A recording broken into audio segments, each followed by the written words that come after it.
This is 5 Live Sports with Steve Crossman. Listen on BBC Sounds. Good afternoon from Budapest. For the rarest of things, a Champions League final in the sunlight. Just under 2 hours to go until kick-off here inside the Puskás Arena in Budapest. A city that for the last 24 hours really has just felt like it is bubbling red and white. Arsenal fans everywhere, some with tickets, some without. There'll be 67,000 crammed in here for the game when it kicks off at 5 p.m. UK time. The Arsenal fans really making their presence felt outside. Here in the stadium, though, the PSG supporters have arrived en masse. Just away to our right-hand side, I just saw a big flag waving back and forth, and the image on it, the face of Luis Enrique lifting the European Cup, something he was able to do 12 months ago, something famously no Arsenal manager has ever been able to do. Maybe it would have been Mikel Arteta last year had PSG and Luis Enrique not beaten them in the semi-finals. Of course, Arsenal already have glory. They've won their first Premier League title in 22 years. The last 18 months have been some ride for Arteta's side. Over my dead body, I said. Mathematically it's possible. You are there, you have to play every game. Suddenly 3 days ago we could close the gap and you are like, you are 1.5 games away. It doesn't matter. We have to continue to go.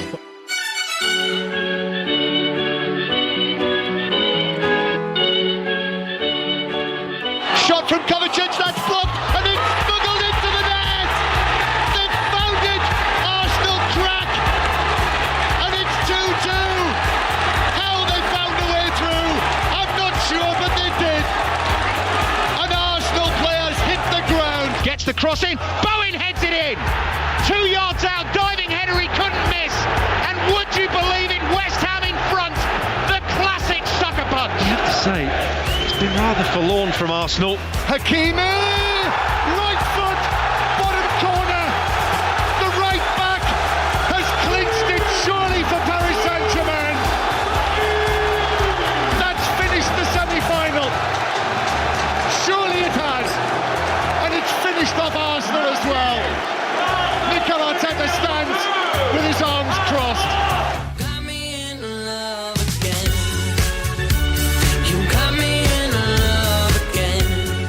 I feel the energy in and amongst the team, our supporters. So these are the moments that we want to live together. We had a lot of work as a club, as a team, after 20 years to be in this position again. And we are so hungry to get the game and go through to the final. Gives it to Eza. Eza's passed entry. Oh, Neuer's come out of his goal. Martinelli's touched it past him. Kimmich is trying to get back, but he can't. Martinelli rolls it into the empty net. And Arsenal have a third goal. Bayern Munich surely are beaten. Declan Rice will take this one from the left. Zipped in, heading down, Timber. Scores for Arsenal. 4 yards out, the stadium explodes with noise. Arsenal get themselves back in front. If they win the game, they're 5 points clear at the top of the table. And you can sense the relief washing around the Emirates Stadium. Trossard does shoot. Goalkeeper saves. Saka in the 6-yard box. Turns it in and Arsenal do get the first goal of the second leg here. And listen to the noise inside the Emirates. It's the captain of the night, Bukayo Saka. I think we have shown an incredible capacity to connect with people, generate a very special energy around the team. I think we have shown an incredible commitment as well, because in tough times is where you see how people are made. And that is it. The Premier League title race is over. And it's Arsenal's Premier League title. Well, this team is on a run, and it's a powerful run. It's got a little bit of everything about it. Arsenal were in good form, but they just appear to be ticking over, going about their business, being effective, being hard to play against. The clean sheets at home is off the charts. Well, here we go then. Let's get the build-up proper underway to this Champions League final, which just feels so perfectly poised. Arsenal and Paris Saint-Germain here in the Puskás Arena, named obviously after the great Ferenc Puskás, a man who won 3 European Cups with Real Madrid. In fact, when Puskás won his first European Cup, there was only one name on it, the name of Real Madrid. Now there are 24 names on it. Paris Saint-Germain's was etched into it for the first time this time last year, but Arsenal's name has never been on it. So at the next couple of hours, we'll hear from Mikel Arteta, Luis Enrique and Bukayo Saka. We've lined up a load of Champions League legends for you. We've been speaking to Ivan Rakitic, who won it under Luis Enrique. We've spoken to Luis Figo, Ballon d'Or winner. Former Arsenal players Johan Giroud and Theo Walcott will be on the build-up as well. They were in the Arsenal dressing room when Mikel Arteta walked in as a player. And if that's not enough, we sat down this morning with Sia Kolisi, the great South African rugby union captain. He's won the last 2 World Cups with them. He's given his thoughts on how you lead your side on the biggest of days. More to come later as well on the news that Arne Slot has been sacked at Liverpool. Sami Mokbel, chief football correspondent, has been writing today that Anthony Iraola has been approached. But our main focus is here in Budapest. With us, we've got correspondent John Murray, we've got Chris Sutton, who will be doing commentary on the Match of the Day highlights, BBC One at 10:20, and we've got former Arsenal defender Matt Upson. John, always excited for a Champions League final, but this does feel special tonight. Yes, and it is a beautifully warm afternoon here. After all of the sunshine and the heat of yesterday, I think the temperature is a few degrees lower than it was in the build-up to this match. And we have the Arsenal supporters in the ground, but right now they are massively outnumbered inside the stadium, even though not necessarily in the city, by the PSG supporters who are already there. It's the PSG supporters you can hear. They're making the racket, and they've probably already occupied about half of their end, the 17,000 official seats that they've been given. But what a prospect that we have here. You know, can Arsenal do it 6 days after being crowned as the Premier League champions to win the Champions League for the first time? Or are we going to see Paris Saint-Germain win it 2 years in a row? It's brilliantly set up. Matt, I have to say, already I can feel in my seat the reverberation of the drums and the noise from the PSG fans. Likewise, I'm feeling it myself, and I think, as John mentioned, it might not quite have the balance in the city tilted there, where there appears to be a lot of Arsenal fans here in Budapest, but in this ground they've set their stall out early, haven't they, and they're making a bit of a racket with that drum. Chris, I've heard so many people talk about the concept of a free hit for Arsenal. It's not going to feel like a free hit now, is it? No, it's not going to feel like a free hit. But the one thing I would say, Arsenal have already achieved this season, and you can imagine, as a former player, that weight being lifted off the Arsenal players' shoulders. They've won the Premier League. They can really look forward to this game. Had they not won the Premier League, I think the pressure would have been well and truly on them to get over the line and win a trophy. But I think that they'll relish this occasion now and be viewing this as a what if we can do a historic double. So we've got Chris, John and Matt all with us. To my right-hand side, it's basically going to be musical chairs. Lots of people will sit there. The first man is the Observer's football correspondent, Rory Smith. How great that I can say good afternoon for a Champions League final. I'm very pro the Champions League final kicking off at 5 o'clock. I'm less pro Liverpool sacking their manager on a Saturday lunchtime. It's deeply disrespectful to people who were hoping to have quite a nice lunch. I'm very sorry. Yeah, good. That's the main thing. Yeah. That's the main thing. The game is fairly big as well, though. Yeah, it is. Yeah, no, I wanted to have an afternoon where I could focus on the tactical nuances of Luis Enrique's attacking system, and I haven't been able to do that. No, it is. It's a genuinely mouth-watering Champions League final. I think it's possibly the first one since 2011 where we have definitely the 2 best teams in Europe. Which was Man United, Barcelona, the second one. You could maybe make a case for Real Madrid, Liverpool in 2022, but Man City obviously won the Premier League title that year, and therefore they would probably claim that they were one of the 2 best teams in Europe. And also, crucially, both, if not completely full strength, then very, very close to it. Yeah, there's no kind of major... Well, we think there's no major sort of missing... There's no Diego Costa kind of scenario where you wonder if someone's going to play on one leg. There's a couple of... Which, I mean, in many ways, Steve, improves the spectacle. But there's no... there's a couple of doubts, I suppose, over... A lot of right-back doubts. It's one of those games. So obviously, Jurrien Timber and Achraf Hakimi There's been a little bit of a war of pictures of people training, which I really enjoy. It's a new front in world football where you have to release tactical training pictures. I don't know how fit either one would be. Hakimi did his hamstring, I think, in the first leg against Bayern. So that would be, I lose track of time in May, about 5 weeks ago. Yeah. Maybe not even that, maybe 4. So he might be fit-ish. Same for Timber, who's not played since March. But yeah, they could both be full strength. But how many times, John, do we get to a major final and say, oh, what a shame that we don't get to see X? Yeah, that happens, but that's football, isn't it? And I always think it's remarkable how often for this match, for this final, that teams do get everyone fit. You know, that has been a feature over the years. You mentioned Costa. I'm thinking of Mo Salah was another one. Harry Kane was another one. And they just immediately come off the top of my mind. Since we've been here this afternoon, and you know, this is classic rumour mill, there has been quite a strong talk that perhaps Jurriën Timber is a bit fitter than we think he is. Right, but a double bluff then from Arteta, who said he's fit, but then everyone said, well, he wouldn't say that if he was fit. Maybe he's fit. But, you know, when you started this conversation talking about how we're not going to have anybody half fit in the starting lineup, I mean, there has to be a gamble. He's not played for 14 matches. I think he wasn't risked Rory against Crystal Palace last Sunday. And I think with both Hakimi and Timber, that they cannot be fully fit. It's not possible not to have played for that long and be fully fit. Would you want to play against Kvaratskhelia not fully fit? Anyone fancy that? I wouldn't fancy that. I'm not sure I'd do a job even if I was at my peak.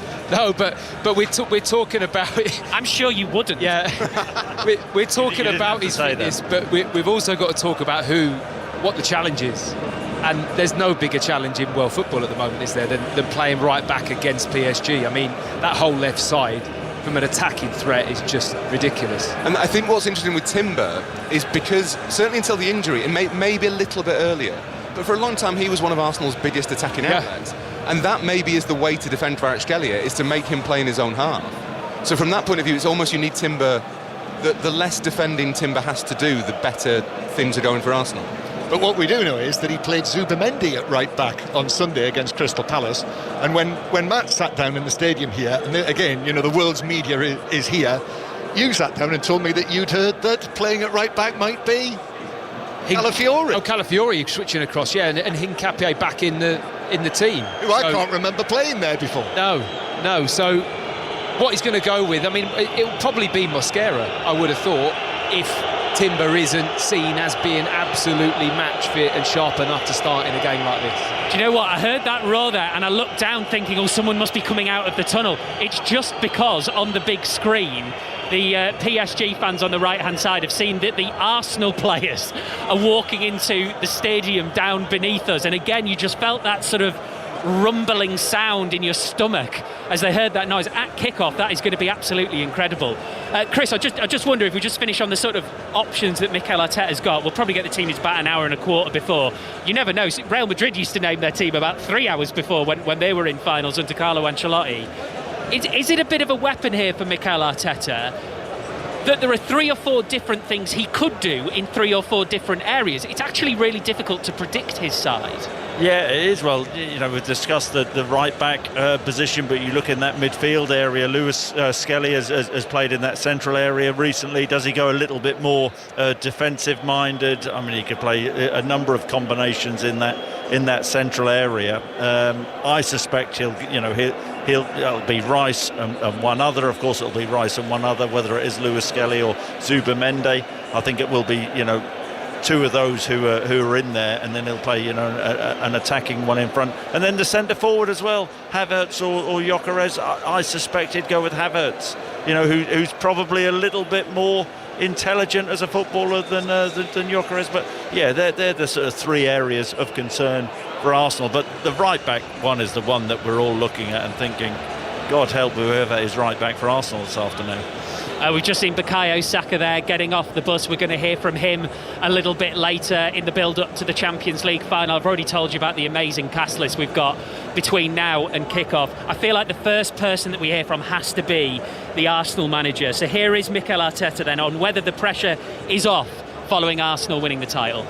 The ambition is bigger. We have one, and we won the second one, and that's all we've been talking about. There has to be a platform to reach bigger destinations and to aim for more, and the TP is capable because he's shown it in the last 2 seasons, the way of 3 in this competition, what we've done this season in the competition, and I want the players to be so confident that we're going to go and do it. It's the opportunity to own the moment because, as you said, it's the second time in our history that we are here and we have the opportunity to write a new chapter in the history of this football club. And in order to do that, we have to play tomorrow with such a clarity, a lot of courage and a relentless desire to win. If we have those 3 aspects, I'm sure that we're going to be close to win. The biggest club in Europe not to have won the European Cup. When you're in a final, there is no such thing as a free hit.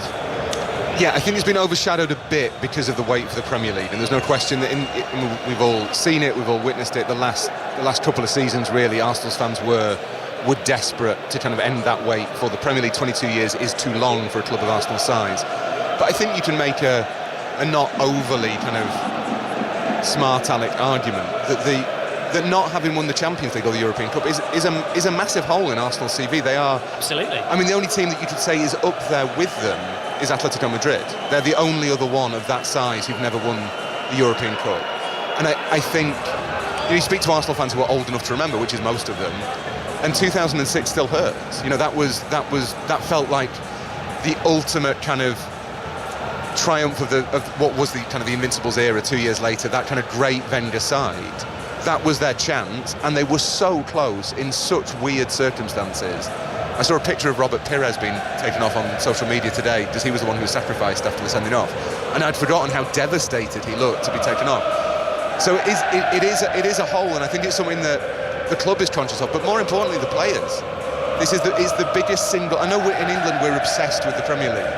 I always think whenever you come to not just a final but a big Champions League game, you realise how much this competition resonates around the world. And for all of them, but particularly I guess for Calafiori, for Zubimendi, to win the Champions League will be their ultimate ambition. That will be the thing that maybe the World Cup I guess, but on the club level, winning the Champions League is the one that they will want more than anything else. So I don't think it's possible to be in a Champions League final. I think Real Madrid are under pressure in Champions League finals. There's always the Champions League final, it's the biggest game in the world. I wonder, Matt, if what underlines the sort of need for the Champions League, for the European Cup, is the fact that some of the players that Rory was talking about there, a lot of them are in Budapest for this final anyway. But when you speak to some of them, and we'll hear from Johan Giroud, Theo Walcott a little bit later, who were both at the club at that time back in 2006, it almost feels like it would make them feel better about that if Arsenal could win tonight, because they are so absorbed by this Arsenal team and whether they can succeed where their Arsenal side fell just short. Yeah, I'm sure that is a factor, and from past players, there's massive backing and support for this current group of players to go on and achieve greatness, and they're right on the edge. I think what's interesting about that interview with Mikel Arteta is that he talks a lot about owning the moment, and I've seen, the only cup final I've seen Arsenal play in this season was one against Manchester City, and for me they didn't own that moment that day, and that was a big game. I think there was still a lot of that pressure on the team. Now whether that's lifted because of that Premier League trophy and we get to see an Arsenal team that can be the things that Mikel Arteta wants, which is controlled and measured and structured and disciplined, but it also needs to have an I don't care, I don't give one attitude, in terms of a bit of swagger, a bit of confidence, a bit of arrogance on the pitch in many different positions. I think that's the only way you've got a chance of beating PSG today. We are going to hear it very, very shortly when the Paris Saint-Germain coach arrives here at the Puskás Arena, because we've just got an aerial shot of it weaving its way through the streets of Budapest. 2 coaches in the blue and red colours. So you'll hear it, and then Luis Enrique will get off the coach and we'll hear from him very shortly. Chris, there's one thing I wanted to ask you about the position Arsenal are in now, which is whether or not it is helpful for them that they won the Premier League a few days earlier than the last day of the season. Like when you won your Premier League title, would you have been ready for another massive day, massive occasion so quickly afterwards? Does that little bit of time help? Well, that's very hard to measure. I mean, but how can you not be on a high as an Arsenal player coming into this? We know that they celebrated, but they'd have had a day or two celebrations. But then the focus will be on this game, because how many times do you get to a Champions League final as a player? I mean, Real Madrid do it pretty regularly. Other teams, other players, don't do that. So this is all about grabbing that moment, grabbing that opportunity, and they've got one trophy in the bag. That's there. That will give them confidence. That will relieve a fair bit of pressure, and they can really attack this game. Whatever happens, they have had a great season. I think Matt mentioned the Carabao Cup final, and I think that game more than any other, it looked like Arsenal were really kind of toiling through that pressure. You'd almost see the pressure of the end of the season kind of approaching, the need to get a trophy in the bag, to have something to crown this Arteta era, I suppose.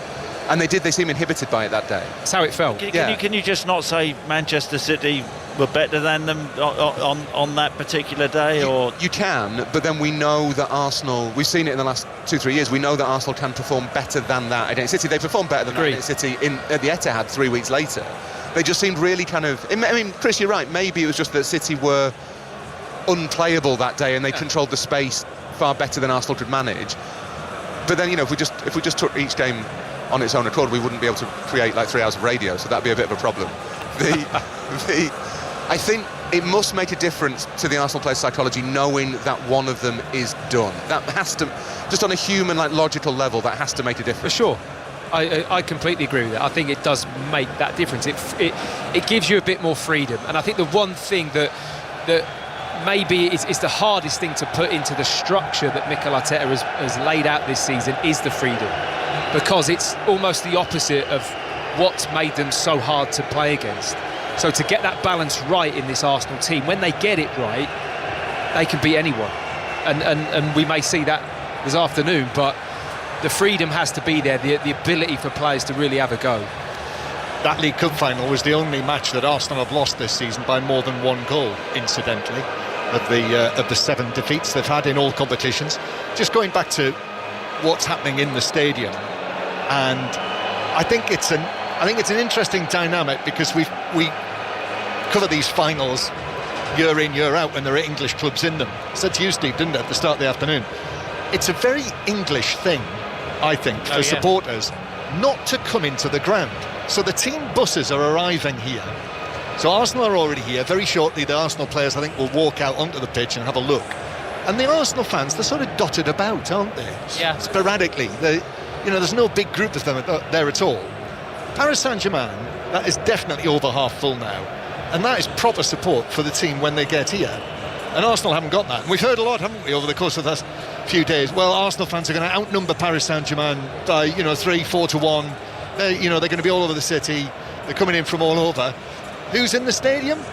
The Paris Saint-Germain fans. I think you're being a little bit harsh here, John. I mean, I struggle to get an Uber to the stadium, so well, maybe Paris Saint-Germain fans have managed. Chris, there's a train station right outside. If you weren't such a diva. Yeah, no, fair point. I'm just a great train station, as I was telling you last night. Yes. You are a bit of a stickler for people not being in their seat at the stadium, though, John. I will say. Leaving early or not getting here 2 hours before, you're not happy with that, are you? John, did you do Munich last year? Yes. Because that was the same. The PSG fans were in really early, and Inter's ultras came in early as well. But the PSG fans seemed to really kind of claim the stadium as their own, and it felt from a long time beforehand as though the noise you heard was PSG. And I think Inter have probably got a slightly larger ultra contingent than Arsenal, who will know what to do in terms of making that noise. But PSG, one of the strangest things, or the most remarkable things they've been able to do, because PSG is a club that's owned by not the nation state of Qatar, but something very, very much like the nation state of Qatar. It's a very new club anyway. It was only founded in 1970. It's always kind of been a fashion brand. They release anthem jackets as often as they win football matches. But the ultras are so noisy and so raucous that I think the Parc des Princes is now the best atmosphere in Europe of the major clubs. Best big club atmosphere. By a mile. And they do this. They've done this at 2 Champions League finals in a row, where they come in and they create that atmosphere and they make it theirs. So I mean, it won't make, I don't know, makes any difference. But it is interesting that they've been in. That is the Virage Haute, the white T-shirts of the Virage Haute. They've got their own merchandise line. Everything's commercialised these days, Steve. But they have clearly been told you get in early, and you get in early and you make noise. Well, I would love to say for Arsenal fans listening, or maybe the PSG fans have just gone a bit early and they'll run out of energy. They will not. You will hear them for the entirety of the Champions League final, even if we go to penalties. John and Matt, you're going global. You're off to speak to the BBC World Service, so we will bring you back in shortly. Correspondent John Murray, Matt Upson, your commentary team here inside the Puskás Arena. Let's check in on the Challenge Cup final at Wembley. Sharon Shaw. Yeah, and it is Wigan leading here by 4 points to 0. We've got 14 minutes left of this first half. Brian Noble alongside me, and so far, Brian, really Wigan have had the edge. They've been deserved. They've come with a really cute scrum play to get themselves over the line. Jack Farriman's showing his individual skills there. In the main, it's been a kicking duel in the middle part of the field, but Wigan have looked the most incisive and the most dangerous. So the try from Wigan coming from Jack Farriman, breaking from the base of a scrum to score. It couldn't be converted, so Wigan lead by 4 points to 0. And you can listen to full commentary of that right now on 5 Sports Extra 3. Right, we've heard from Mikel Arteta. Let's hear from the man whose face is on a huge banner down to the right-hand side that's been waved back and forth by the PSG supporters, Luis Enrique. Here he is on whether he really believed when that was my objective. It was my goal, the goal of the club, the goal of the sporting director. Yeah, it was in the plan. Maybe not faster than we achieved it, but I think we deserve to win the last Champions League. We were, for me, the best or the better team. And it's more easy when you have the possibilities that we have as a coach and the facilities that the club and of course the level of the players that I have to achieve those goals. And in this moment we are thinking about the future. The future is winning another important trophy, and that's the goal. Last year you had the motivation of trying to create history for this club by winning the first Champions League. Now Arsenal have that same motivation. How powerful is that? Yeah, it's powerful. But you know how powerful it is try to win the second Champions League in a row? It's bigger. So we are in advance. Luis Enrique interrupted me there, but if anyone's going to do it, it might as well be the man who won the Champions League final this time last year. Let's check in on the cricket. England against India in that women's T20. Melissa Story. England batting first. They're 111 for 3 in the 16th over. After a slow start, they've had some partnerships forming, but players not quite going on to those big scores yet. Alice Capsey's out in the middle. She's 24 not out, an informed player. And Heather Knight, the ex-England captain, is out there on 16. It feels like the momentum's just starting to grow for England, but they are running out of time. They'll need around 150 to defend on this pitch, it feels, but they're 111 for 3. And the commentary continues on 5 Sports Extra. So we've got Chris Sutton, who'll be doing the commentary of the Champions League Match of the Day highlights tonight, 10:20 on BBC One. Rory Smith, Observer's football correspondent.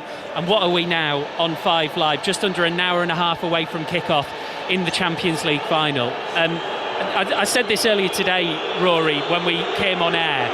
In 10 years' time, when we talk about this PSG team and what they've achieved, it will be Luis Enrique's PSG. He will be the name we most attached to it.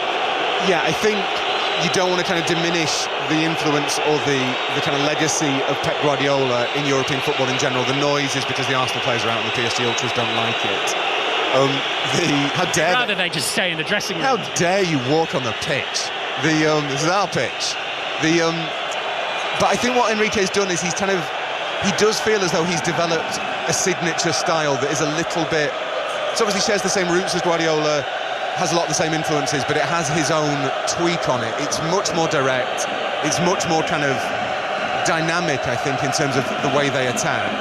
And he has built this incredible... The crowning achievement, really, is that front three that is so fluid, that works so hard, that it sacrifices itself so much for the collective, but still has that incredible amount of stardust.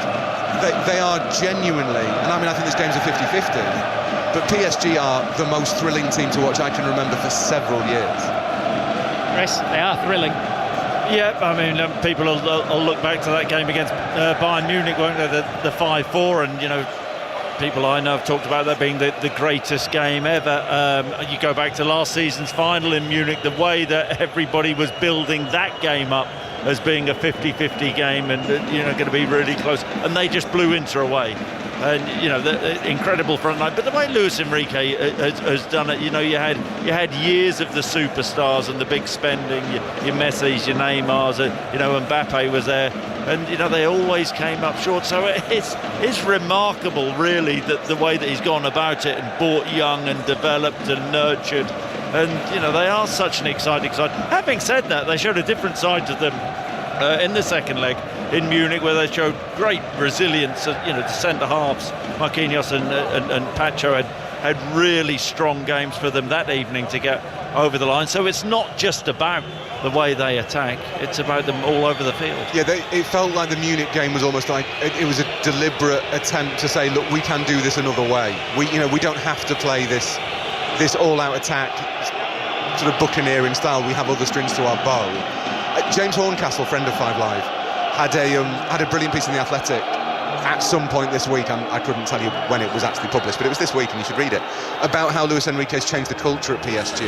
Yeah. And I think that's maybe, as much as the kind of tactical side of it, that's probably his greatest achievement. That if you think back to the 15 years of Qatari ownership, they kind of went through their starry phase of Beckham and Ibrahimovic and Javier Pastore, players like that, just getting the best players they could and assuming that success would follow. And then that kind of culminated in Messi, Neymar and Mbappe, which just so obviously didn't work, and it was obvious it wasn't going to work. Anyone who kind of watched any football at all kind of knew it would be difficult. But you say that when you have stars like that. I mean, it sometimes does work, but it's the team ethic, isn't it, with Lewis? Well, that's what that team always lacked, was that you quite often watch them in attacking, thought these are brilliant, and then you watch them when they didn't have the ball, and there were only 8 of them defending. And I think Enrique went in at a good time, in the sense that he's just appeared on the big screen. He's about to walk up the stairs. I don't know if that's to the dressing rooms or out into the stadium, but they literally just saw his face, Rory, for half a second and reacted. Yeah, and I think they recognise what he's done, which is with the help of Luis Campos, the sporting director, and of Nasser Al-Khelaifi, who's the main power broker there. They decided they needed to break that kind of bling bling culture, which was what Nasser called it. And that empowered him to get rid of Neymar, to get rid of Messi, to allow Mbappe to leave. All of which, to be honest, were sort of blows to PSG's dignity. It felt a bit of a humiliation that all three had gone. But in their stead, he's built a team in his own image that reflects kind of the player he was, the person he is, because Luis Enrique's done some mad stuff in terms of kind of endurance events and kind of cycling across the Pyrenees. He did a 6-day, I don't know if you'd fancy this, Chris, the 6-day Marathon des Sables in the Sahara. It's a running race across the Sahara. I'd need a month to train. You need a bit of training, sure. I think. You need a bit of training. I think he rode across the Sahara on a bike. I don't know why he's so obsessed with going across the Sahara, but he seems to really like it. He does have this intensity, this sort of energy to him, and his team reflects that. And I think that achieving that kind of culture shift at PSG is an incredibly impressive managerial feat. Does the talent, I mean, individually, they probably don't have the talent they did when they had Messi, Neymar and Mbappe, but the collective, the way that even Dembele, who for so long was this kind of unfulfilled potential, he was the player who couldn't quite buckle down and make himself part of a team. He was the virtuoso. The way he's got everyone playing for the same vision is incredibly impressive. Do they have the advantage here because of, I think at the start of the season, I may be wrong here, but I think that their main goal is to win the Champions League. I'm not so sure with Arsenal, it's probably 50-50 Premier League and Champions League, but the fact he's been able to rest a lot of his key players throughout the season. I mean, it's quite incredible. I was reading like Marquinhos has only started 11 or 12 out of 34 games, and he wasn't the only one. You look through the team, he's been able to rest and prioritise for the Champions League. How do you see that? Yeah, I mean, I suppose you have to factor in the fact that they did have the Club World Cup, so they didn't have a summer break at all, which has probably made it more extreme in terms of how much he's rested the players. But there's no question that PSG can sort of take the autumn off a little bit and assume that Lille or Lens or Marseille or someone will build a bit of a lead in Ligue 1, and that when winter comes, PSG will reel them in, overtake them and win the title, which means, as Chris says, like, I think Kvaratskhelia on about 19 domestic starts, Dembele's 14 maybe. There's a few who are kind of in that, a lot of them have played half their domestic league games. They didn't do especially well in the domestic cup, which obviously knocks a few more appearances off. But it means that they do go into this game basically at a level of fitness, not a level of fitness different to Arsenal. They're not as fatigued as Arsenal, but I think we should be intellectually consistent. I know Chris likes being intellectually consistent. We used to say that PSG and Bayern both suffered because they didn't have their edges sharpened by domestic competition. Because they won the league so easily. Because they won the league so easily, there wasn't the quality of opposition that you get in the Barclays, and so they weren't kind of, when it came to these occasions, they weren't quite able to rise to that level to meet those challenges. PSG will never have played a team like Arsenal, or certainly not this season, who will ask the questions that Arsenal do. You know, there is a principle that iron sharpens iron. That if you want to really kind of develop to the top level, you need to be facing those exacting challenges. So maybe PSG are fresher. I think that's definitely right. But Arsenal might be more battle-hardened. Just one more, Rory, before we let you go on Luis Enrique. Can't wait to find out which Premier League manager's been sacked while I've been on the radio. And he's going to be linked with a job now, especially if he wins. Actually, and I think that's a relevant thing to touch on, if he wins the Champions League again tonight. Because there won't be many mountains left to climb for him, certainly in Paris if he does it. But the flip side of that is, you'll remember from last year, I remember sitting with Chris and with John when PSG had just won the Champions League, and there was this incredibly emotional moment when the PSG fans unveiled a banner which depicted Luis Enrique and Zana, his daughter who passed away in 2019, and the bond between manager and supporters here is as strong as it can be anywhere else in world football. Well, you saw the reaction, the noise to seeing his face. You see the banner that the ultras have got, which is of him lifting the European Cup. As you say, it seemed to be that I found that banner genuinely emotional. It was a really moving moment. I remember I actually wrote this last week. I remember feeling slightly uneasy about it, because in that moment, does Luis Enrique want to be reminded of that grief? His approach to his grief has been astonishing, given what he's been through. His willingness to talk about it, his openness, the way that he frames it.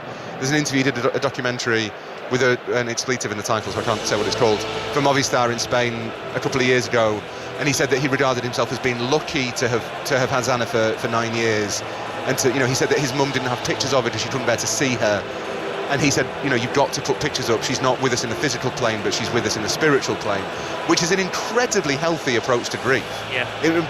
I'm not strong enough to do that. And I think he appreciates the fact that the PSG fans seem to have really kind of bought into that. But that said, I think that he'll look at PSG as the ideal environment to work, in the same way as Guardiola. And I'm not saying that Guardiola's affection for Man City was false, but he definitely looked at Man City as the perfect place for him to work. There's no politics. It's easy for him to get what he wants. Everyone's aligned. Everyone's on the same page. But managers do sometimes want changes. I don't see Enrique doing 10 years at PSG. It is entirely possible that when he finishes in Paris, whenever that might be, he walks away and goes and finds another way to cross the Sahara. I don't know, bounces, pogo sticks across the Sahara or something, but does a space hopper. But it's equally possible, I think the big tell, he started doing interviews in English. There was a point, I remember covering him when he was at Barcelona, and he refused to speak English. He wouldn't speak English in press conferences. But he answers questions now, and I think that maybe suggests that he does feel as though there is one more mountain in football left to climb. Yeah, and I'm with you, Rory, on that, and he is now very, very good at speaking English. I think he was always good, he was just hiding it. He's not hiding it anymore, and he has not been hiding it for a couple of years now. And to me, I've always felt that means, when he's happy to do that. And also, you talk about him, he's a man who loves these incredible challenges. And surely, he doesn't enjoy just incredible challenges in his personal life. And I think that he's had such a hold, this Paris Saint-Germain team, over the English clubs. It has to be a temptation to him to think, I would love to go and manage in the Premier League. I think you never know. I mean, their energy levels, it demands so much of you being a manager, as Chris knows, that you don't know how long your fuse is, I suppose. But I agree with John. I think the fact that he's clearly been practicing his English, he wants he wants to advertise that he can do it in English now is maybe because he's, you know, he wants to show his continuing growth as a person, as we all should, Steve. But it does feel a little bit like a kind of, hang on, I can do this now. And that is the one place that you wonder if he might fancy his chances. The PSG fans have just been booing because a message came up on the big screen, and it was Lewis Hamilton. And as soon as they read the subtitles, which said basically "Good luck, Arsenal," they started booing vociferously. They're all big Charles Leclerc guys. Yeah, of course they are. Of course, the Monegasque. He's the friend? Is he Monegasque? Monegasque, yeah. Right, okay. It's the, well, you know. All right. No, it's close enough. You could have said Ocon, Gasly. Never mind. No, Rory, I'm out of my depth. We hope to see you after the match, but who knows who might have been sacked by. They could all be out of jobs. Thank you very much, Rory. Pleasure. Great to see you, Rory Smith, football correspondent from The Observer.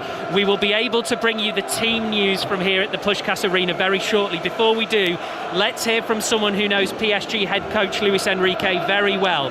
We've been speaking to Ivan Rakitic at the heart of the Barcelona side that won the Champions League under Luis Enrique, and he loved it.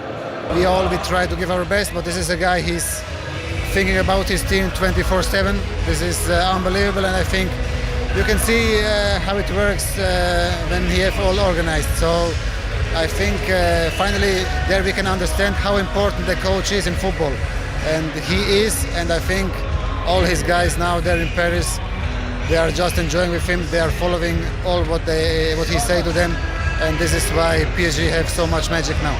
When you think about him, what moments come to mind, the moments when you really felt his influence on you? I like to remember my first call with him when I was in the World Cup in Brazil 2014, before I signed for Barca, and this was a very important moment for me, as you can understand. And now my relation with him is really amazing. He's an amazing guy.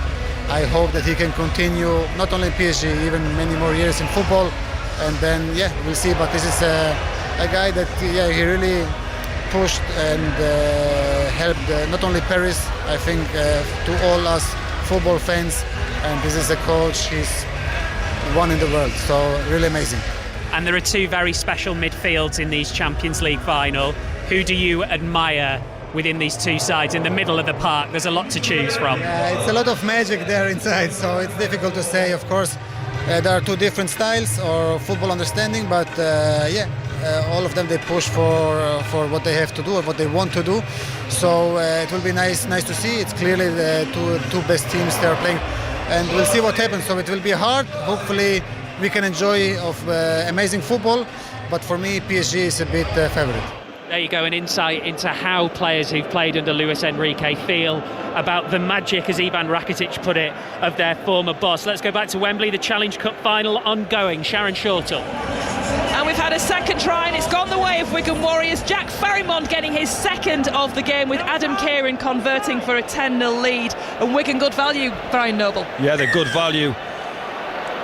Hull KR can't stay disciplined at the right end of the field, which is Wigan's end. They keep giving penalties away. Wigan the intention to score points, and they're doing that. They're taking their opportunities.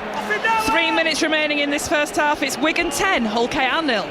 Commentary continues on Sports Extra 3. We are an hour and 10 minutes away from kick-off in the Champions League final. Arsenal versus Paris Saint-Germain, and John Murray's got the teams. So the big calls for Arsenal that we've been discussing all week, the answers are: Lewis Skelly plays in midfield, Hincapié is at left back, Mosquera will be at right back, it's Havertz who starts, Gyökeres on the bench, and Trossard does play on the left hand side going forward. So the Arsenal team: Raya, Mosquera, Saliba, Gabriel and Hincapié, then Rice, Odegaard and Lewis Skelly, then Saka, Havertz and Trossard. So that means among the substitutes for Arsenal are Calafiori, Gyökeres, Eza, Timber is named as one of the substitutes, out for 14 matches. Madueke, Zubimendi only on the bench, and Alex Salmon's on there as well, the 16-year-old. And there has been a little bit of talk that Calafiori may have a little problem, so that perhaps might be a part of that.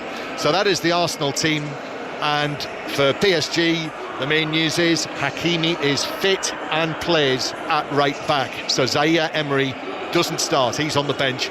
Other than that, as expected, Safonov in goal, Hakimi, Marquinhos, Pacho and Nuno Mendes. Then that midfield of Vitinha, João Neves and Fabian Ruiz, and then the front three of Doué, Kvaratskhelia and Dembele through the middle. So there we are. There you have the answers now. So we've got John Murray, we've got Chris Sutton, Matt Upson, all with us. Rory Smith has been replaced by ESPN Julien Laurent. Good afternoon. Hello, guys. Look at you. You look fantastic. I've never seen you so smart. Thank you. No, but what do you mean you've never seen me so smart? Really? Well, I mean, I've never seen you so smart. No, sometimes, a bit of television work is not bad. So here we go. I see. Right, let's get into that Arsenal team news then. I think if there's something in there that will surprise people, because there was a lot of big calls, it might actually be Hincapié over Calafiori, because that was a really discussed one, with the idea being that whoever he picks might give us an indication of their approach. Yes, and I think you're absolutely spot on there, because with Hakimi back in the PSG team, and if you look, for example, at the average position of this PSG team against Bayern, let's say in the first leg, Hakimi was so high that there was clearly a lot of space on that PSG right-hand side and Arsenal left-hand side in behind, with Marquinhos being the only one as a cover, if you want. Behind Hakimi, that was pretty much the whole game on the halfway line.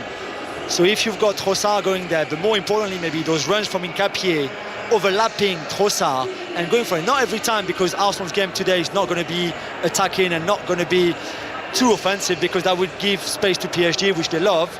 But now and again you will see Hincapié overlapping, which Calafiori is a different style of player, doesn't have that kind of directness. He's more of a baller really on that left hand side. And I thought Calafiori would have started. I would have started him to have more control than Hincapié. But I can also understand with Hakimi back in that PSG team and him going forward a lot, then there's maybe something there to exploit for Hincapié and Arsenal. Do you think the 1v1 with Doué as well? Maybe Jules, but probably a better defender, a better 1v1 defender than Calafiori. I would say just on sharpness of movement, shift of the body on those 1v1s. I think Hincapié's done a good job in that sense. Like I said, he's nowhere near the footballer of Calafiori, and he's got that kind of almost like a graceful presence that he has on the pitch, but he sticks to his task well, doesn't he? You're right. My issue now, from an Arsenal point of view, is what do you do if you get a goal kick?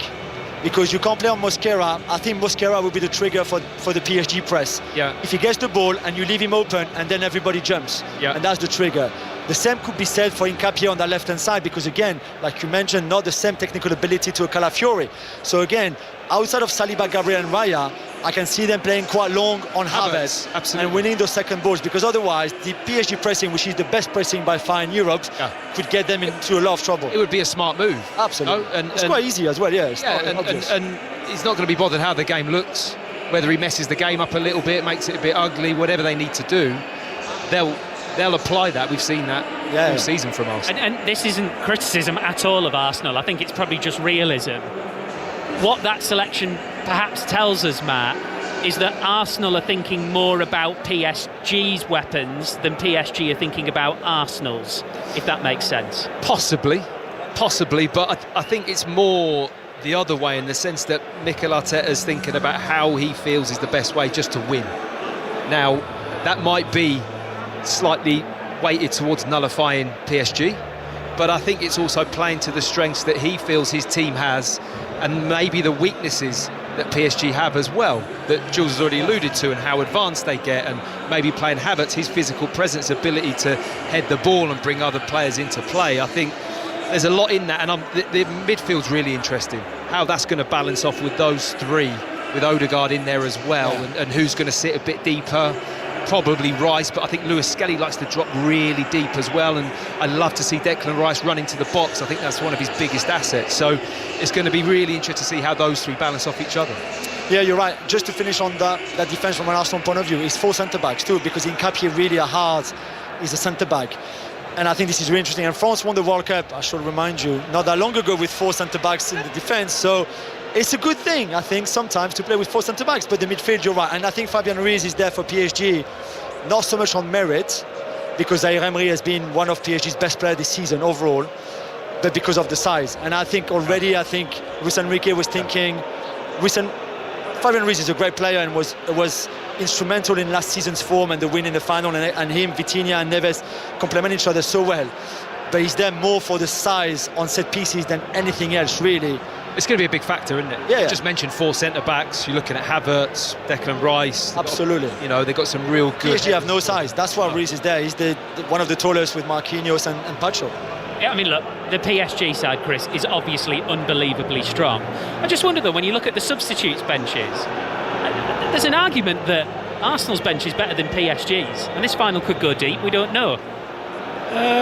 Well, I think they've both got a fair bit of depth, haven't they? You know, Zaire Emery, you know, maybe could have started. There'll be PSG fans out there think he should have started. You look at Barkley. I mean, you know, you wouldn't fancy playing against him for 20 minutes towards the end of the game if you're an Arsenal defender. But also, I think that you look at Arsenal's bench as well. I mean, Eze, Martinelli. That's been their strength in the Premier League this season, isn't it?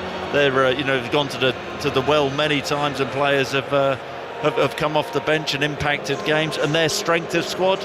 So maybe the benches will impact. Does actually bring us back to what we were talking about last weekend, of how Arsenal really had a reset after losing to PSG in the semi-finals last season, and one of the things they looked at was the strength of the bench that they had against PSG's strength absolutely. On the bench. And if you look back for that second leg, Arsenal had among their substitutes for that second leg of the semi-final of the Champions League, Nathan Butler-Oyedeji, Jack Henry-Francis, young Ethan Nwaneri, and Raheem Sterling, who'd barely figured during the course of the season. So, you know, that's part of why they spent the money and brought the people in that they did last summer.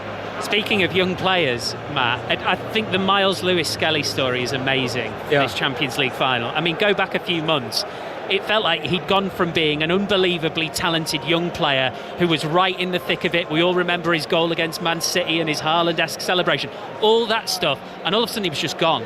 So to have come back so quickly and shone so quickly, that is so impressive. It is. I mean, we're seeing quite a few of the kind of young English talent that are capable of full-back and midfield positions, aren't we? And like he's another one. And I think it probably suits his skill set more to play in midfield than at full-back. I think that he's more comfortable. I don't think he's as exposed physically in the speed element and the 1v1 stuff and the judgment and the management of the space in behind. I think he's vulnerable in that full-back position. But when you see him in the middle of the park, he's so good at getting his body between the player and the ball.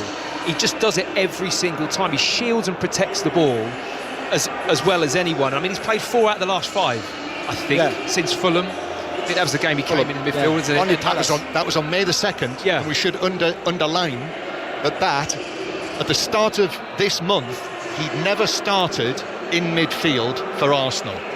Now he started. But he was a midfielder playing left back for a reason, though. Yeah. The idea was that he would come along in midfield, so the left back position was never really his. It was just at that time the way that team was playing that suited the team, and he could do it. But like Matty said, remember the PSV Eindhoven game last 16 first leg where he should have been sent off for 2 yellows after half an hour. Absolutely. Showed those limitations defensively, which is normal for a midfielder too. Absolutely. I think players appreciate that as well, Matt. You know, he's a player who's gone into the team, he's hit a bit of form, and you know the easy thing for Arteta to do would be to go back and stick Zubimendi in there. You know, somebody who's really reliable. But he's saying no, I'm picking a player on form right now. Just one tiny little point. Unusually, Arsenal have only got one substitute goalkeeper on the bench, which is interesting when you think that other Champions League final they got a goalkeeper sent off after only you, John. Only you could have seen that. Just thought I'd mention it. I've just caught my first sight of the European Cup, by the way, and it's just always an amazing thing to see. I remember, John Murray, a few weeks ago I was at the Etihad, and I was just sort of sitting here doing a bit of a scene set and talking about how great the Premier League trophy looked, and I just looked at you and you were shaking your head. Do we like the European Cup though, I imagine? Yeah, that came back to bite me, that one. Did it? Yeah, because Nestor McGregor, one of our BBC colleagues, heard it, got in touch, said, can we do a piece? Can we do a piece on that? So I thought, So I did do it. So I said, you know, I tried to be as diplomatic as possible, but as I said on the day, the Premier League trophy is not my favourite trophy. And then as soon as that was posted, I got within seconds a telephone call from a friend of ours at the Premier League. And also, it could not have been won that day, the Premier League. Remember, it was the City-Arsenal game. Yeah. And he was there. It felt like that. But nobody was going to win it, whereas today, obviously, it's different. But this is the original and best of this style of trophy. It is all big ears. It's absolutely glorious, and we're right up in the gods of the stadium, and it looks absolutely tiny down there, but you can just see that the way the silver shines is genuinely like nothing else. The Arsenal goalkeepers have just appeared, as John was mentioning them, out for their warm-up. That was a big roar from our left-hand side, which is just a sea of red and white. We will hear from Bukayo Saka before kick-off as well. We've got Theo Walcott, we've got Johan Giroud on the way as well, who's here at the Champions League final in Budapest. There's also Roland Garros going on, so there'll be a lot of Parisians having to pick where they want to be tonight. And Russell Fuller, our correspondent, is there. And two of those Parisians, Steve, have been given little choice by the schedulers, because the 17-year-old Moise Kwame, a PSG fan, is playing his third round match and is 5-3 up first set against Alejandro Tobio of Chile. And Diane Parry is 3 points away from knocking out the Wimbledon and US Open runner-up Amanda Anisimova. She leads a 10-point decisive tiebreak by 7 points to 3. And earlier wins for world number 1 Arina Sabalenka and Naomi Osaka, and they will meet in the fourth round on Monday. Thank you very much for the time being, Russell. Let's go check in, shall we, on England women against India in that T20 at Bristol. Melissa Story. It was a remarkable finish for England in their first innings, with Freya Kemp coming in at the end and smacking 39 runs off just 13 balls. That included 24 in the final over. Before that stage, it looked like England were going to probably crawl along to a below par total, but now for India, chasing 169, it would be the highest successful run chase if they get there by any side playing a T20 against England women. Thank you very much, Melissa. If you want the commentary, by the way, it's on 5 Sports Extra. On Sports Extra 3, it's the Challenge Cup final at Wembley. Half-time, Wigan 10, Hull KR 4. We are here inside the Puskás Arena with loads more great build-up to come to the Champions League final, as well as the likes of Bukayo Saka and Theo Walcott on the way. We are also going to hear from Sia Khaleesi, the South African Rugby World Cup winning legend, who just happened to be in our hotel this morning and said he'd come for a chat. What do you do as a captain on the biggest stage of all? We'll hear from him. We'll talk Martin Ødegaard and Marquinhos, who are both in that position tonight. Coming up next, though, more on the news that broke earlier this morning. Arne Slot sacked at Liverpool. We'll do that after the news with Stuart Clarkson. The voice of the UK. This is BBC Radio 5 Live. Thank you. Court documents have revealed that Buckingham Palace was handed emails 6 years ago appearing to show that Andrew Mountbatten Windsor was sharing confidential information while he was a trade envoy. They're among an archive of 30,000 emails taken from a personal business contact to the former Duke that was given to the royal household in 2020. Mr Mountbatten Windsor is under investigation by police on suspicion of misconduct in public office. He's consistently denied any wrongdoing. Médecins Sans Frontières is warning that Ebola is spreading in the Democratic Republic of the Congo at a deeply alarming rate. There have been more than 1,000 suspected cases since the outbreak was declared 2 weeks ago, and more than 240 deaths. Rory Gallimore reports. MSF's deputy director said no other Ebola outbreak had ever registered so many infections at such an early stage. Alan Gonzalez also warned that limited testing capacity meant no one really knew the true scale of the problem. Poor roads, international aid cuts and decades of conflict in the east of the DRC are further complicating efforts to contain the virus. The Defence Secretary John Healey says an agreement reached with the US and Australia will lead to the world's most advanced submarines and new jobs for Britain. The three countries say they'll develop underwater drone technology to protect undersea cables and boost defence under the military alliance known as AUKUS. Millions of people with breast cancer could safely avoid chemotherapy after scientists trialled a DNA test that can distinguish between patients who are likely to benefit from the treatment and those who are not. The international study, led by University College London, found that more than two-thirds of its participants could be treated with hormone therapy alone. Professor Rob Stein is the trial's chief investigator. We can identify a group who have no chance of meaningful benefit from chemotherapy, which makes up about 2/3 of patients we have tested.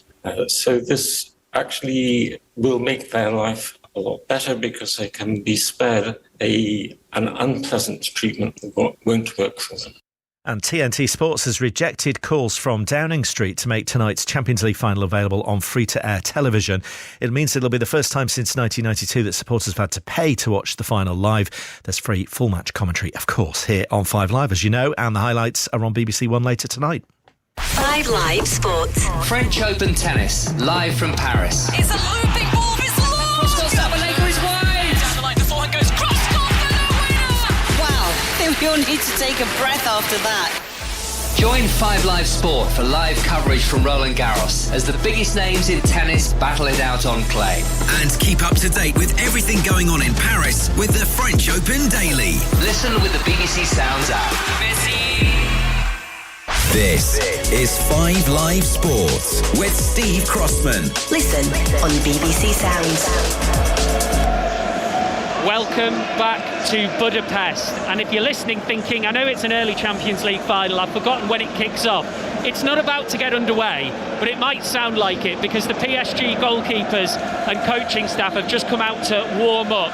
And all of a sudden, it just got absolutely deafening. Just to our right-hand side, there are 9 or 10 PSG flags being waved back and forth in the summer breeze. There's a great spotlight of sunlight which is just shining on the main stand opposite us here in the Puskás Arena. Loads more build-up to come to the Champions League final. Now, though, we're going to talk Arne Slot, sacked by Liverpool earlier today. Then a statement came out thanking for him for his work, which of course included that magnificent Premier League title last year. So this is just a bit of the statement because it's very long. They said this was a difficult decision for us. That goes without saying. The contribution Arne has made in the time that he's been with us has been significant, meaningful, and most importantly to all supporters and ourselves, successful. Our appreciation for everything he's achieved could not be greater, underpinned by a work ethic, diligence and expertise which underlines our view he is a leader in the field. We have collectively come to the conclusion that change is necessary in order for the club to keep moving forward. And they go on to talk about the great work that he did with Liverpool players and fans and family after the awful tragic loss of Diogo Jota and his brother. They talk about his compassion, they talk about his humanity, and then they go on and finish with that doesn't diminish, nothing diminishes the work that Arne has done here. This decision is not a reflection of his talents, it's indicative of the need for a different approach. So we've got Matt Upson, correspondent John Murray, Chris Sutton and Julian Laurent all with us.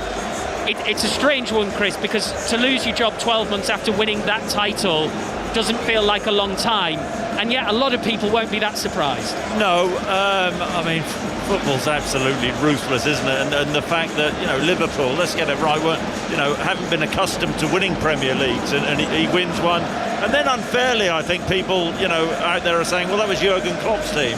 Well, that was deeply unfair, I felt, but there's no doubt this season, with all the money they'd spent over the summer, 450 odd million, the team had really gone backwards this season and regressed, and then there was the fan unrest. And I think all things being equal, Liverpool, what they have been in this situation, they have been decisive. And it's probably a question of who's next, and the name being bandied around is Andoni Iraola. He's a guy out of a job now, did brilliantly at Bournemouth. Maybe he's made himself available, and Liverpool will go down that route. But just going back to the start of what you said, I think after winning a Premier League, a season after that to get the boot does seem slightly harsh. I wonder, Jules, what the moment was for you when you thought, could well be in bother here. I mean, we were together at the Liverpool PSG game, second leg at Anfield, right? And we went on around a bit with Stephen Warnock, me especially. If you look, and I know I hear what Chris is saying, and in a way it was Jurgen Klopp's team, and Arne Slot tweaked what he had to tweak, and he won the title. Good, they were the better team that season. But over two seasons, really, the first 6 months were very good and very successful. From February of his first season, things starting to go downhill from there. There's that defeat in the FA Cup. There's a defeat against PSG in the last 16 with the second leg at home in the Champions League. Then you go into this season with all that investment. But are we like calling things half seasons now? They're either a season or they're not a season. Yeah, but they were starting to go downhill from that moment, their second half of the first season was not good, and they still won the league because they were better than everybody else, and they were way ahead at the turn of the year. But already back then you could see things are not that great. Salah went off a little bit, defensively they went off a little bit, Gravenberch was maybe not as good. And then this season, with all the investment, he never found the right formula. He never found the solutions. And then he made mistakes in his team lineups. And we said that against PSG, where Isak starting was a complete nonsense. And too many times between March and May, there was too many of that. And I think the fans lost faith. The players, more importantly, lost faith. And I think that's what did it for him. The fans, you can maybe win them over. The players, if they're gone, they're gone. Do you feel he misjudged what the Premier League season was going to entail this year? Because it has been different. I know it was angling towards this direction, but I feel that the teams that have been successful in the Premier League this year have been completely different to Liverpool in terms of their approach. Yeah. I feel that I just don't think that they were prepared for that kind of physicality, set plays, all of those things. They appear to be a little bit behind the curve.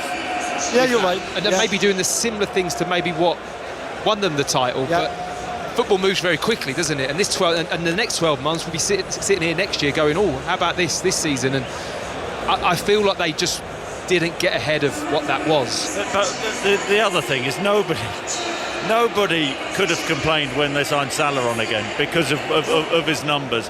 I mean, he's had a terrible season. Van Dijk hasn't been the player. You know, it's been a man mountain for Liverpool at the back. This season he's gone backwards, and everything has sort of transpired to go against Slot, which is why I know Jules is absolutely ruthless and what have you, but I do think I just can't in my head just get that in my head the fact that he won a Premier League. But nobody cares what he did last year, Chris. And nobody cares what he did last month. But here's Mikel Arteta won a COVID FA Cup, and his first couple of seasons finished 8th. I mean, football's a ruthless game. I'm just saying I think that's particularly ruthless. Liverpool, the great history they have at the club, haven't been accustomed to winning Premier Leagues. The guy wins one and he gets sacked.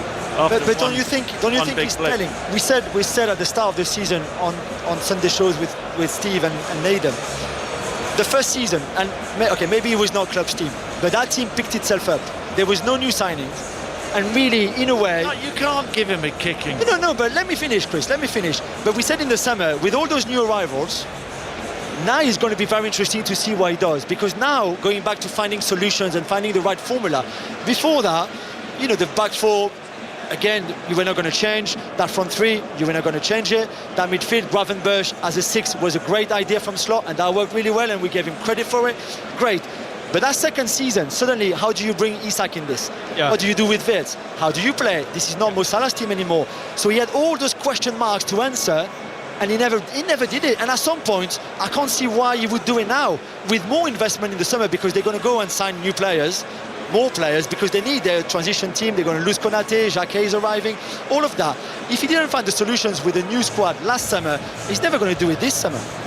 Jules, you said that you think he might have been able to win back the supporters. I'm not sure he could. No, maybe you're right. Yeah. And I think when you're the manager of Liverpool and you lose what I would perceive to be the majority of the fans, I don't think you're ever going to win them back, because they've said, they've had their opinions. They say what they feel. And I think that you could have limped on into next season. That could have happened. And who knows? He might have been able to turn it around and make it a different looking Liverpool team. But they decided, it feels, the majority didn't like the way his team played and had lost faith in him. And I think that's why we've reached this point. You're right. His team was outrun 90% of the season, in Europe and in the league. They lacked intensity. Absolutely. And I can't remember that Bournemouth game in January when they lost 3-2 over there, where they were completely, the third goal, it goes from one box to the other, nobody stopped. It was just ridiculous. And you think, okay, after that, he's going to watch this, and like all of us saying, like, this can't last. We can't continue having basketball matches where we are so open, we can't run, we second best in a lot of the things, and yet nothing changed. You're naming so many things against it working. New signings, the whole Isak how that transfer came about and the process that went through, it was always going to be emotionally difficult for him to come and deliver straight away. And how unlucky he was with him. Unbelievably unlucky. And then, I don't think you can actually quantify the impact of Jota. And there's no way of measuring what that has done to the squad and the club. That's a huge thing to overcome, not just the emotion of that, but obviously he was a fantastic player in a position that he drove intensity and energy, and that was him. So all of these things, I do feel for him. It really has gone against him, but 12 months is a long time in football. I agree. And we had a really interesting conversation with Rory Smith earlier about grief and how grief works. We were talking about Luis Enrique having lost his daughter. With Diogo Jota, with his teammates, there is no one way to react. No. Everybody reacts differently and at a different time. For some people, something like that, you feel it and it sinks in immediately. Some people won't feel it for a month or 6 months or 2 years. So nobody is underestimating that challenge. Jules, you're going to nip off for a second in a moment. Just before you do, John, I want you to sort of make the case for this before Jules, I imagine, completely shoots it down, all right? So we had an interesting conversation earlier about Luis Enrique. So Jesus Casas, his assistant, was with us on the EuroLeagues the other night, and he said the reason Luis Enrique learned English is because he wants to go to England. If PSG win the Champions League tonight, no more mountains left to climb, Liverpool job available. What's 2 and 2? Well, I think our colleague and friend Sami Mokbel is about to come on, isn't he, Sami? Who might well be telling us that Andoni Iraola is most likely to be the next Liverpool manager. However, it does seem quite a coincidence, doesn't it, that this news has happened this morning on the day of Champions League final. And unbeknownst to you, Steve, I've already bumped into Jules and talked to him about this. And I said, what about it, Jules? And you said? I said, no, I don't think so right now. I can be wrong, but he's about to sign his extension with PSG, with a massive pay rise. I think he deserves, whether he wins today or not, it doesn't matter so much. He's onto something very special, a project that he's building, that he has built, that has a great years. 2 years maybe. I don't think he stayed more than another 2 years here. But which team do you support, just for the record? Here we go. It took you that long. But I think he will come to England at some point. And I wouldn't be surprised if that some point was after, when this PSG job finishes. Again, it could be in 2 years, a year, 3 years. This summer, I don't know.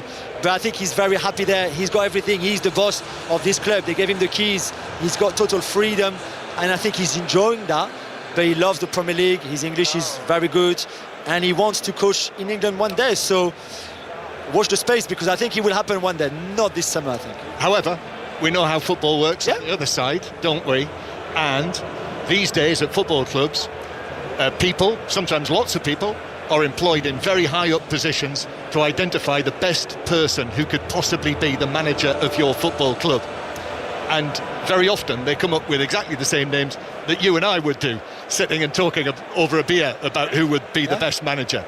And surely at the top of your list, if you are compiling a list, your Liverpool Football Club, you are thinking Luis Enrique. Definitely. Right, Jules, you have to do one of your many commitments. I always think it's a badge of honour for us on 5 Live that you spend more time with us than anyone else, aside from ESPN, obviously. Well, I appreciate that. Right, you go and do your thing. You're going to come back in about 10 minutes. All right, Jules will come back. When he does, we'll talk Kvaratskhelia, because we're going to hear from Theo Walcott talking both about Arsenal and why he wants Kvaratskhelia at the Emirates. So we'll bring you that in the next few minutes. Johan Giroud on the way shortly as well. Let's go back to Wembley in the Challenge Cup final. Sharon Shorter. Well, Wigan have got the second half off to a great start. 16 points to 4 the lead. It looked like Petr Hiku had got Hull KR backing it right on the stroke of half-time with a try.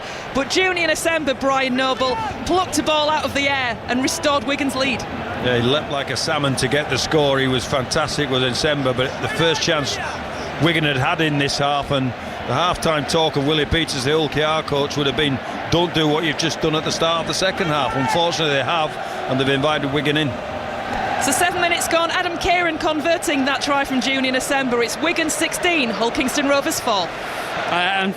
Sports Extra 3 is where you will get the commentary for that. OK, let's hear from former Arsenal defender Johan Giroud, who was part of the Arsenal squad, part of that side in 2006 that got to the Champions League final and fell agonisingly short, losing to Barcelona. What a centre-back partnership that team had. Kolo Touré and Sol Campbell, who scored in the final. These days, it's Gabriel and William Saliba. Who knows?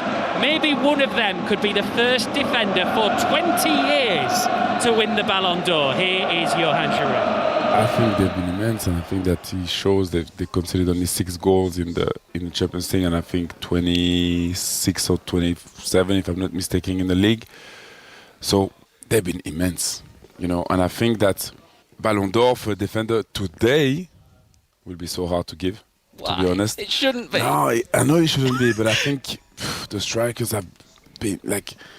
If we just look around and we say, okay, I understand your point, and I think that it's a fair point if they win it. But I'm just thinking about Kvaratskhelia zum Beispiel. Oh. Like, for example, I'm speaking in German. That has been immense. But because the guy is from Georgia, he will surely not win it.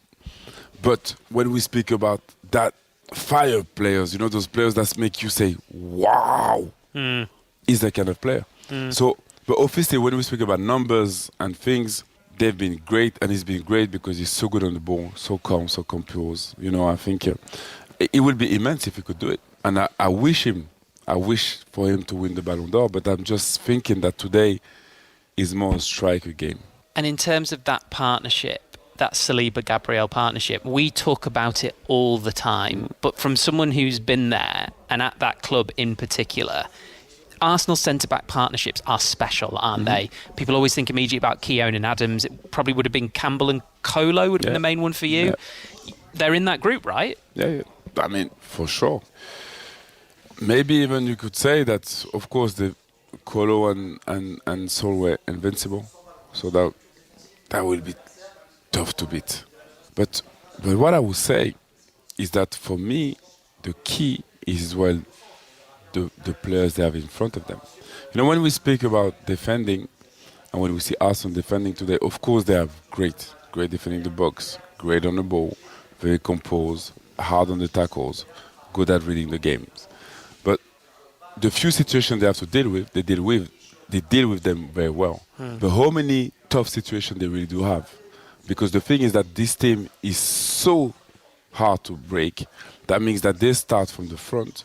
In the middle, they are so tight. They make the space so tight, so tiny for the opponent that there is no space to play. And then when you're so aggressive against the ball, when you know that you can suffer, but you always will find a solution, it's just unbreakable. And I think that today is the masterpiece is the finished touch to be as good defensively and to make sure that you can actually suffer, but you can still win games. Because it hasn't been always pretty, but the team has been so good defensively. And of course, when you're good defensively, your two centre-backs are going to be immense. Johan Giroud, former Arsenal defender, on Gabriel and Saliba, as he says, both maybe in the frame for the Ballon d'Or. I was just saying, Matt, it's been 20 years. Cannavaro, the last centre-back, it's time, isn't it? It's time, Steve. It's got to be.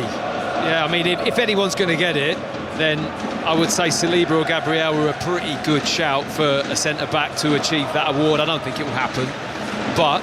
Don't sound bitter about it. They've just been the cornerstone, haven't they, of Arsenal's team for quite a period of time now, struck up a real partnership. And like you said in the interview, it is about partnerships, and Chris will relate to that from an attacking sense as well. But certainly centre-backs in modern football, if you can develop a partnership where one player's qualities complements another's, as a manager you've hit the jackpot.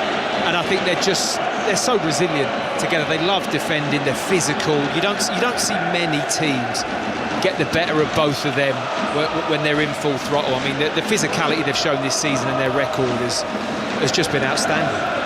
The Paris Saint-Germain players have just taken to the field for their warm-up. That was the huge roar that went up. And the PSG fans will be as loud in 2 hours as they are right now. We've got 35 minutes to kick off here on 5 Live. And just as they were running out there, Chris, having just absolutely praised to the hilt, and rightly so, Gabriel and Saliba, you look at the PSG forward line and you just think, wow, the ultimate challenge for those two. Yeah, and what I think is going to be fascinating is, they're playing up against Dembele today. I say playing up against, but Dembele's a type of striker who just drifts here, there, and everywhere. It'll be interesting to see at times. I think they'll follow him in, but at times they'll have to leave him and stay in their position. So that's another fascinating aspect of this game about how they deal with Dembele, because you watch a lot of the game, they'll be up against absolutely no one. You're absolutely spot on, because it's the worst type of player to play against. For those two centre-backs, in the way that they play, they love to feel the physical side of the game. That's what they relish. So to have nobody in and around you, that's going to challenge certainly Gabriel, because he loves that physical battle. He just wants to go and have a fight with someone. So in that scenario, is the player who can most help them out Declan Rice then? Not that he's not got his own job. You end up using your voice. Your voice has to be your tool, because you've got to get those messages in there, because you can't keep going in, like Chris has said. If you keep getting dragged into those areas, the wide players will just exploit them and you'll get killed. So it's a real disciplined afternoon for both centre-backs. They might not be able to do what they really want to do and what they relish doing, that makes them shine as players, because the game and their opponent won't actually kind of exhibit those skills. You've got to do something a little bit different, so they're going to have to be really disciplined. Steve, we've got a statement from Arsene Wenger. Oh! So last night, Mikel Arteta was asked if he'd heard from Arsene Wenger this week, and he said, no, I haven't, because he doesn't like to get in the way. However, Arsenal have put these words from Arsene Wenger online, which says, these are the words of Arsene Wenger: I want this trophy to go to the Emirates Stadium because it's missing there. We touched it before. We were 13 minutes away from winning it, so you want it to happen this time. I've always said that you work in a club to make sure it's in a good position to continue to progress. Overall, I believe this is a stage where we can grab it. I still believe it's 50-50 in the final, and if I had to bet, I would bet on Arsenal more than on Paris Saint-Germain. Well, he's your former manager at Arsenal, Matt, and if he was going to say anything, it feels like the right time. I'm shocked. Not really. Not really. Mathieu. The Arsene Wenger goes for Arsenal in that. Are you shocked with that, John? Well, it sort of puts me of mind. Do you remember when many World Cups, Pelé would do the rounds, and whoever he spoke to, he would tell them that he thought they would win the World Cup. I mean, live on Curaçao FM. He would always back his team, wouldn't he? I think that did frustrate a lot of people when he was very much protect and back the team. Even when it wasn't really on to do that, he would do that. But he's got Arsenal running through him. And like he said, he's come so close himself. Would love to see this group of players. It has so much support, this group of players, from past managers, coaches and players. You know, I've seen it and you can feel it, and there'll be a lot here tonight. There is huge backing from the history of Arsenal Football Club to win this trophy, because it is so big for the club. Speaking of former Arsenal players, let's hear next from Theo Walcott as Bukayo Saka and Martin Ødegaard's name are read out over the tannoy, and a huge cheer goes up. Walcott, another member of that 2006 side. He would have been in the squad if he hadn't just been told by Arsene Wenger, he said to me earlier, that he was going to the World Cup. So he ended up having to not get on the plane for the final, even though back then he was still the youngest of young faces in that Arsenal setup. Anyway, we've been talking winger to winger about one Kvicha Kvaratskhelia. Here's what Walcott makes of PSG's star man. He's great. I feel if I was playing this current time, I would have to go off the left, just be one of those inverted wingers. But he glides with the ball, because you think he's not quick, but he's so powerful, and direct and strong. It's hard to get the ball off him. He operates those front. He could go anywhere on the field. I wouldn't mind him at Arsenal. So if you could take one player from the PSG team, drop him in the Arsenal team, would it be Kvaratskhelia then? Yeah, I mean, I love Trossard. I think he's been great this year. Martinelli's been, he's been that player that's been impact player off the bench. But I would have to take him. He's probably one of the world's best wingers on the left-hand side. Dembele's not bad as well, by the way, just to put him in. But yeah, I'll take him. Kvaratskhelia, absolutely. Yeah, Andu is decent, isn't he? That's Theo Walcott. We'll reflect on that in a second. Back to Wembley in the Challenge Cup final, Sharon. Well, it's all Wigan at the moment. 2 tries from Adam Kieran, back-to-back, both beautifully created in different ways. Converted as well by Kieran, certainly one of them, just waiting for the second one to happen now. And again, that's good. The flags go up and the lead by 28 points to 4. And Wigan just dominant isn't doing them justice, Brian Noble. Well, they're winning around the ruck. They're running a whole lot harder. They've brought Mago off the benches, punching portholes in and around the ruck, which give them space. And Smith and Barrowman, they're exploiting that place, releasing Kieran on the run there. They look physically shot, Hull KR. They look shocked, let alone physically shocked. Yeah, Hull KR looking for answers, but at the moment we're not quite sure where they will be. It's Wigan 28, Hull KR 4, and we've got 23 minutes remaining. Sports Extra 3 for the commentary, just looking down on the pitch now and watching the 2 sets of players warmed up. The camera has just found Kvaratskhelia with a wristband on the left-hand side and like a little sort of mini cast bandage around his tattoos on the right. So Chris Sutton still with us, Matt Upson, John Murray, Julien Laurent back with us as well. Chris, Kvaratskhelia is just so much fun to watch. Yeah, I mean, he literally has a bit of everything. I mean, the thing which, I admire about him is his brilliant balance, but how strong he is. And Mosquera's in for one hell of an evening with him, because if you get too tight to him, he can roll you. If he faces you up, he can go inside and outside. He's always trying to set the defender up to come back on the inside, and we've seen how many devastating finishes on that right foot when he comes in and bends it into the far corner. But the other thing is, and we touched on this earlier with Jules, about Luis Enrique teams and the work ethic. As soon as they lose the ball, they hunt it down, and Kvaratskhelia has been absolutely sensational since he signed from Napoli, didn't he? He was brilliant at Napoli, and he's gone there. And yeah, I mean, we all admire the way that Arsenal have defended all season. A big part of football is duels, and those duels in wide areas, on both sides today. I think they're absolutely fascinating, and it's probably going to be the key to who wins and loses this final. Do you think sometimes with him, Chris, that you just got to cut your losses and you accept, or you agree a place where you're comfortable being beaten? That might have to be a ploy. You mentioned about him coming inside. Do you just accept that you might get done on the outside and your team set up for that, or you arrange for Rice to always be hovering there, so the moment he steps inside, you're going to need help. You can't match that physicality that you said, the speed at which he turns. But there's always going to be occasions, in this game where where it goes down to 1v1 duels, where Rice can't get out, or Lewis Skelly, if he's over on that side for whatever reason, he can't get out, and they can't quite double up, and Saka can't get back. But it's the art of defending, and how Mosquera handles him or doesn't handle him will have a large part of determining what happens this evening. For me, Saliba has to come across quicker. For example, if you remember the semi-final first leg at the Emirates last season, when Dembele scores on the cross from Kvaratskhelia, who comes inside, or comes on the outside, and I think Rice is trying to cover, but then leaves Dembele on the edge of the box, between the penalty spot and the edge of the box, to hit that volley first time.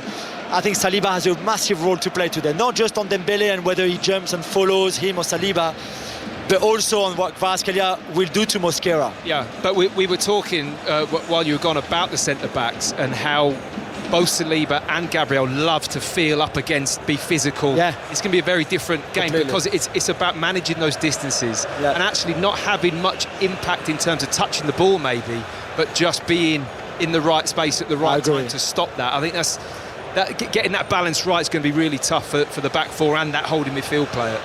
Chris, we're going to let you go because your actual job is TV, and yet you spent so much time with us. We appreciate you greatly. Yeah, you know how much I enjoy spending time with you all. Have you dressed for TV? Is that your outfit, or you've got something you need to get changed? Mon Dieu! Are we your favourites, Chris? Yeah, clearly. You are, and Matt is, and Steve is. I think you look great, Chris. Cheers, Chris. Have a good one. Match of the day, BBC One tonight. Steve Wilson and Chris Sutton covering the Champions League final. Right, let's hear from a Ballon d'Or winner, Luis Figo, the man who sent shockwaves through Spain when he left Barcelona to join Real Madrid. We spoke about Martin Ødegaard when he was a kid and the complicated time that the now Arsenal captain spent at the Bernabeu. I think it's always a great experience to play in the top teams, either if you don't have the regularity during the season, but I think you learned a lot. We have to know that when he arrives in Madrid, he was very young too, so it's normal that he was not one of the first choices. But I think passing the years, I think for a football player you get more mature, you grow.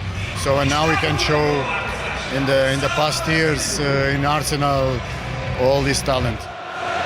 That's Luis Figo. Martin Ødegaard is just beneath us here, just sort of dancing those feet around, going through a few stretches, passing drills going on all around him. He's just run a finger through his hair there, and he looks a picture of calm. I'm not sure how that can possibly be possible.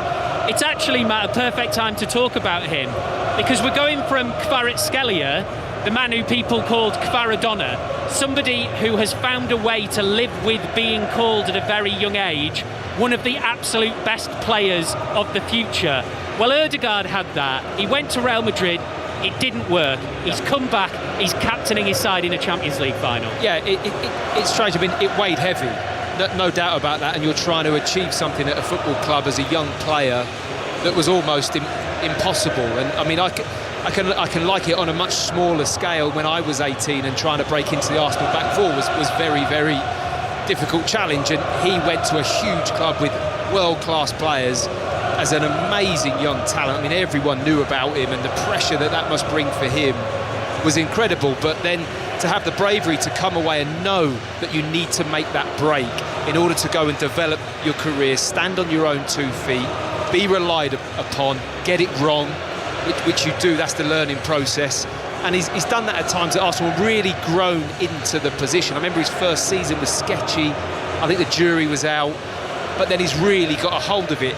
Funnily enough, though, Steve, this season, even for this game, he was one of those players that was in or out whether or not he'd be starting today. Even though he's captain. I mean, it wasn't a shoe-in, Jules, that you're right. He would be in that midfield three with the options that we've already spoken about. You know, you look at it, might have gone with Eze, could have gone with Lewis Skelly and Rice. Yeah. That could easily have been a possibility. Yeah, you're right. I think he's obviously a very different profile to Eze. And for what Arsenal will do today, in terms of pressing in a medium block, I think not going too high, but that energy is needed. Although I thought, for example, he did really well coming off the bench against West Ham, for example, where he brings a lot of energy, and when he runs with the ball, when he has that kind of confidence, he's so efficient, I think, in what Arteta wants him to do. When he's at his best, he's Arsenal's most important player out of possession. You're right, and he's the relay of Mikel Arteta for that. And when they press, although this season the press hasn't maybe been as efficient, but for that he's amazing, you're right. Yeah. The two teams in front of us, they run in and run out at different times, but at the end of the warm-up they might disappear together. Well, I was about to say, we'll see who cheers the loudest. And then they started playing North London Forever, and all of a sudden the Arsenal fans to our left-hand side in perfect red and white squares across the stadium find their voice. Well, we talk about limbs, Julien Laurent, when a goal goes in. Those are lungs. Yeah, incredible. I mean, the two sets of fans, we mentioned the PSG Ultras earlier, making a lot of noise, and we know how good they are, but this song, these fans who have waited 20 years for another Champions League final, 22 years from a Premier League final, 90 minutes away or 120 minutes away from history and being immortal, really, because if this team does it tonight, this Arsenal team, I think they will go down as the greatest team in the club's history. It'd just be good to know if John's happy with the amount of Arsenal supporters in the stadium now. Let's have a look. Okay now? Yeah, they seem to have taken up all of their seats now, which is good. How long have we got to go for kick-off? You're going to get John in trouble soon if you carry on like this, Mathieu. Right, end of warm-up, it says in big, bold, white capital letters on the big screen in front of us, so both sets of players are just making their way off. I've just seen Martin Ødegaard actually applauding the fans after they serenaded the players with North London Forever. We're going to talk then about the two captains, Ødegaard and Marquinhos, via a special interview we never thought we would get.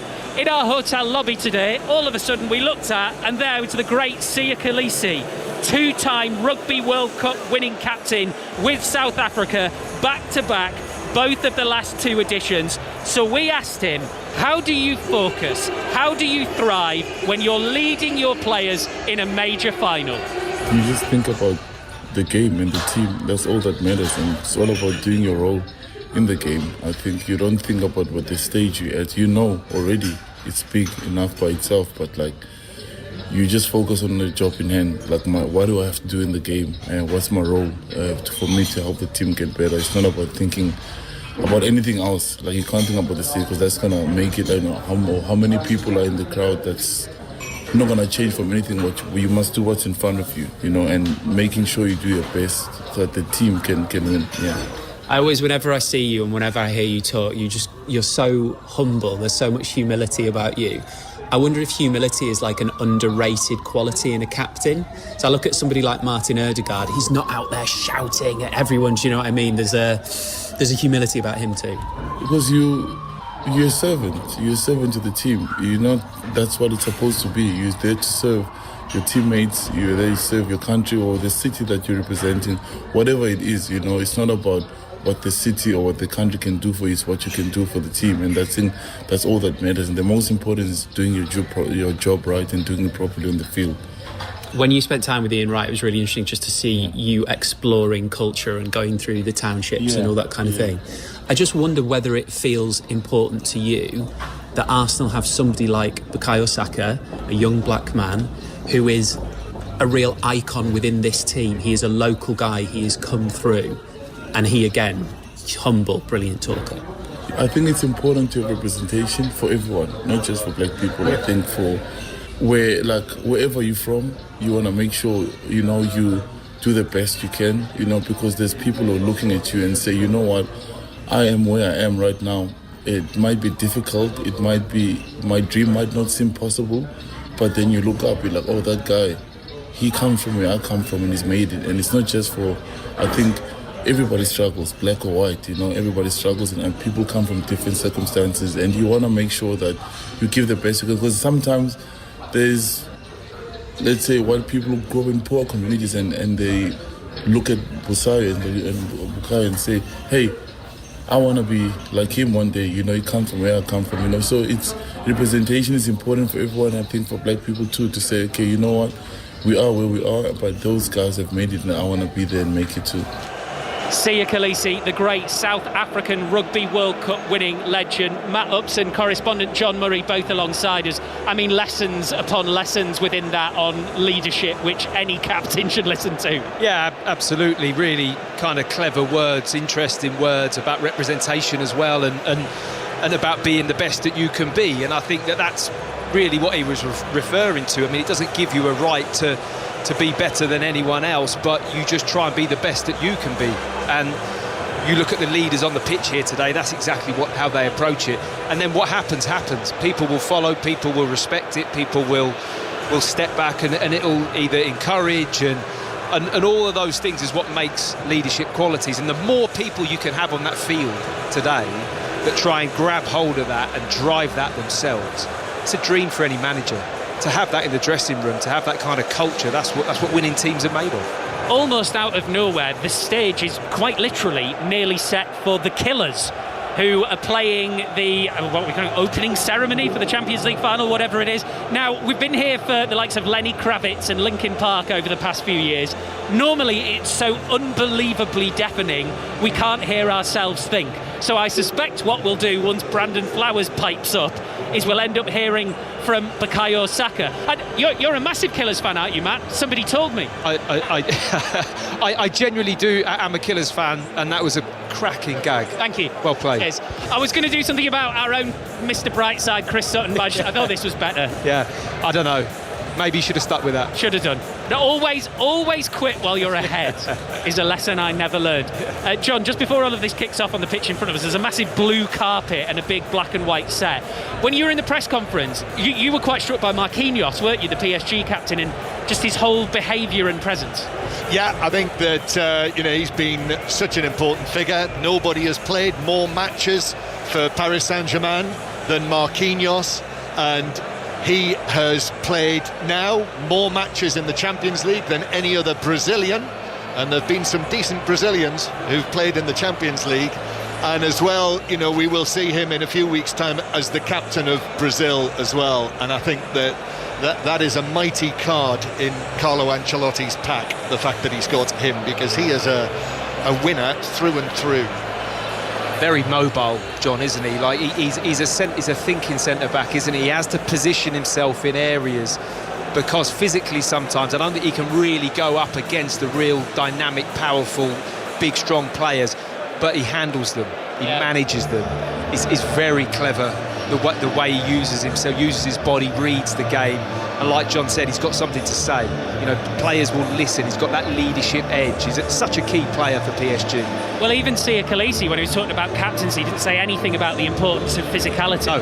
He talked about humility, he talked about the way you look out for your team, and actually both captains for this Champions League final are almost the poster boys for the modern football captain, what you can be, or maybe should be, and what you don't have to be.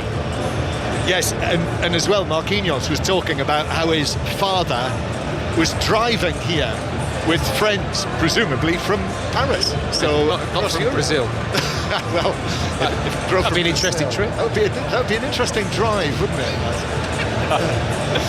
it? Let's move it on to Bukayo Saka then, before we hear from him in the next couple of minutes. That was great what Khaleesi said about representation in all senses. He was talking about diversity of class. He was basically saying there is any Arsenal fan can look at Bukayo Saka, whoever you are. If you're an Arsenal fan, you can see something of you in him. Absolutely, and it's not about, you know, achieving things at the level that people like Saka achieve them. They're few and far between. It's just the day-to-day things for me is what's important. About your character, what kind of person you want to be, how you want to go about things. I think there's so much we can take from so many aspects in a lot of sport that you can just step back and admire, and it's really inspirational. Did you see who kicked off the kick-off show? I did not. Your old teammate, Matt? David Beckham? He was on the big screen. Oh, okay, on the big screens. He said the opening words to start it all off. Wow. So as you can probably hear, the Killers are in full force. We can still hear ourselves, so that's all right. It's a really interesting setup down there. So there's big sort of black lights with huge yellow spots all over them. There are steps up to the stage in the middle. It sort of looks like the setup you might have for any major kind of Killers concert. And somehow when it's finished, they're going to have to get it all off the pitch. One more on Saka then, Matt, just before we hear from him. If any one individual with an individual moment can win the Champions League final for Arsenal tonight, is it Bukayo Saka? I think you would put him right at the top of that list of players that can impact the game for Arsenal for sure. You know, you look across it all, I think Havertz has great timing in certain moments. He appears to be a player that can time things incredibly well to impact situations. But Saka's the man. He's had a tricky few months, but he's looking back to where he needs to be in order to step onto this stage. He's going to love this. You know, he's been working so hard to get to the top of the game. This is the very top. We've already touched on some of these players won't get another opportunity to play in a game of this magnitude at club level. It is the biggest and the best, and he's just going to grab hold of it, I hope. Could be the night when star boy becomes star man. So let's hear from Saka on the journey he's been on with Arsenal and Mikel Arteta in the last few years. Personally, I know exactly what it means to them. I've been here on this journey, loving this club and seeing the ups, seeing the downs. And we felt it, you know, when we won the Premier League. We felt how much it means to the supporters, you know. We saw loads of videos, and yeah, I think the parade's going to be like the first time we see a proper mass and gathering of all the Arsenal fans, and obviously we're very excited. But at the same time, we're trying to stay focused on this game because it's so important, and it's a massive opportunity to do something special, and we'll probably make the parade even more crazy. So yeah, we want to enjoy it. But Mikel made it clear his mission was to bring Arsenal back to where we believe it belongs, and that's competing at the highest level, fighting for all the trophies. And yeah, I'm proud that we can sit here today and say that we've achieved that, winning the Premier League and obviously being able to play in this final. It's been a long journey, some disappointments along the way, but it's been worth it, you know, the feeling to lift that Premier League, and obviously do it with Mikel was special as well, and obviously Martin and all the players, you know, that we've been here for most of the journey, and we've fought for each other and had to pick each other up and go again, and now we get to enjoy these moments. And in in 10 minutes' time, one of the biggest games of Bukayo Saka's career is going to take place, maybe the biggest. The reason we can't say for sure is part of his amazing journey. Nobody will forget the penalty heartbreak he had in the final of Euro 2020. Nobody will forget the way he was treated, the way he had to pick himself up, and the career that he's gone on to have in any circumstances is remarkable. That makes it all the more remarkable. Bukayo Saka, one of the stars, no doubt about it, of this Arsenal side. And actually, Matt, just forget football for a second. Listening to him there, speaking to the world's media, he's got gravitas. Yeah, he has, and I think, he would probably say that those situations you mentioned there have made him. Because the response he's had to those situations, he's had support, and he's took a hold of it, he's learned and he's developed and he's got stronger and he's got better. And that to me is what drives you to get the best in whatever you do. Not just about sport, in anything. I think he's such a good example of that. And yeah, he's grown, the way he speaks, and he's got that responsibility now for Arsenal, which can weigh heavy at times, especially when you're not playing as well as what you can. Then it starts to get really heavy. But like I said, I think he's come through that period. I don't think physically he's been feeling as on top of his game. Hopefully his body is good enough tonight that he can really trust it and move and play with real freedom and express himself in the way that we know he can. If he does that, back to your original question, he can be the difference for Arsenal. Yeah, he's the undisputed number one in that position for both the Premier League winners and Thomas Tuchel's England team. I would be very surprised, Matt, wouldn't we, if he wasn't in the starting lineup in a few weeks' time when it comes to the first match. And I was quite touched yesterday when he spoke to us about talking about where it all started, really. And there were constant reminders that he was at Arsenal really from probably about as early as he can remember. 7-8 years old, he was talking about being at Hale End Road there with Arsenal, talking about what this parade will be like tomorrow, by the way. That's when the parade will be in North London. He said, I know exactly what it's going to mean for them. And he said, we felt it when we won the Premier League. So yeah, he's very quietly gained quite a stature. Yeah, no matter what you say, having had that experience from 7, you do have a bit more of the fabric of the club, I think, attached to you. I think it's just only natural that from a youngster, you've been in and around the training grounds, season by season, all the different coaches, everyone at the club has come across you and has had a little hand in your development. And I think that is something special when you get to evenings like this. And he had his picture taken inside the stadium here with Thierry Henry last night, and he said as well, Thierry Henry's been messaging him all season long, and he said, not just during the good times, he said he's been hearing from Thierry Henry when he's had a little bit of a struggle on, and presumably when he had his injury. So if things go Arsenal's way tonight, there'll be another photograph there, I'm absolutely certain. Thierry Henry and Bukayo Saka. Teams just starting to gather in the tunnel, and you may have just heard the moment when Arsenal fans' stomachs probably started to turn. We went from the delirium, Brandon Flowers and the Killers on stage singing Mr. Brightside, to this, the music, the beat, the hearts beginning to come out of the chest of Arsenal supporters. One more on Bukayo Saka, Matt, before this Champions League final gets underway. And maybe it's just because we've been getting a bit of a taste of Hollywood in front of us, but there is a world where Saka scores the winning goal in a Champions League final and England win the World Cup. And on the 70th anniversary of Stanley Matthews winning the first Ballon d'Or, with the ceremony coming to London for the first time, there's another England winger winning it. Is that a movie script that you've just written? Could be possible. Hey? That would be a dream movie, and you would think it's something that somebody has written. Will it get to that stage? We'll have to wait and see, but it sounds good to me. Thierry Henry and the former PSG and France defender Presnel Kimpembe have just walked out with the Champions League trophy arm in arm. It's finished, by the way, in the Challenge Cup. In fact, there's 5 minutes left. Wigan 40, Hull KR 10 is the latest score. But we're focused on the Champions League final. Players are in the tunnel. We're looking at them. Some of them quite still, others moving their feet around nervously. It is a sea of 1,000-yard stares in there with all of the focus it requires. Now the Arsenal fans make themselves heard. Here comes a banner. It's in 3 pieces. In the top tier, the famous clock. In the middle, red print on white with 2 cannons. The Arsenal, since 1886. The bottom tier, biggest and boldest, North London forever.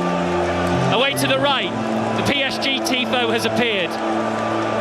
It's bigger, it's simpler. It's a man clad in blue, clutching the Champions League trophy to its chest, and a motto which says a whole city looks after it. Tout un ville veille sur elle in front of us. Down on the pitch now, the fluttering logos of Arsenal and Paris Saint-Germain are in front of us. And that roar can only mean one thing. The teams are with us. There is a concert pianist with the grandest of grand pianos in front of us.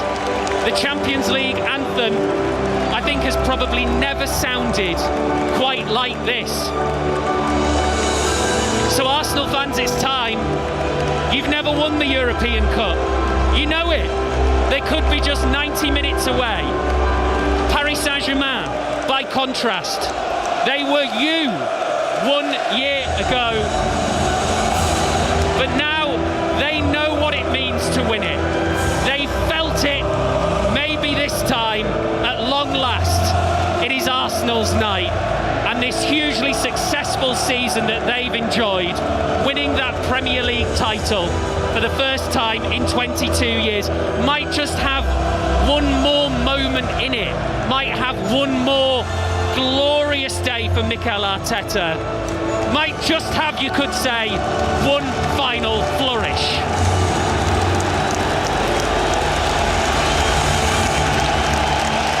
Speaking of, our pianist shows the way to the Champions League final.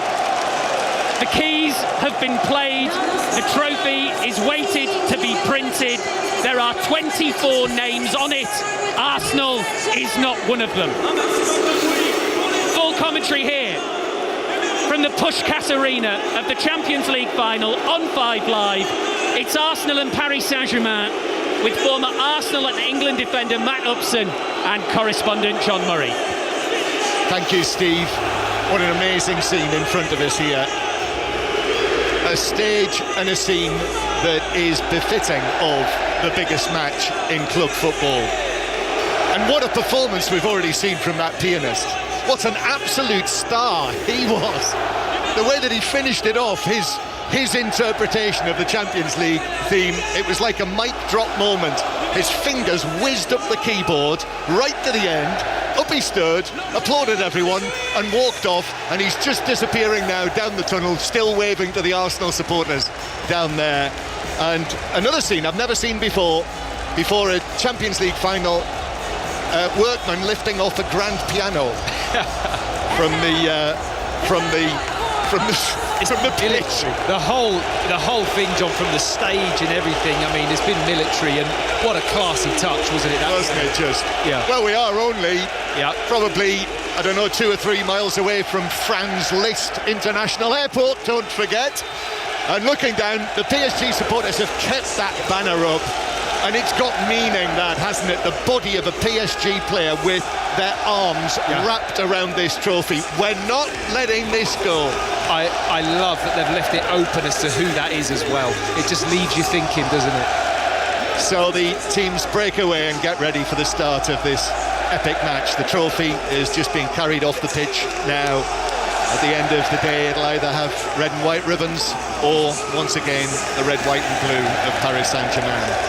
It is the 71st final in this competition's history, dating back to 1956. A lot of firsts as well, Matt.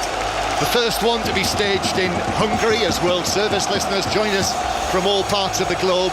So the first Champions League / European Cup final to be staged here in Hungary.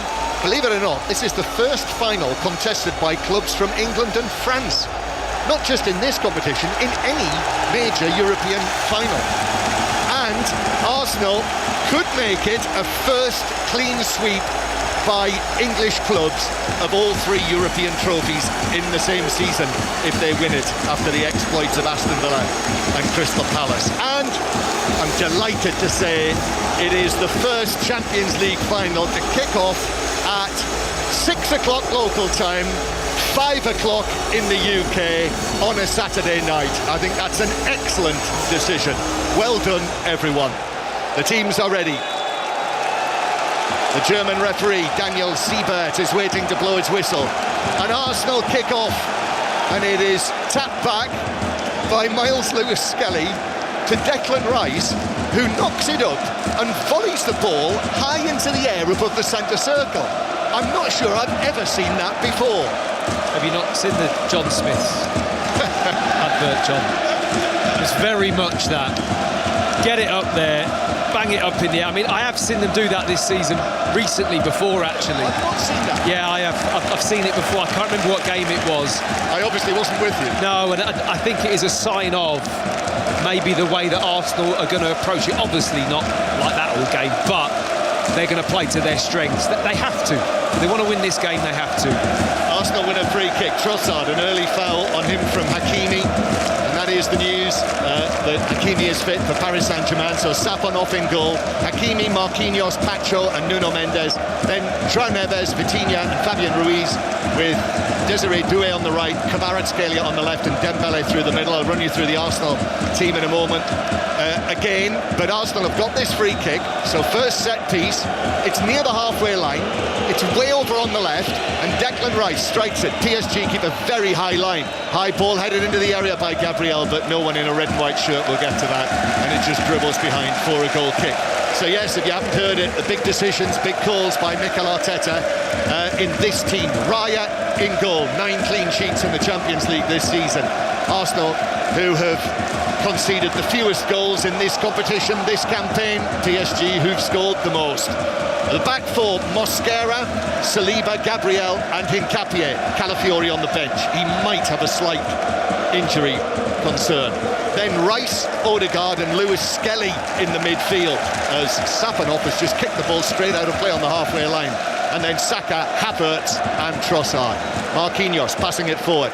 Both teams in their first choice colours as well, the almost all dark blue of Paris Saint-Germain with the red and white trim, as Marquinhos plays the ball out to Nuno Mendes, still inside his left back position, but of course he begins to bring it forward. Nuno Mendes, step over from him, and then as he tried to give it over to the far side to Hakimi, it was cut out by Trossard. So this PSG team, it's actually just one change from the final in Munich last year. Donnarumma no longer at PSG, with Safonov now, the Russian, in goal, having taken over as first choice from Chevalier during the course of this season. And it is PSG in possession. Magnificent winners of this competition in Munich 12 months ago when they demolished Inter. Great performance. Can they do that again in another final 12 months later?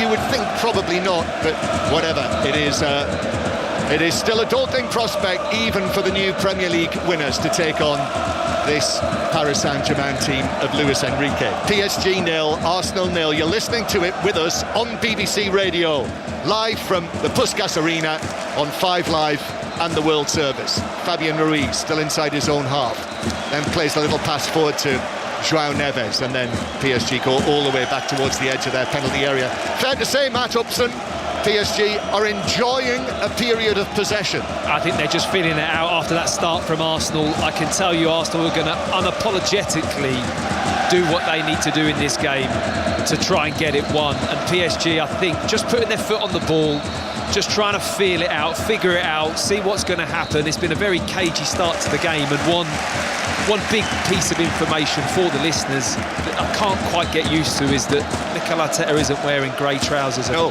he changed it. He didn't wear last Sunday at Crystal Palace. He changed to what he's wearing today, and I can't get used to it. No.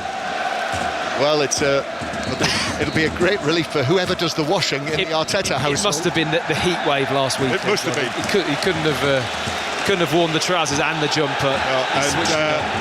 A free kick for Arsenal, and Fabian Ruiz has been given what looks like a final warning for that challenge. Jumped with Saka, put an elbow in his back. Saka went down, a free kick to Arsenal. So yes, Mikel Arteta, black trousers and a sort of light grey short-sleeved shirt. And when he was involved in the celebrations, the trophy presentation, and everyone put on Arsenal shirts, I thought Mikel Arteta looked like he could actually still play, even though he is 44 years old now. Two Spanish managers in the Champions League final. Fortunate break of the ball, bounces for Havertz. Havertz is away into the penalty area on the left-hand side, shoots for goal, and it's in! He's beaten Safanov at his near post. What a finish! Arsenal have the lead in the Champions League final. Kai Havertz, just like he did for Chelsea, his second goal in a Champions League final, and this one, 5 minutes on the clock. That's a shock for the defending champions. PSG 0, Arsenal 1, Kai Havertz. Wow, it's a massive shot for Safanov as well, beaten in his near post. It was a bizarre goal. There was a pause in the stadium, almost as if, has that gone in? I don't think anyone expected it. It looked like he'd ran the ball a bit wide for me, John. It was really fortunate deflection.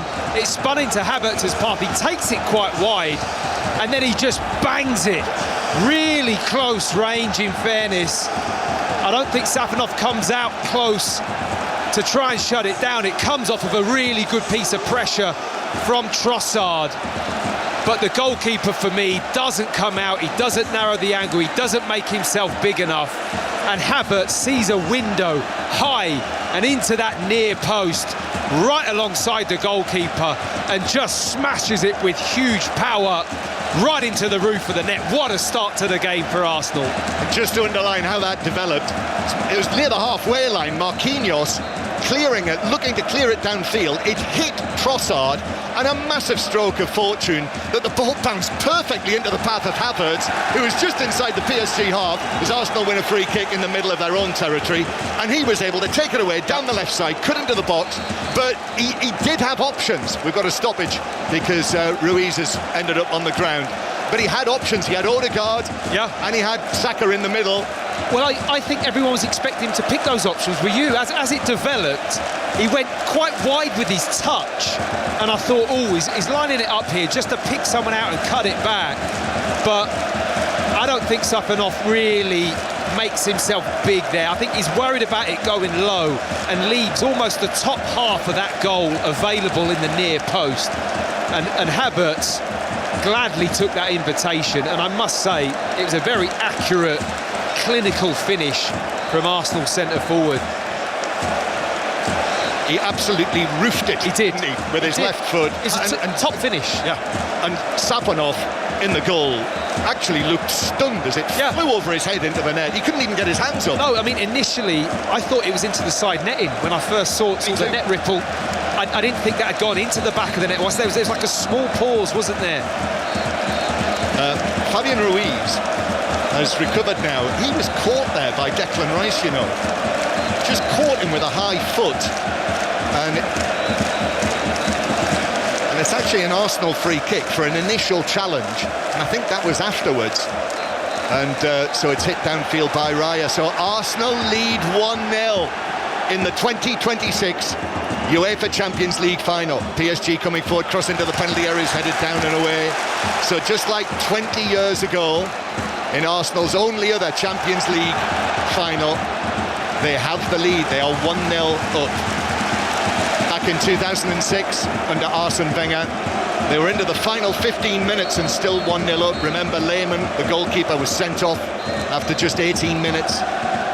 And here they are now, 1-0. A dream start, really, a goal like that. And I just mentioned, Matt, you know, the only player who didn't play in the Champions League final for PSG last season, their now departed goalkeeper Donnarumma, as PSG win another free kick on the halfway line. This time Dembele is tripped, and a free kick right on the halfway line.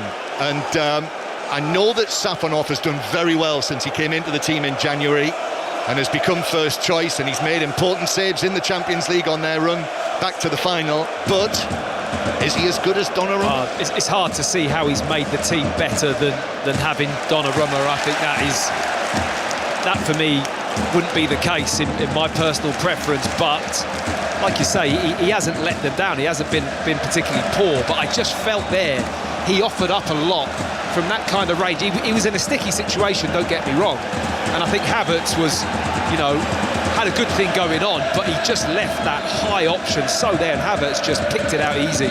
Here's Doué. Remember how brilliant he was in the final 12 months ago. Doué back to the halfway line. Already another feature of this match is lots of little fouls by Arsenal in the central third of the field. They're disrupting Paris Saint-Germain. I don't think that's a coincidence. No, they are disruptors, aren't they? As a team, that's what they've almost been levelled at them and criticised at times, but it's been effective, and it's going to have to be effective in this game. They're going to have to break up the rhythm. When PSG get going, it is like an orchestra, isn't it? It's like a real flow and a rhythm to their play. It'll go slow, then quick, and they'll build, and then all of a sudden it'll all happen at once, and that is how they like to play. So Arsenal are going to have to disrupt that. Yeah, maybe they should have left the grand piano on the pitch. Maybe. Here's Kvaratskhelia, and back to little Vitinha, and he curls a pass out towards the right-hand side. Doué is there.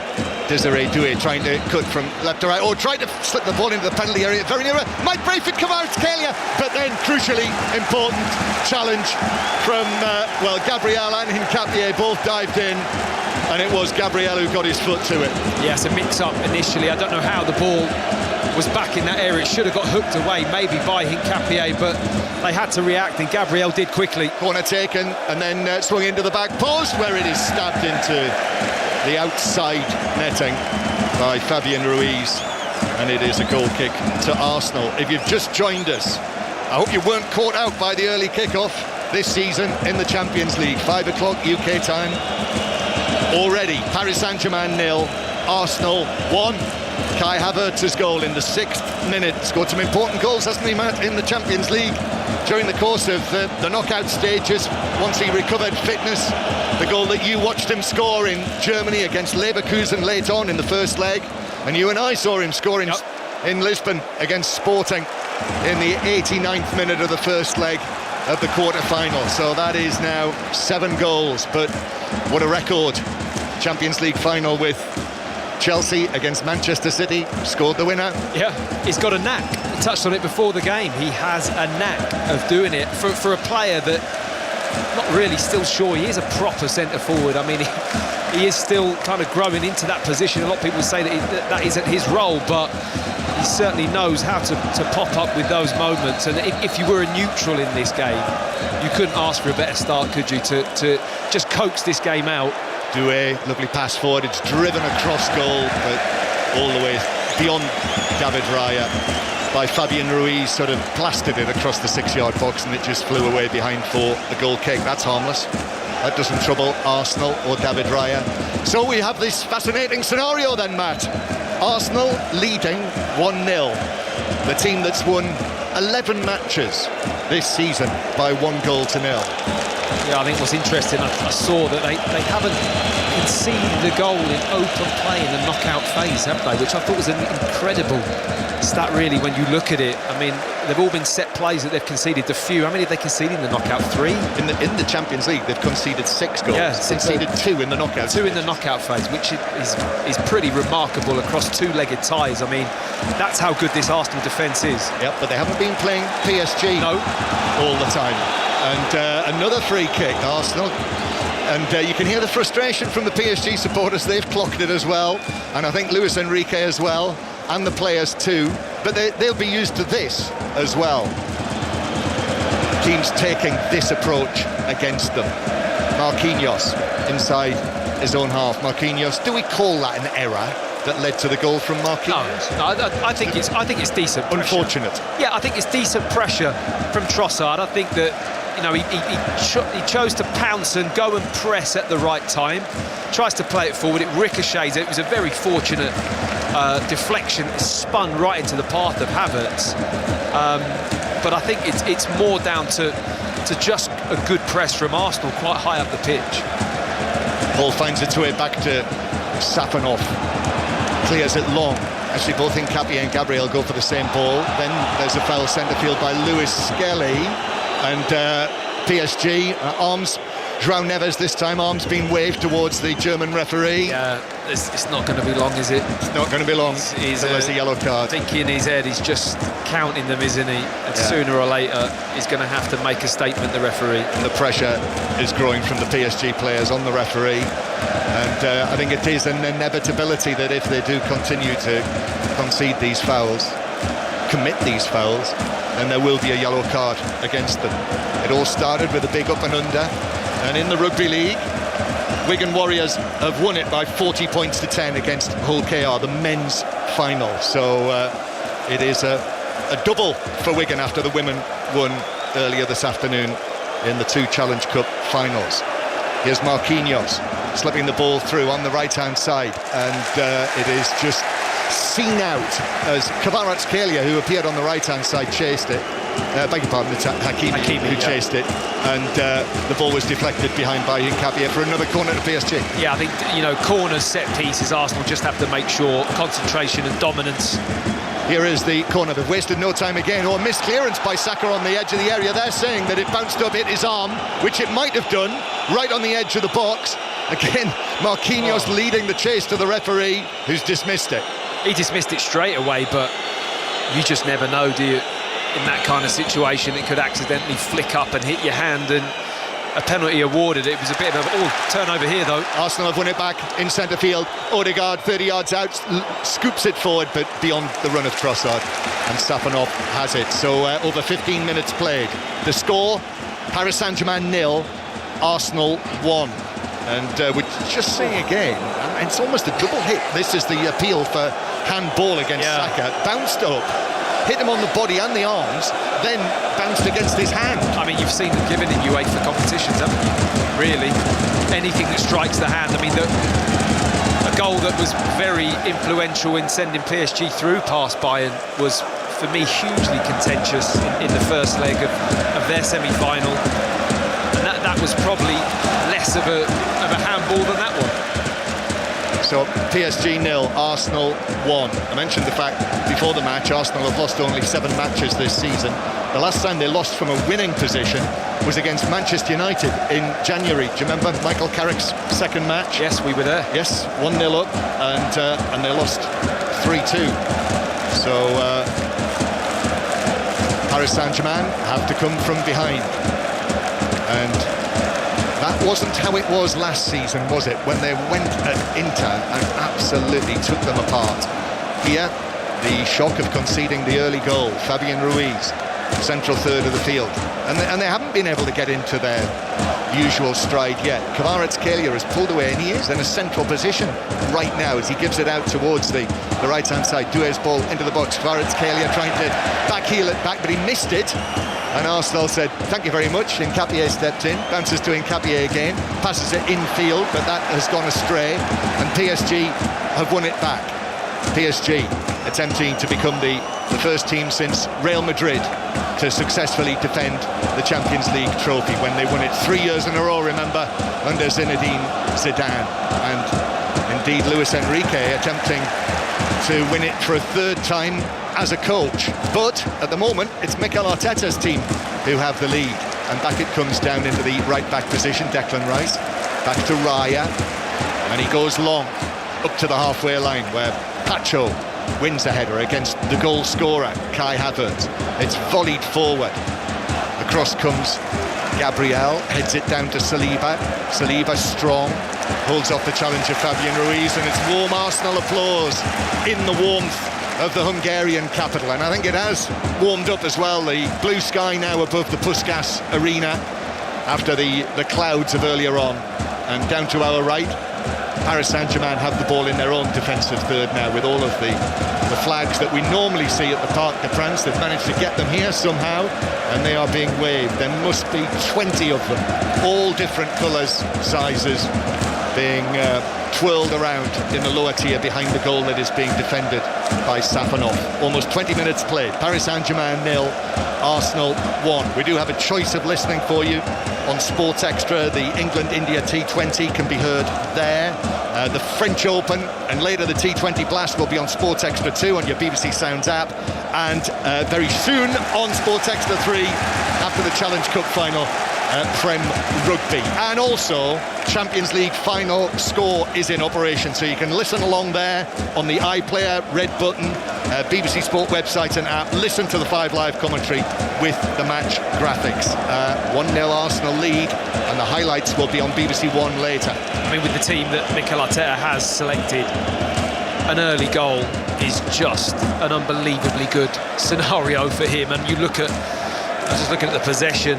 I mean, Arsenal have only had 19% of the ball. That's how much PSG have dominated this opening 20 minutes or so. And I just feel that when that ball turns over, Arsenal have to have players available. They can get 1 or 2 passes off and actually build a bit of possession themselves. You can't not have the ball for that longer period and get away with it against this team. They are at the moment, but over time you just feel the chances are going to flow if Arsenal don't start to get out and get hold of the ball a little bit more.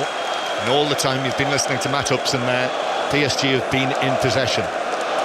Dembele dropping deep to the halfway line, gives it to Marquinhos. Now here's Doué with the orange boots on, back to Marquinhos. And then Vitinha curls one over the top, but that's harmless for Arsenal. Raya can quickly make a couple of steps out of his 6-yard box, claim it, and give it out to Trossard, who passes it up to Kai Havertz, who draws the challenge, which puts it out of play for an Arsenal throw. Their pressure, PSG's unbelievable in it, I have to say. What a hard team to play against. We all talk about how good they are with the ball, but Arsenal at the moment it gets passed out, they're shutting down avenues, they're pressing the ball, they're all over the Arsenal players. They can't get 1 or 2 passes off without having to either lose the ball or it goes out for a throw-in.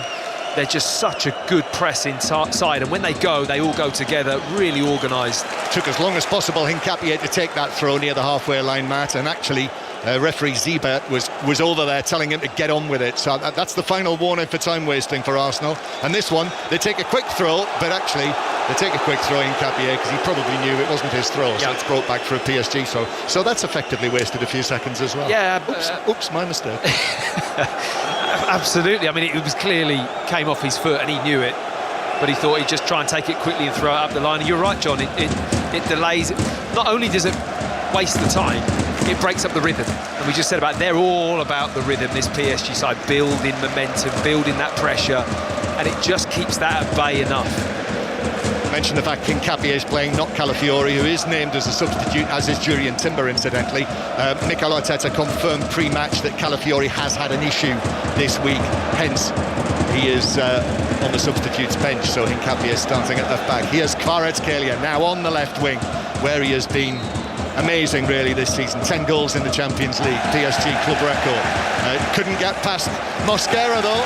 First time he's been up against him really, one-on-one, the 21-year-old Spanish international Mosquera, and he won that battle out of play for a throw to Arsenal. That'll just give him a huge boost of confidence. I mean, he's started the game well, he's in good positions, he looks bright, he's moving his feet sharply. I think fitness could play a big part in this game as well, John. Arsenal having to defend a lot.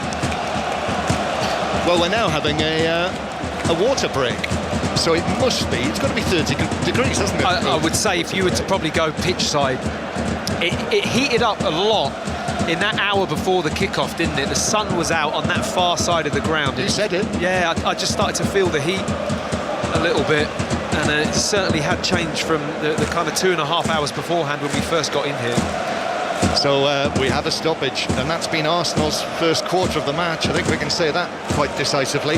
And Havertz scoring the goal in the 6th minute. If you've joined us late, it was an attempted clearance by Marquinhos on the halfway line that hit Trossard, who was just a couple of yards away from him, and it fell perfectly. The rebound released Havertz like the perfect pass forward. And he took it on himself into the penalty area, left side, and then absolutely hammered it, as I said at the time, roofed it past Safanov, the goalkeeper, who looked startled, caught out, surprised. Yeah, I just think you're right, it was like a shock, wasn't it? And I don't think there's much he can do, Safanov, but he was just trying to cover that lower part of the goal and left a good metre or so up to the crossbar where Havertz could just hit it high, and he did it exceptionally well. It was a very controlled finish. And now guess what's happening? The water break has been completed. PSG, bottles down, back on the field, ready to go. Arsenal, I'm not sure we finished quite yet. I think there's still a little bit of water to be drained out of this bottle, and the referee had to come across and say, come on, get on with it. So there's another one, you know, a water break, an opportunity for one team to dawdle back into position if you're winning by 1-0. That's what they did. I think we're going to see it all game, aren't we? Yes. We're going to see him manage and handle the game as best they can. Yeah, this could be frustrating for PSG on the basis of what we've seen so far. PSG 0, Arsenal 1, and so far I've made, and in fact Luis Enrique, just watching him now, quickly to the corner, and he's signalling to the referee, and he's pointing to his wrist, and he's pointing and pointing, and he's saying, how long are Arsenal going to take this throw-in? So he's making the point, and that means that he's concerned.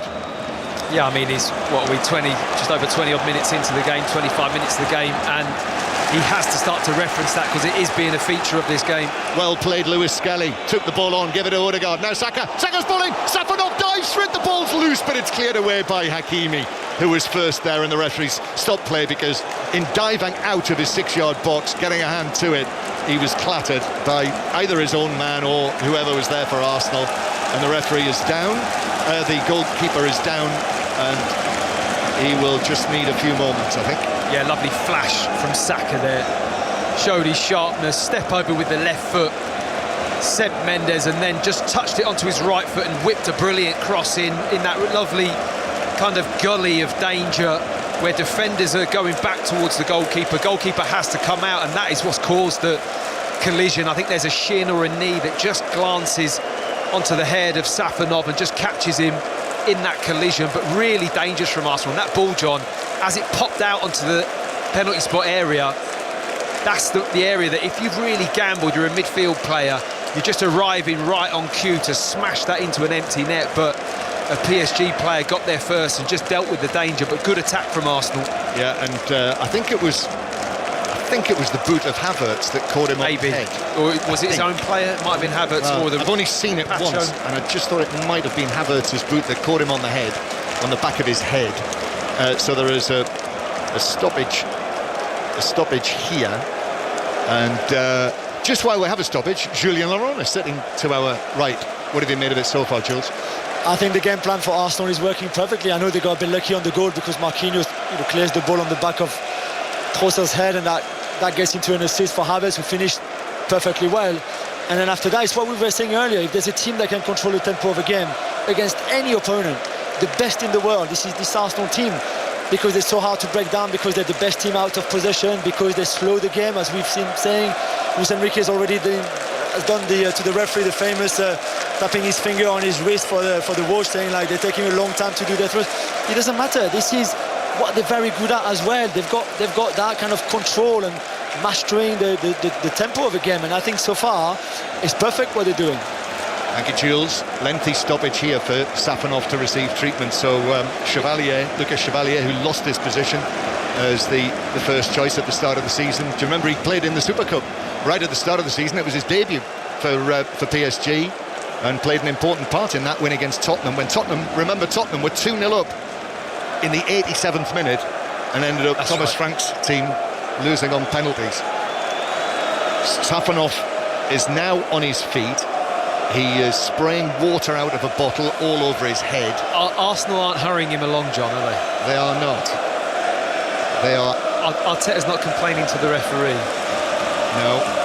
Arsenal are quite happy to stand in position and wait for this to unfold. And we've played almost half an hour, and still the goal is the only note I've made in terms of a goal-scoring opportunity. I honestly can't believe we're nearly half an hour into this game. It just doesn't feel like there's half, and it's a fair old chunk. It's gone, isn't it? I mean, yeah. Yeah, very different from 12 months ago in Munich.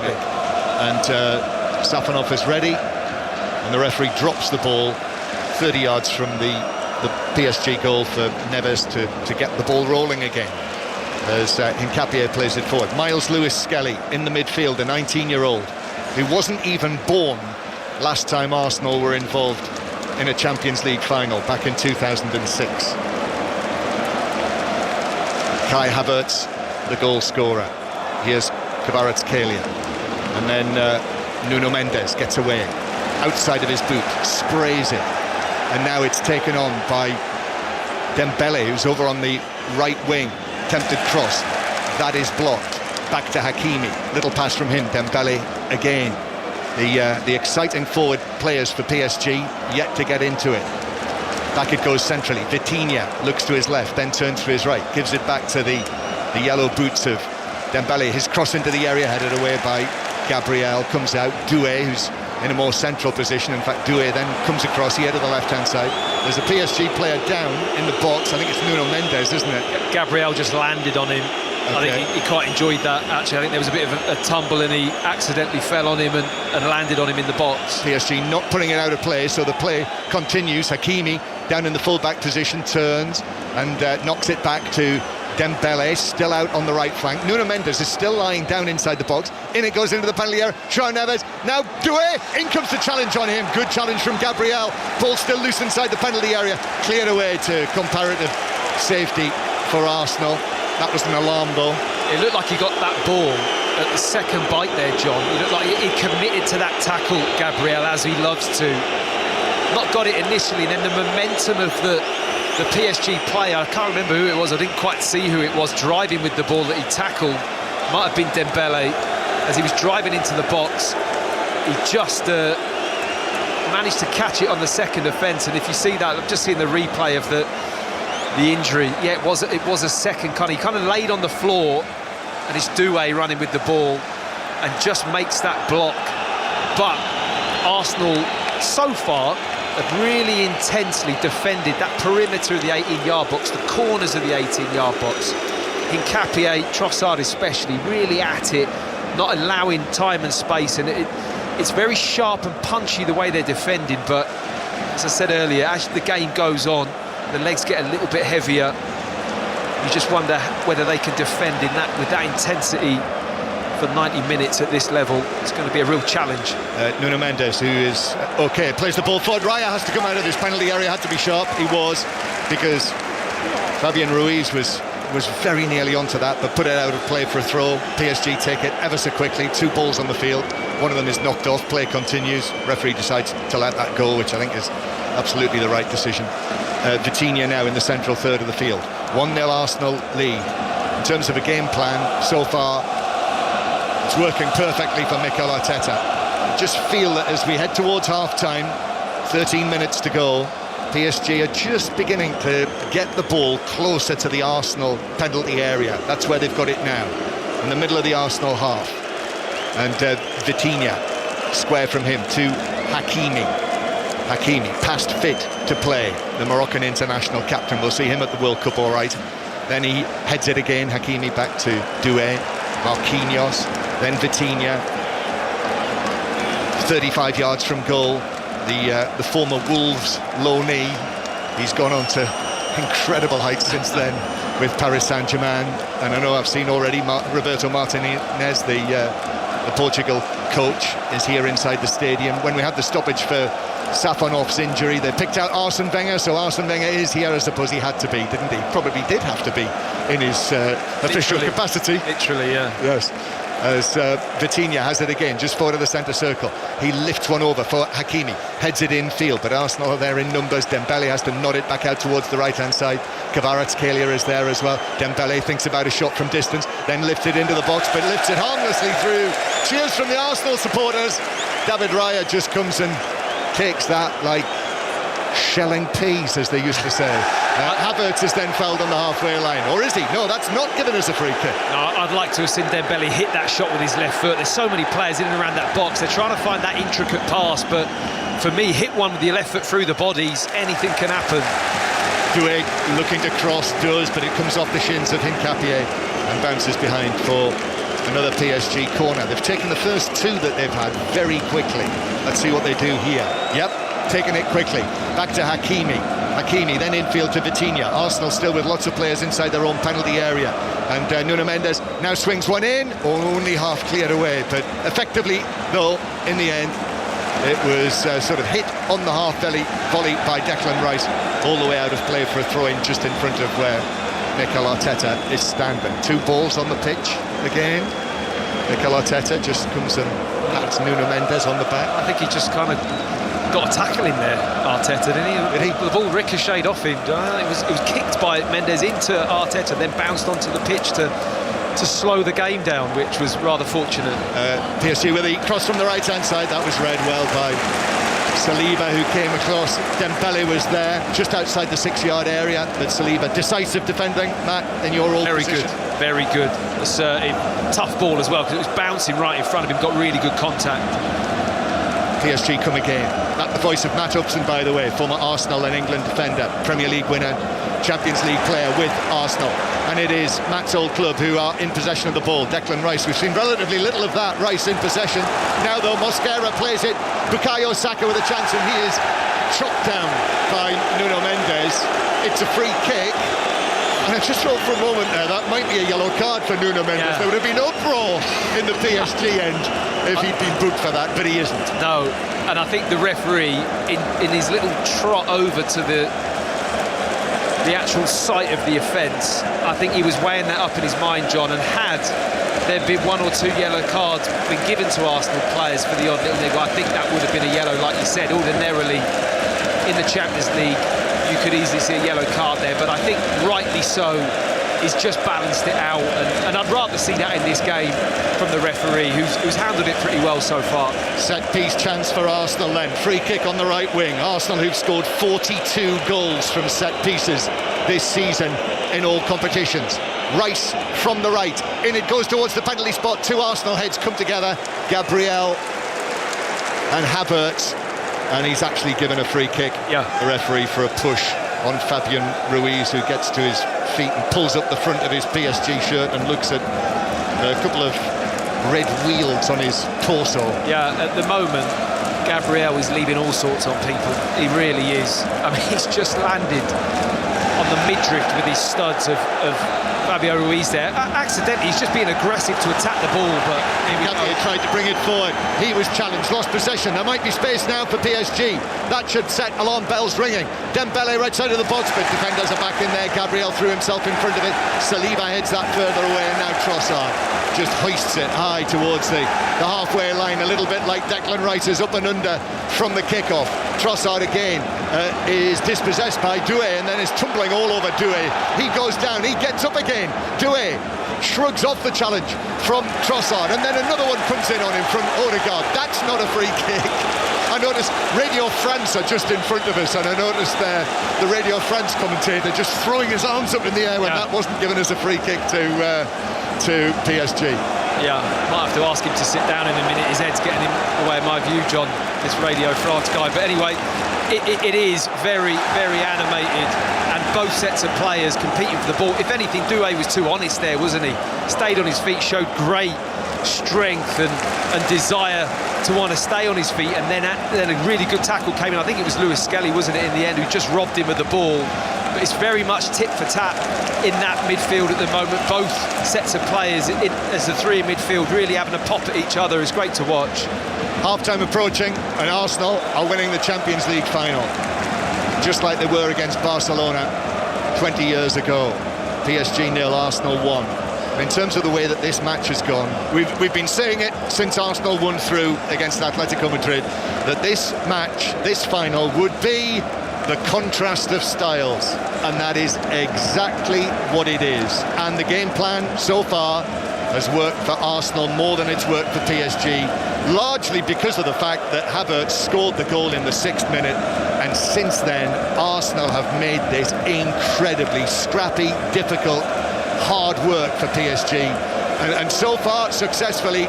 Luis Enrique's team have not been able to get into their normal flow. PSG, who love a win against the English clubs. Arsenal beat them last season, remember, in the group stage, the league phase. beat them well in the autumn, but then PSG won well in the end against Arsenal in the semi-final last season, as PSG won tie after tie against the English clubs before the win against Inter in the final, and they've carried it on this season really as well. Here they come, PSG, down the right, the cross in, deep towards the back post. Kvaratskhelia gets it down inside the penalty area. Mosquera goes close, Saka came to help him. Goes back to Nuno Mendes, curled into the box. That's headed down and away by Gabriel. The ball running out towards the far side. Havertz did well, managed to get his body in between the ball and Hakimi, and then as Hakimi was trying to get it back, he moved into Havertz. He's gone down, he's on his knees. The referee, the assistant as well over there, has stepped in, and we'll have to see what results from that. I think it'll be an Arsenal throw. I think the ball was out. Yeah, I think it's a sneaky attempt from Havertz to try and get Hakimi in trouble here. He just wants the ball back quickly. He's not trying to grab him round the neck. Just seeing it again. I know. Havertz. I mean, it's poor, isn't it? Hakimi is trying to grab the ball back, but sort of juggles and misses the ball, catches him round the neck. Havertz goes down. Yeah. We know what his game is. Yeah. Havertz. And it runs the clock as well, John. It's just that little delay, and Paris really struggling to get into their rhythm, and all down to the fact that Arsenal are spoiling the party at the moment. We're not talking about their key players, are we? No. I haven't mentioned Kvaratskhelia very often, which I'm not that disappointed against because I struggle to say his name, John, but love watching him play. Yes. But he cannot get into his rhythm at this moment in time, and there will be a time in this game where he does, no doubt, because they're world-class players, and Arsenal are going to have to manage that. But at the moment, it's going pretty well for the Gunners. This is 5 Live and the World Service from BBC Radio, live from the beautiful city of Budapest, the Hungarian capital, on the banks of the Danube. Nuno Mendes playing the ball in towards the edge of the Arsenal box. Dembele leaves it, lifted across by Hakimi, but he got that all wrong. He landed it on the head of Declan Rice, who cleared it away. Then Odegaard lost possession. Then rather blatantly he went down. Odegaard trying to win a free kick. The referee wasn't being fooled by that. PSG again as they play from right to left. So the two teams attacking towards the end in the first half, where the opposing supporters are. So PSG attacking towards the red and white sections of Arsenal. They handed out T-shirts to all of the Arsenal supporters in sections, big stripes, red T-shirts, white T-shirts, with the legend "Over Land and Sea" written across it, as it was. Remember the tifo at the Emirates in the second leg with the big Arsenal galleon, the ship, or the boat, as Mikel Arteta likes to refer it to, when he invited everyone to jump in the boat with Arsenal because it was going to be an exciting ride. Well, they won the Premier League, lifted the trophy 6 days ago, and now they're winning the Champions League final. But still a long way to go. PSG in possession. Fabian Ruiz, square ball out to Marquinhos, now to the right-hand side, where Hakimi will play the ball into the penalty area. Quick pass back from João Neves. Now Vitinha again. Vitinha, square from him. Kvaratskhelia quite centrally, thought about a shot on his right foot, then turned, gave it to Fabian Ruiz. Now Nuno Mendes, the left back, taking on Mosquera into the penalty area, pulls it across, hits a defender, and then it's headed wide and behind by Kvaratskhelia. In a bunch of players, headed behind, and it is a goal kick to Arsenal.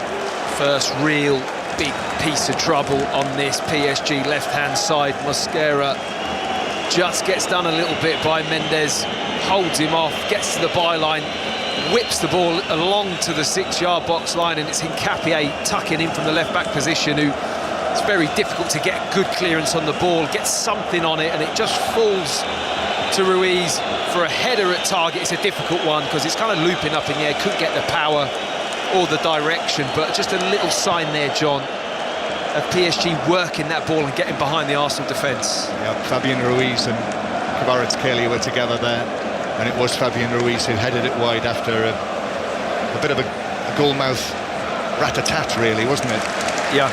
Could have gone anywhere from Nkapie, but fortune went with Arsenal again, as it did for the goal in the 6th minute of the match.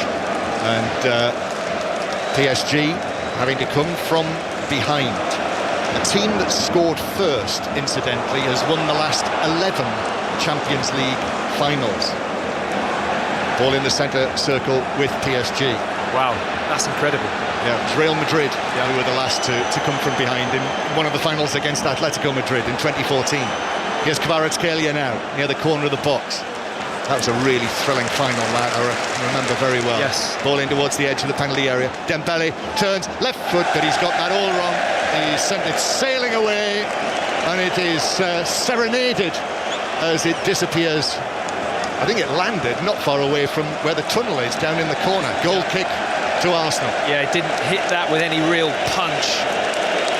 Dembele tried to really pick his spot, but his body weight was leaning back. He didn't get over the top of the ball. He didn't have that momentum, John, that we've been talking about, how good this PSG side are at creating momentum and rhythm.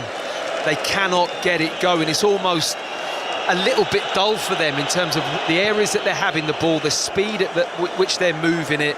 They're not enjoying it because they want maybe to be a little bit deeper at times and hit from further afield, but Arsenal dropping so deep and just filling all the spaces at the moment. PSG, who have not played for a fortnight, it might be worth just underlining, since the last league match of the season. League champions again. PSG this season for the 5th year in a row, and we've got 6 minutes of added time, and I don't think Luis Enrique is terribly impressed with that number.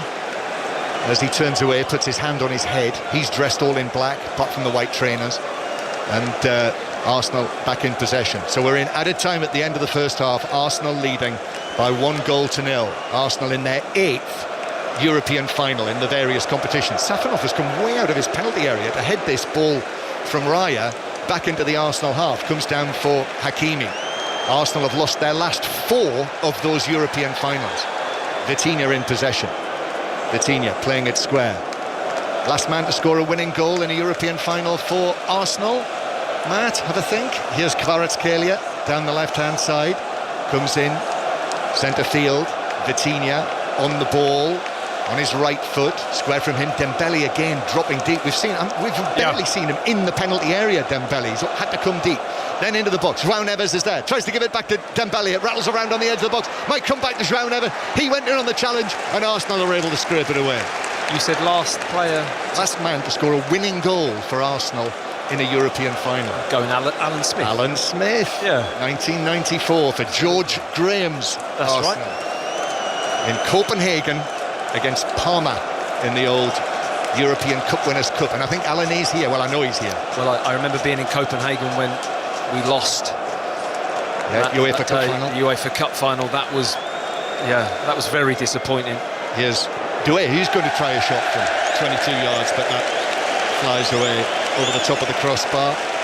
And Mikel Arteta and everyone in a red and white striped shirt, everyone in the boat will be happy to see that. More of a boat than a ship for you, John? Well, just because... You're happy with the boat? Well, Arteta preferred the ship. He referred to the boat. So right, well, let's keep it a boat. Yeah. But they're on the boat, and the boat's sailing well. Yeah, it's calm waters. It is calm. He can't ask for more than where this is at the moment. It's at their tempo. And for them to be able to get the game to that level just shows you how good they are at trying to achieve that. So if it stays like this and they go in at half-time with this kind of feel, and obviously the scoreline's the same, then what a first half that is.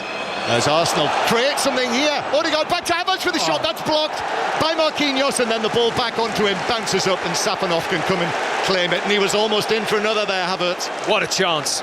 Massive chance.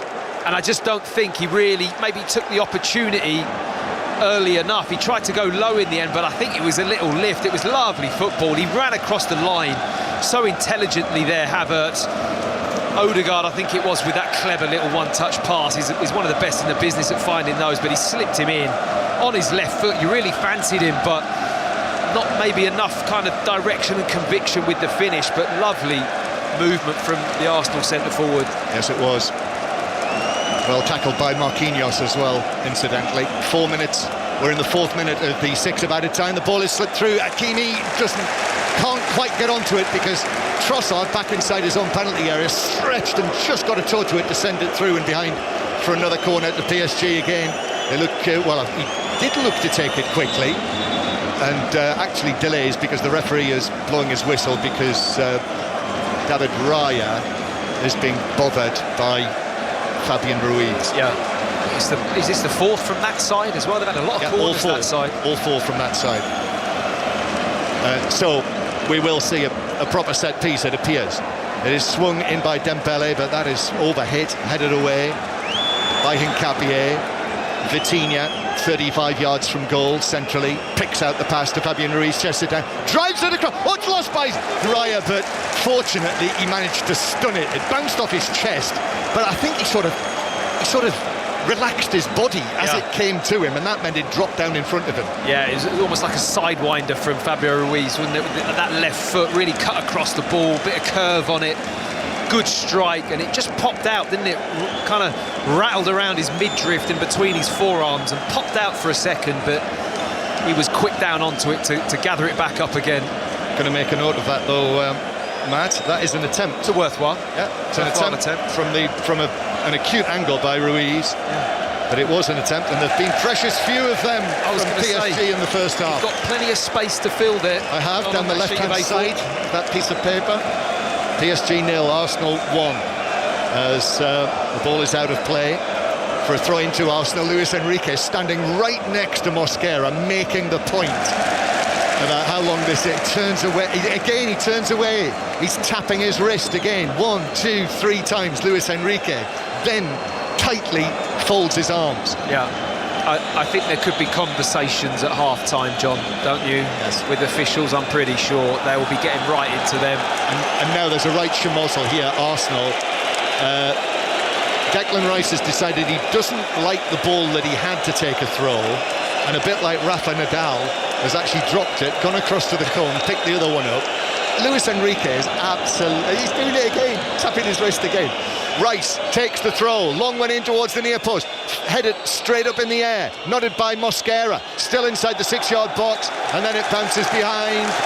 Havertz jumping with Pacho. It's a corner. The referee. It's a corner. He's indicated the corner, and let me tell you, this is a big moment. Massive moment of the game, this. It just feels like something's building, and we know the presence Arsenal have on the field for set pieces and how good they are anyway, but with a back four of centre-backs and Havertz as well, what an opportunity this is, John, to take this one step further into the half-time break. Arsenal are winning 1-0, 5 live from the BBC, and Saka is waiting to take the corner, and he's blown the whistle for half-time. Well, I'm mystified by that. How's that happened? And the referee is saying, he's shaking his head and he's pointing at Saka, and it's almost as if, and actually some of the Arsenal players are going to the referee and they're trying to explain that, but the referee, Daniel Seabird, is looking at Saka as if to say, I told you took too long, that you only had so long to take it, and you messed about and blown the whistle. I think he's punished them for taking too long to take the corner. Interesting. Fair enough. In some ways, I think he might have been getting as fed up as Luis Enrique of the kind of delaying side of the game that Arsenal have deployed here. But you don't see that very often. It gets awarded and then you don't get the time to take it. Quite shrewd refereeing as well, because whatever Luis Enrique was going to say to the referee now, the referee, I've just blown early. He's diffused that because he's like, they had a corner and I've just taken that away from them because they were delaying play. Don't worry, I've got it handled. Well, Matt, the story of this match is all too obvious, isn't it? Arsenal score early through Havertz and then have just made it incredibly frustrating, difficult for Paris Saint-Germain. And halfway through this match, they're 45 minutes away from greatness. They are. They really are. And it's gone quickly, but has been relatively uneventful in some ways. But what I would say, most teams maybe wouldn't enjoy scoring early against this PSG team. It would actually could end up being a negative. You could just like poke the bear really in terms of getting it stirred up and then you're in trouble. But I think Arsenal have gone the other way and have actually quite enjoyed then displaying what they're good at and how they want to go about this game, and they've got it to half time in relatively good shape, and it's going to be fascinating to see how the second 45 plays out. Yes, the good ship Arsenal, the pleasure boat on the Danube, is looking a comfortable place to be right now for Arsenal. PSG are in the doldrums.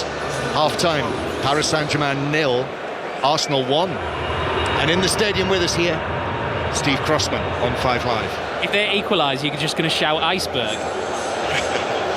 I'm not sure it's iceberg weather.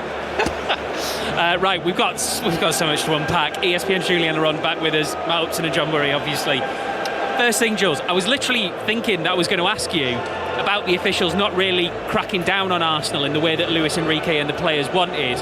OK, he's done that, but you know Enrique is going to be absolutely fuming about how long they've been able to take over everything else. Yeah, I think so. And you saw Luis Campos, who is the PSG sporting director, to simplify it, in the tunnel as well, who was, you could see on the screen that we have here in the press box, looking after the referee as well to have a word. We said it's part of the game. Arsenal are very good at it.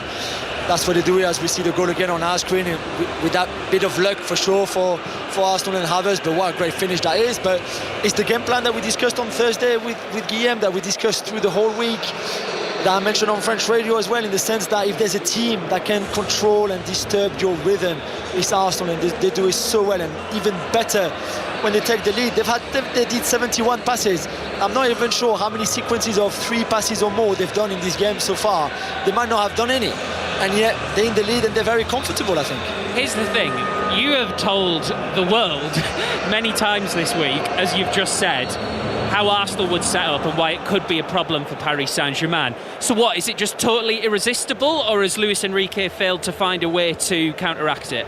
I think the early goal kind of amplify a little bit even more that, because for Arsenal, probably initially the game plan was more of a medium block than a kind of a low block that we've seen for most of the first half, or maybe not super low, but you see what I mean, in their own half, comfortable.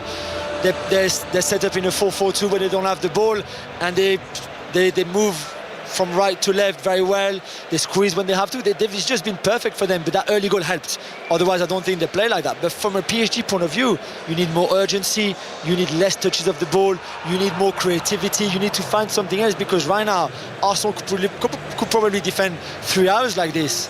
Don't you find, Jules, that PSG are at their best when teams do, of course, venture there? Yeah. You know what I mean? And then they can have that flow and that rhythm, and Mendes drives in field with the ball, spins it down the channel. There's spacing behind. You're then banging trouble. There's been none of that. No. And if you think they're not going to give that up. No, and the last time we've seen PSG struggling a bit like this was against Monaco in the playoffs, in the Champions League, against the back five that played exactly like Arsenal. Not as good, obviously, because Monaco is not as good as this Arsenal team, and we said before the game, Arsenal are the best team out of possession. When they don't have the ball, everything they do is near perfect all the time. So to break that down, now that you're behind, is even more difficult. You know, the other thing, Matt, that occurred to me in that first half, and it's quite surprised me a little bit, is Arsenal slowing the game down and doing what they do. It's obviously it's a tactic, but it's also a trap, and you don't have to walk into it. And there's just been a few examples, and one was Hakimi on Havertz on the far side when the ball went out of play. Yeah. Do you think they're walking into it a little bit? Yeah, maybe. You may be right, but they're going to start to get even more frustrated as it goes, and that's going to play into Arsenal's hands a little bit. I think from the PSG point of view, when there is that time where they drop right off, you still have to move the ball really, really quickly. Yeah. I think they're falling into this trap where they're putting their foot on it, waiting to see what happens. Then Dembele's dropping short. There's not enough shots from outside the box. They're trying to pick this, pick the lock when it's completely crowded. Not to say they haven't got the quality to thread that ball. I'm sure they can find that space, but it's got to be perfect. Yeah. And as the game goes on, they're going to start to get a little bit more hurried and a bit panicked, and I would like to see them. They're going to have to drive the tempo. The game isn't going to do it for them, and Arsenal certainly aren't. So they've really got to push it, PSG. Just one word on the goal as well, Jules. I was just looking back at Kai Havertz's stats for Arsenal this season. 7 goals, 4 in the Champions League, so more than half of them. His others against Manchester City and Chelsea, and the final one was the only goal of the game in that massive win against Burnley. Clutch player. Incredible. 2 goals now in 2 Champions League finals with 2 different teams. The last time that somebody did that was Cristiano Ronaldo, and that's it. This is for you the conversation that you are in right now. And he's a wonderful footballer. He is, and whether he's really a number 9 or more of a 10 or the second striker, but he's got all the ability in the world. He's tall, he's good in the air, he's quite strong, he's got decent pace, not super fast, but still decent pace. He's a left footer, he's great left foot, he's smart, he's a good kid. He's got everything. Injuries, I think, have slowed down his career a bit. Maybe the Chelsea move didn't work out like he wanted to. But in 45 minutes, he might have 2 Champions League under his belt. And then suddenly, again, he's one of those who would have marked the history of the competition. All right, take a breath, guys. Have some water. It is hot. It is humid here in Budapest. I don't know, Russell Fuller, whether those PSG fans playing at Roland Garros have got off court yet. If not, they might want to stay on it a little bit longer. One is off court with a win. Diane Parry, who has knocked out the 6th seed Amanda Anisimova in a 3rd set tiebreak. The other, 17-year-old Moise Kwame, is still playing. He is 2-1 and a breakdown in the 4th to Alejandro Tobio, having played for nearly 5 hours to win his 2nd round match. Defending champion Coco Gauff has set up on Anastasia Potapova, but 5-3 down in the 2nd. And we've just seen the longest match of the men's draw come to a close. Matteo Berrettini, one of the few Grand Slam finalists left in the draw, has saved 2 match points and won a final set tiebreak 15-13 to beat Francisco Cerundolo in 5 hours and 13 minutes, played in over 30-degree heat. Thank you very much, Russell. Yeah, it's hot there, it is hot here, and PSG just struggling at the minute to break Arsenal down. David Raya, very little to do, just that one shot from Ruiz would have almost surprised him, but he was able to keep it out. Arsenal are ahead in the Champions League final at half-time. They're 45 minutes away from their first ever European Cup. Before we're back with second half commentary, reaction from Steve Clarke on the way after Scotland had their Hampden send-off to the World Cup with a 4-1 victory over fellow qualifiers Curaçao. We'll also hear from England's Freya Kemp after England women beat India in the second of their T20s. We'll bring you some reaction to the Challenge Cup as well. Wigan Warriors beating Hull KR, and more on the news that broke earlier today. Arne Slot sacked at Liverpool. Let's get the news first with Stuart Clarkson. The voice of the UK. This is BBC Radio 5 Live. Steve, thank you. Good evening. Court documents show Buckingham Palace received emails 6 years ago appearing to show that Andrew Mountbatten Windsor was sharing confidential government information while he was an official trade envoy. They were among an archive of 30,000 emails taken from the account of a business associate. Mr Mountbatten Windsor has denied any wrongdoing. The head of the World Health Organisation's travelled to the Congolese province of Ituri to oversee efforts to contain the Ebola outbreak. There have been more than 240 deaths and 1,000 suspected infections in the past 2 weeks. The UK, US and Australia have announced a project to develop undersea drones as part of the AUKUS Defence Pact formed in 2021. Britain is contributing £150 million towards it. And the budget airline Wizz Air is telling holidaymakers to arrive at European airports 3 hours before their flights home because of delays at passport control with EES biometric checks. Airports say queues are worsening under the new system. And off comes the shirt. And up go the fans. And Argentina have won the World Cup again. Wow, these fans have gone absolutely wild. What we've witnessed here today proves that dreams do come true. The FIFA World Cup 2026. Live from Canada, Mexico, and the United States. Coming soon. On 5 Live and BBC Sounds. This is 5 Live Sports with Steve Crossman. Listen on BBC Sounds. Everybody here in the Pushkash Arena is just having a breather, a break from the intensity of the heat, a break from the intensity of the game. Arsenal lead Paris Saint-Germain 1-0. Kai Havertz in the Champions League final. Second half commentary on the way. Before that, more on the other big football story today. Liverpool have sacked Arne Slot. FGR, the ownership group, called it a difficult decision. Of course, Slot was in charge when the club won their 20th league title in his first season. Former Bournemouth manager Anthony Iraola has been approached to take over. Slot actually had the second best win ratio in the Premier League era at Liverpool. Obviously, Jurgen Klopp before him had the best. Let's get reaction from former Liverpool and England defender Stephen Warnock. The Liverpool fans have got disheartened with performances. I found it when I've been to Anfield over recent weeks that there's a sense of that invincibility has disappeared from Anfield, and teams feel like they can turn up and cause problems.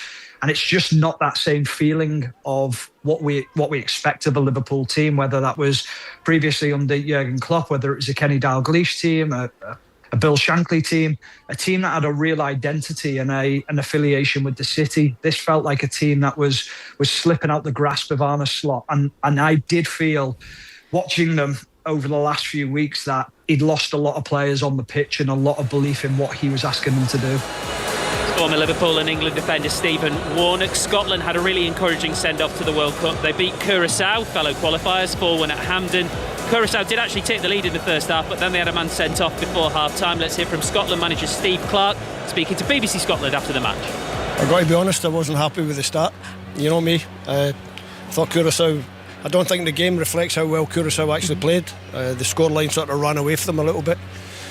So for us, 11v11, we had a little bit of work to do to get back in the game. I think, as I stand here, I would probably have rather had that 11v11 challenge to try and get back into the game, to find a way to get the connections and to make the chances that eventually we made against 10 men. But a win's a win. It's good for the crowd to see a few goals, and like you say, we're on the plane tomorrow. Yeah, because as much as for the crowd this is a celebration and it's a big send-off, it's a farewell and good luck kind of game. For you, it's about trying to gather more information ahead of that opening game against Haiti. More information, and there was also the case we had to get a lot of players on the pitch just to get minutes, just to give them a chance to play again. It's been a long time since some of them have been on the pitch. Quite a lot of them haven't had that many minutes through the second half of the season. And I think that showed a little bit towards the start of the game. One request was obviously no injuries. Obviously we've lost Billy. We're not too sure how bad it is just now. He's obviously going to be assessed overnight, and fingers crossed the wee man's fine. Steve Clarke there, Scotland head coach, speaking to Kelly Cates. They play their final warm-up game against Bolivia. That's in New Jersey next Saturday. You'll be able to hear that on 5 Sports Extra. This time next week, some of us will be in Mexico City, others in Florida. 5 Live's World Cup coverage will be getting underway. Forget the next week though, let's just focus on the next 45 minutes as Paris Saint-Germain retake the field ahead of the second half. A couple of other lines to bring you. A dominant second half for Wigan Warriors gave them a 40-10 win over Hull KR in the Challenge Cup final at Wembley. Wigan's women's side also victorious 54-6 over St Helens at Roland Garros. Top seed Arina Sabalenka will face Naomi Osaka in the French Open 4th round. Straight sets win for her over Daria Kasatkina. If you search tennis on BBC Sounds, you'll find more coverage and reaction. And in cricket, England's women beat India by 26 runs. That levels the 3-match T20 series with 1 game to play. Also worth remembering, 606 follows us here. Chris Sutton and Robbie Savage. You can book your call now. 08085 909 693. Julianne Laurent is with us of ESPN. PSG out quickly, out in a huddle. How do they approach this second half? Something we'll have to change, whether it's off the bench with the Barcola, for example, or Zaire Emery, for more percussion and trying to do something different, because Arsenal are not going to do anything different than what we saw in the first half for sure. All right, more from Jules to come. Once we're done here, by the way, in the Champions League final, we will be reacting to it all the way through until 7:30, and that is when 6:06 will be underway. We might have extra time, we might have penalties. I cannot see a grid in front of John Murray. Well, before that, we need 2 teams. Here's Matt Upson and John. Yes, thank you, Steve. PSG have been out there for a little while. Arsenal are making them wait, not for the first time this afternoon. And here comes Martin Odegaard now, appearing out of the tunnel. Red shirt, white sleeves, white short, red socks, rallying his men as they make their way into the centre of the field to get into their huddle. The other thing as well, I know it's been such a talking point, the fact that this match is not available to watch on free-to-air television back home. Let me just tell you that the highlights can be seen on BBC One tonight, but also the clips will be on the website, the iPlayer, 15 minutes after the trophy lift, so you can see the highlights then, the brief highlights, and then match of the day, Champions League match of the day tonight. And we are on Champions League final score right now on your iPlayer and red button. This is 5 Live from the BBC. Paris Saint-Germain 0, Arsenal 1 as the second half begins. Vitinha kicking off for PSG, who will attack towards their noisy fans. To our right, in the 3 tiers all the way around of the Puskás Arena, named after one of the great men of this competition. The only man to score 4 goals in a final in this competition, Ferenc Puskás. And it is PSG who set off with meaning. And it's Kvaratskhelia dancing. Then the ball in from the left-hand side, but cleared away on the edge of the 6-yard box by Gabriel from the Fabian Ruiz cross from the left wing. Bounced down. Mosquera, the 21-year-old playing as right back, just sees it out, and it's a throw-in to Arsenal. The teams, as they started the match, Safonov in goal, who was caught out by the Havertz shot. Hakimi is fit, Marquinhos, Pacho, Nuno Mendes, then João Neves, Vitinha and Ruiz, Doué, Dembele and Kvaratskhelia. And Arsenal have delayed and delayed taking this throw-in, and it's a yellow card for Mosquera. And referee Daniel Siebert has wasted no time. 2nd minute of the second half, but I mean, he did delay it. Yeah, it did. You've got to know how far to take it. I get you want to slow the tempo, but I mean, PSG come out really bright, bang, bang, bang, couple of passes, cross into the box, right, let's get this game going. It goes out, he wins a throw in Mosquera, and then, yeah, took an eternity to get the ball, then thinking about where he needs to throw it. And the referee, I think, has had to make a stand. I think there's probably been a little bit of pressure at half-time, John, I would say, or shall I say a lot of pressure. But I make him right in a way. You know, it's a game of football.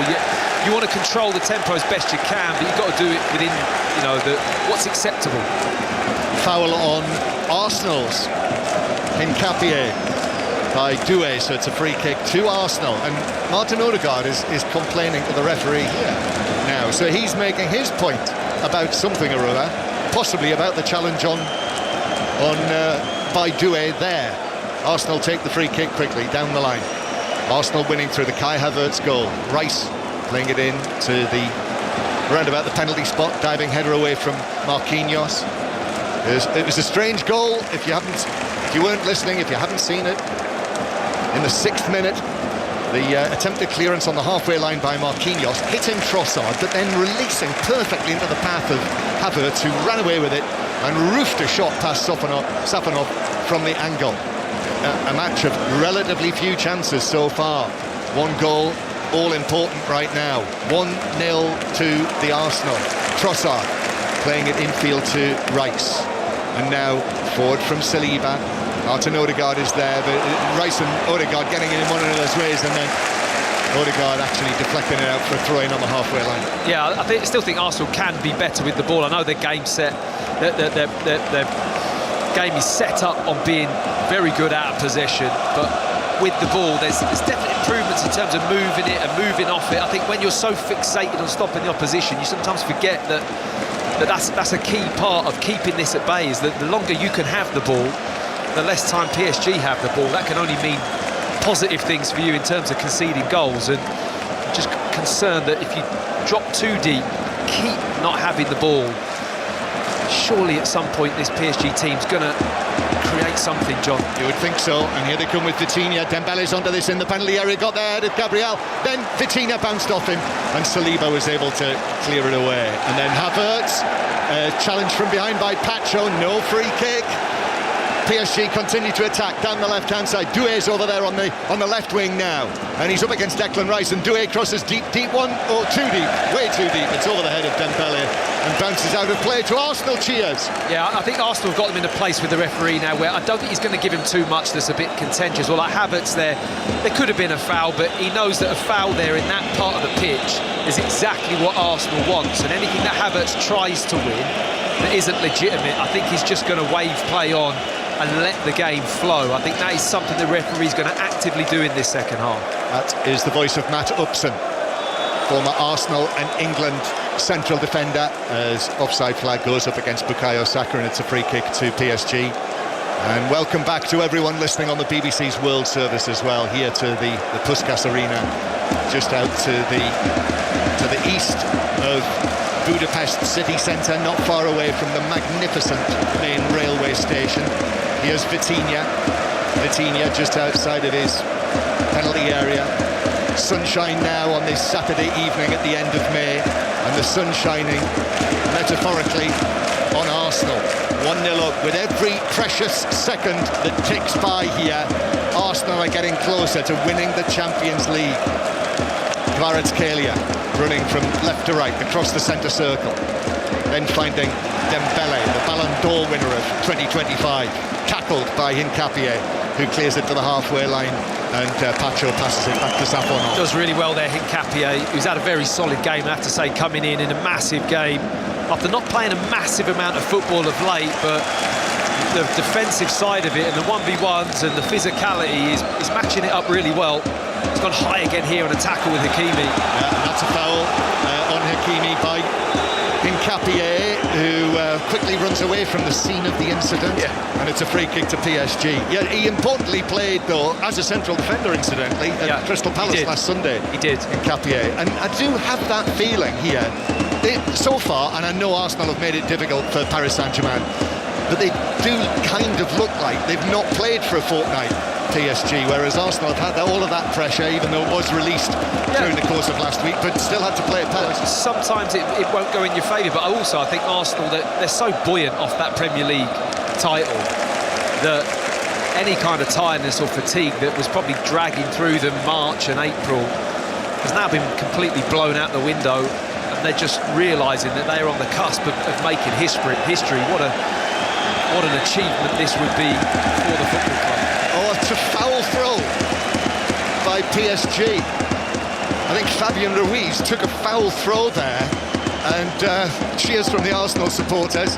I feel during the course of this match that there have been quite a few fortunate bounces of the ball that have gone Arsenal's way, but that was just a foul throw. Long pass forward from Raya, headed forward by Safonov, and then forward again for Arsenal. Havertz with a flick tried to find Trossard, but Marquinhos will turn it back towards the edge of the penalty area. This is Arsenal's 63rd match of the season in all competitions. Only once have Arsenal played more in a season. Here's Ruiz, lays it off now through the middle. Doué misses that, and Gabriel is able to tidy up, just sweeps his foot through the ball to pass it back to Raya from 25 yards. It's important to say what they played. How many more than PSG's? It's seven more matches, I think. It's PSG's 56th, Arsenal's 63rd. Yeah, so 7 more games this will be, which is substantial, isn't it? And you think of the intensity and the competitiveness of the Premier League matches, it is something to know. But Arsenal do have a bigger squad.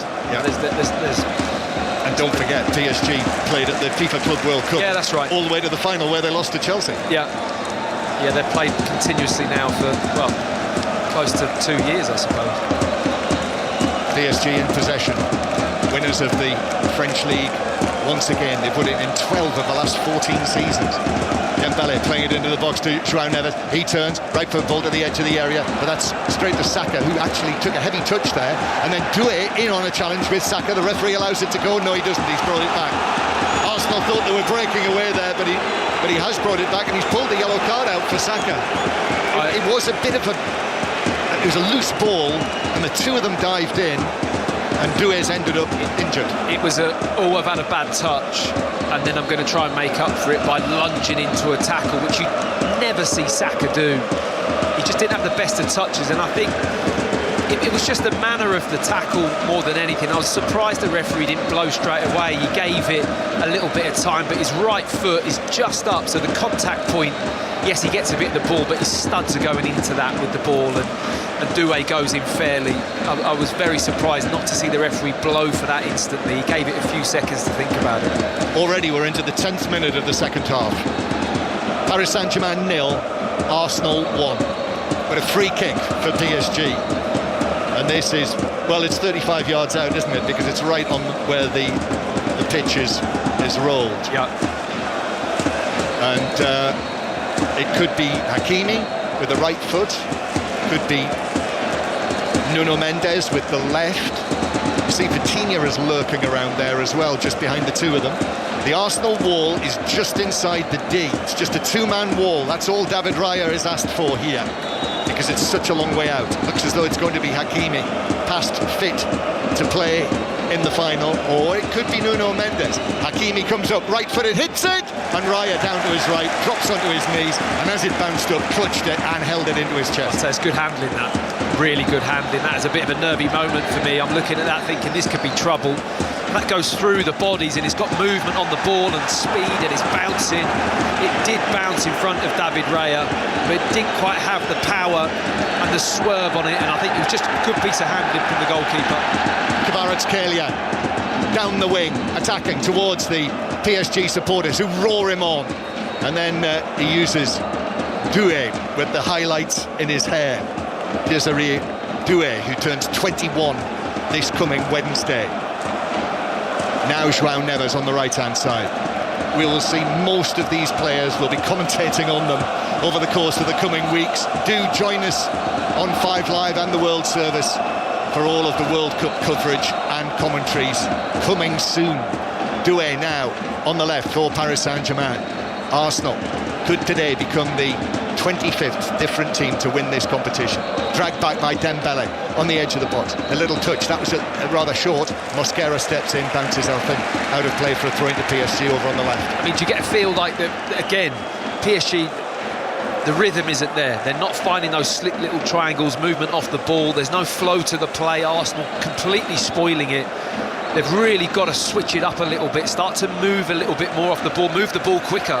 Here's a man who might be able to change it. Kvaratskhelia to the byline, chips it across over everyone, whether in blue or red, and it bounces out.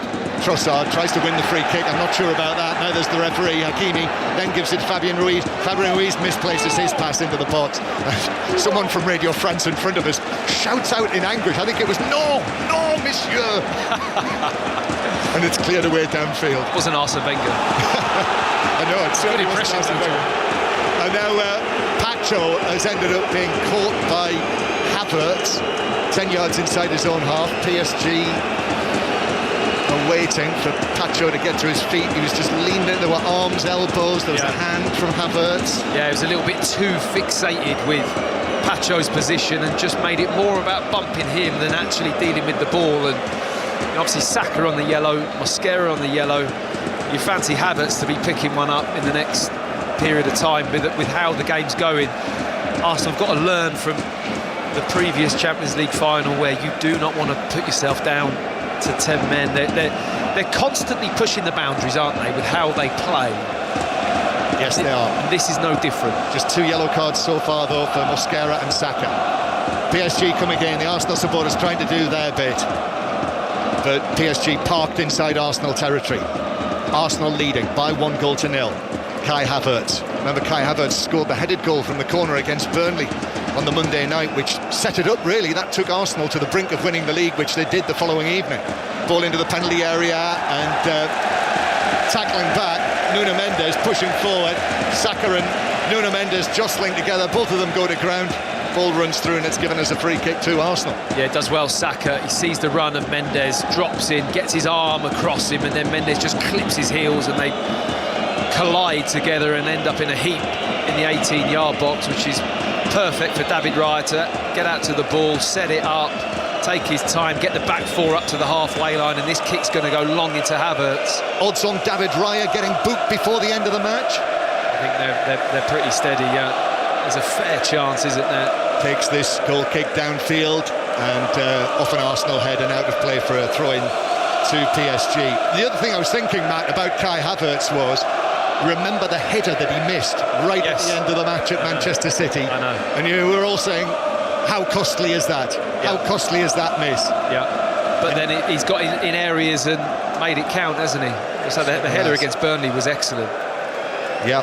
At that time, we thought the title perhaps has been decided. Not so. Arsenal won all of their remaining Premier League matches and then won the league actually by a little gap in the end. Yeah.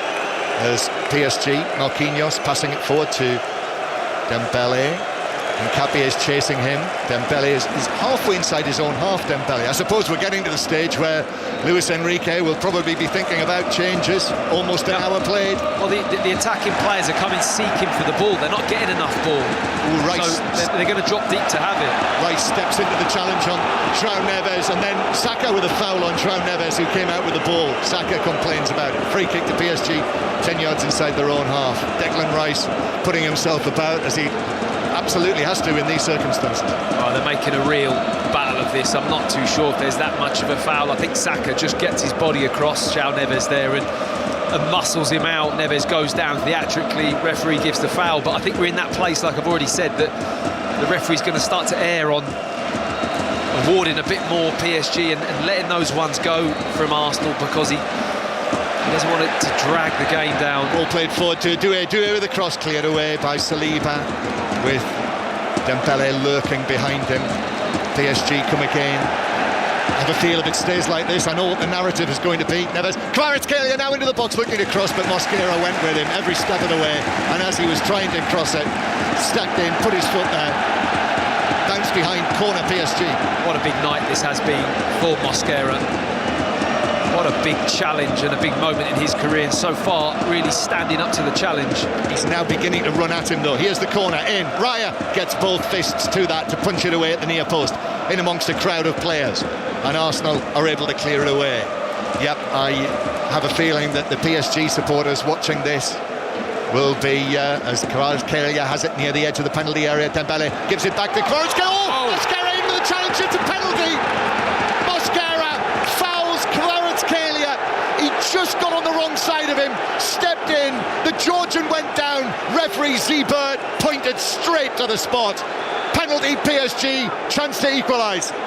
Well, straight away I felt penalty when I saw it, and I think it's just a little bit of desperation from Mosquera, who's been so good in this game for the first 60 minutes, but it was such a sharp 1-2 by the winger that when it got popped in behind, Kvaratskhelia, for me, just gets to the ball first, and the leg goes from behind, and Mosquera's the one going to ground. He tries to block the run, and he just, it's really tight. He just catches through the back of Kvaratskhelia, and my first instinct, John, was penalty, I have to say. It's a clumsy challenge, really. As I say, he sort of got out of position, and the thing is, he has already been booked. VAR are looking at this, obviously, so we're waiting, and the players are milling around next to the penalty spot. I find it hard to believe that this will be overturned. I can't believe they're looking at it for this long. It just, I think Luis Enrique's asking the question. Look at his face. He's looking at the fourth official going, why are we still waiting for this decision? Waiting and waiting. And I presume it'll be Vitinha to take this. And the check is over, it is confirmed, it's a penalty. So this is interesting. Vitinha, who can take a brilliant penalty, but if you remember back to the Parc des Princes last season, David Raya saved a penalty from Vitinha, even though PSG did go on to win that match. I mean, I just saw Kvaratskhelia getting his shin all bandaged up. You see that big red patch down his shin? I thought it was a tattoo to begin with, but he's clearly quite badly kind of gashed or grazed that. So in that time, I thought it was a plaster. In that time, the medical team have come on and really kind of patched it up on his right shin. Yeah, we can see a lot of blood, the bandage, a lot of blood from that tackle. So right, we're almost ready. So one of Arsenal's men of the season, David Raya. 9 clean sheets in the Champions League this season. He's been brilliant all season. It's not going to be Vitinha. It's going to be Dembele. Well, as I say, he has failed to score from the spot against David Raya. Yeah. So it's Dembele instead. He's a cool customer. Do you remember Nick Pope saving from Dembele in the Newcastle match? Did he wait for that one? Waited. I think yes, he did. With him, it's one of those where he likes that pause, doesn't he, and likes to see where the goalie goes. Here we go, Dembele to equalise. Raya goes the wrong way, diving to his left. The ball was in the back of the Arsenal net. Paris Saint-Germain have equalised. The holders are level, and red flares are lit all over the section behind the Arsenal goal. It's back level. Paris Saint-Germain 1, Arsenal 1. Well, said about the pause, there was no pause there. It was clinical, decisive and punchy. No delay, right foot, stepped up, didn't want to mess about, big pressure, penalty for a big pressure player in Dembele. What a class act he is. Strokes it with his right foot across his body to his left. David Raya's right, and Raya had already committed to the left-hand side. And what a shift up this is going to have to be now. Where do Arsenal take this game? How do they approach the end of this game? Because they've been sitting off, hanging on, delaying, making life difficult. What are they going to do now? Well, what they're going to do now, Matt, and this is a moment in this Champions League final. Jurrien Timber is making his return after 14 matches out, and Mosquera, who's just conceded the penalty, was on a yellow card, that's probably part of the thinking, is playing up against Kvaratskhelia.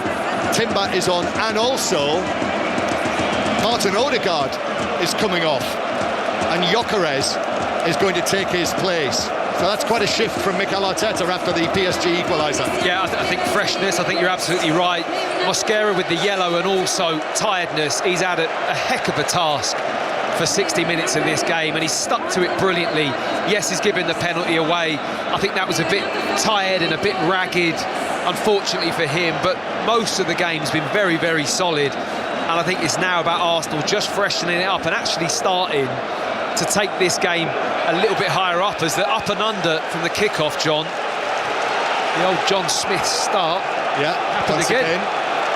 The old Eddie Waring, the up and under. They have it. And it's out of play for a throw for Arsenal on the right. So it's back level, 1-1 in the 2026 Champions League final here in Budapest. 5 Live and the World Service from the BBC. Lines are open for 606, by the way, if you're a Liverpool fan after today's news about Arne Slot. Robbie Savage and Chris Sutton taking your calls. So 08 085 909 693 once this Champions League final is over. I think Gyökeres coming on is a smart move for me. His legs, his running, his physicality, I think he's been doing that really well of late for Arsenal. This is a massive 25 minutes or so for him to really have an impact on the game. And I think Havertz looks like he's going to stay quite high and central, and Gyökeres is almost just going to replace Odegaard in the number 10 and be a little bit deeper probably. Trossard, overhead kick infield, but cleared away on the edge of the box, and actually an offside flag is up. And we're about to find out how much of a risk this is with Jurrien Timber's fitness. Coming on, how long have we played? We're in the 68th minute of the match. He's not played in the last 14 matches. He's had quite a complicated groin injury. Mikel Arteta has been quite vague about it. He's been named in the Dutch World Cup squad, and now he's making his return on the pitch. But before that, he was one of Arsenal's men of the season. Yeah, he was.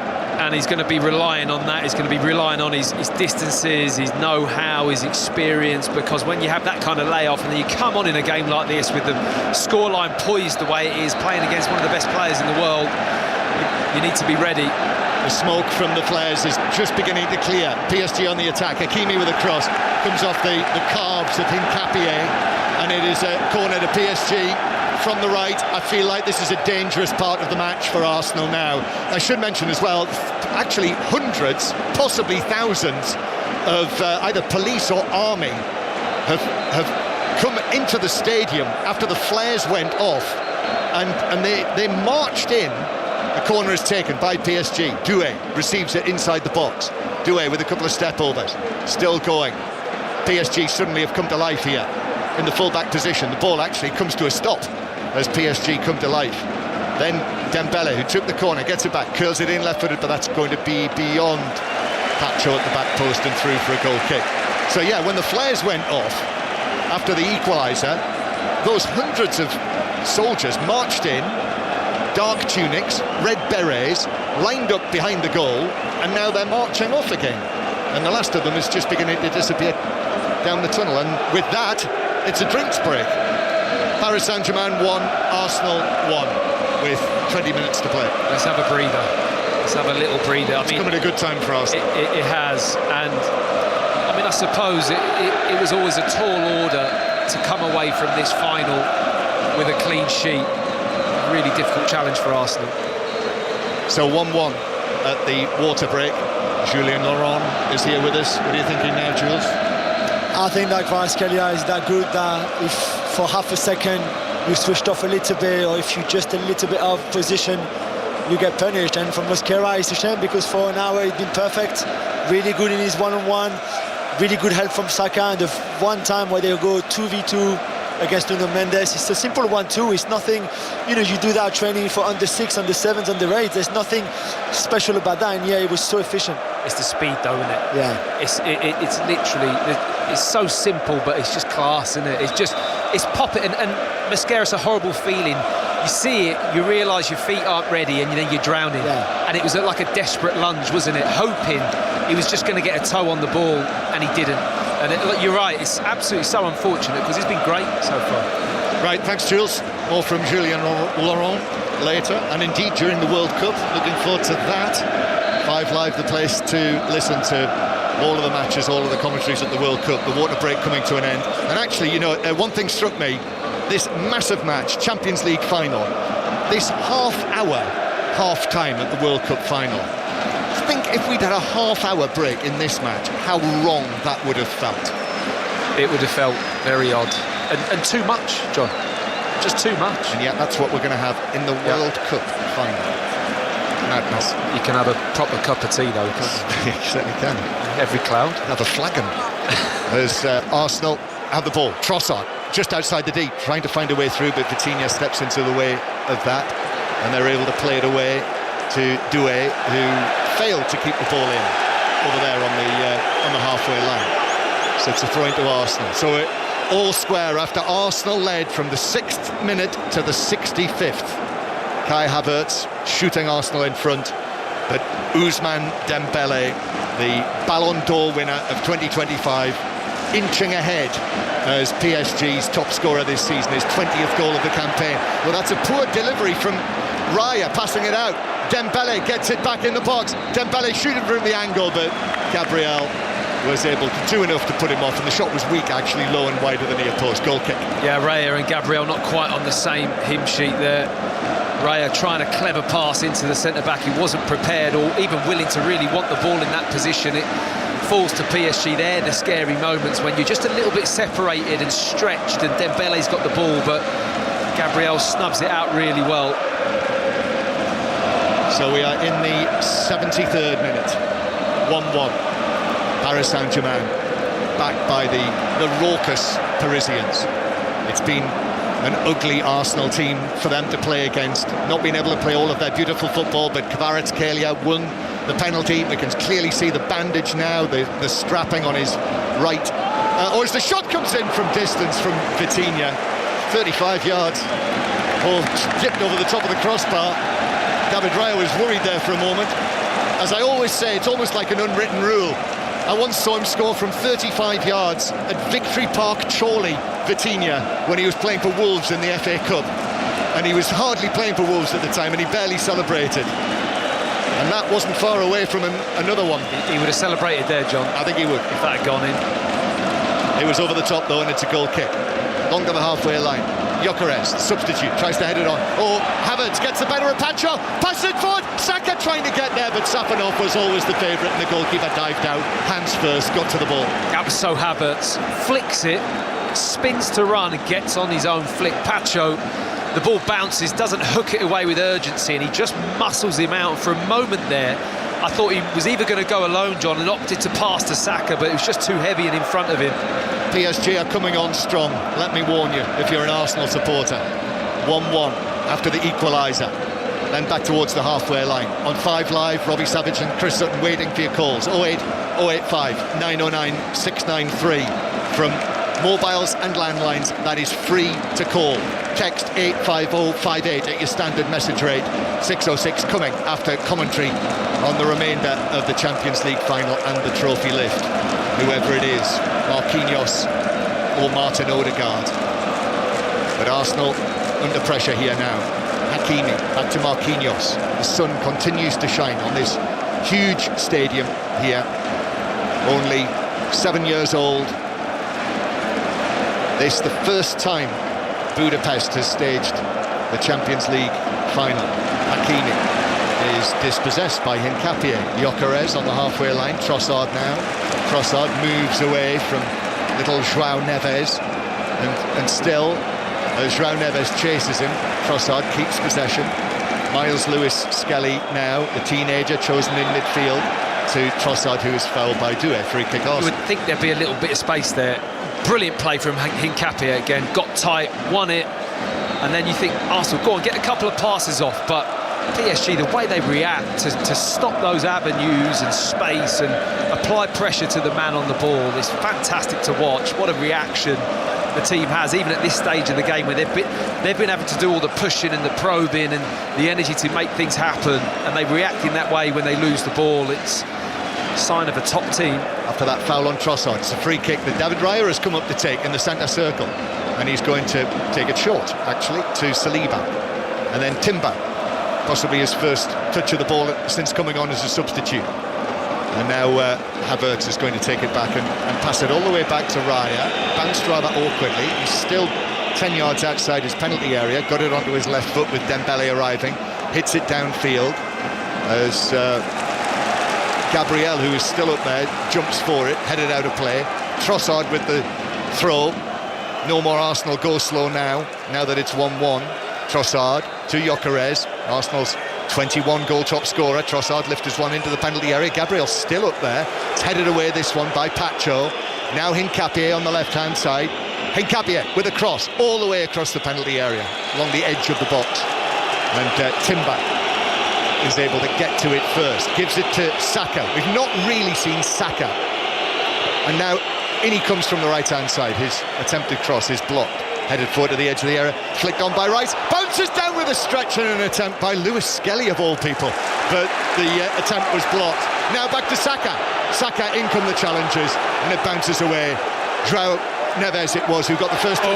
Kvaratskhelia has won the header on the halfway line against Saliba. Saliba's trying to get back. Kvaratskhelia now into the penalty area, still going, shoots, it's deflected against the post, and away and wide and behind. The shot, I think, hit Lewis-Skelly, then deflected onto the post, and it's wide and behind, and the width of the post PSG were from making it 2-1 to the holders. Oh, you could smell the trouble a mile away when this happened. It was just Saliba going for the ball, misread it.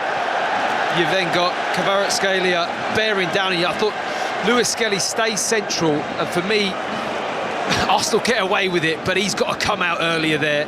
He stays in the middle. Saliba's not going to get back, and he doesn't get out particularly far, but he gets the job done in the end. Corner taken short, then it's swirled into the penalty area. João Neves challenging for it. It bounces away and behind. It's another PSG corner. So this is corner number 8 for Paris Saint-Germain. And incidentally, Arsenal, you know, the threat that they potentially pose from corners, have had just the one so far in the match. And we are now into the last 15 minutes. Corner, Dembele takes it, he's overhit it, swings in over everyone and beyond the far post and behind, and that was a waste by Dembele. Goal kick, 1-1 the score. Do you feel a shift of Arsenal to try and get higher up the pitch, John, since they conceded? It feels that way. Yeah. The substitutions, I think, have made that happen, but Arsenal in a position now, you may as well have a right pop at this. You've made the subs. You know, not to be reckless, you're still going to apply what you've been doing, but have that freedom to go forwards, because at the end of the day, if you don't, you're going to end up losing the game anyway. That's what they're doing. Havertz to Rice, now to Saka, into the penalty area, but Saka, 2 men on him, and Nuno Mendes was able to clear it away. So 1-1, and Arsenal lose it centre field. Desiree Doué is now running away from Lewis-Skelly, who does well to go with him, and then in the end he goes down, wins the free kick, and it's Arsenal's. Yeah, nice embrace from the 2 youngsters after as well. Doué giving him a hug and a pat on the back, because I think both players very tired. I think that'll be a change soon for PSG, John, I would have thought. I think he's yet to make a change, Lewis. Yeah, I think Doué may be coming off. He just, once he had that little yard there, I just fancied him to put the burners on, Doué, and he just didn't seem to have that much in the tank. Meanwhile, Mikel Arteta's going to make another double change, Matt, with Madueke and Martinelli, wasn't it? Arsenal with the ball near the edge of the PSG penalty area. Got bodies up there. There were 4 men up, Arsenal, near the edge of the PSG box, but the holders, the defending champions, were able to defend that effectively. Now Kvaratskhelia passing the ball across field.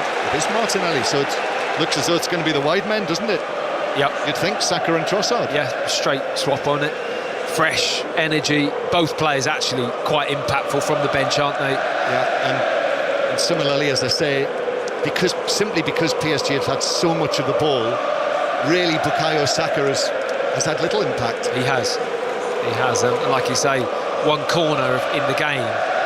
Should have had two if they hadn't have delayed taking it towards the end of the first half. I mean, what an opportunity that was for Arsenal to really test PSG and weren't able to take it.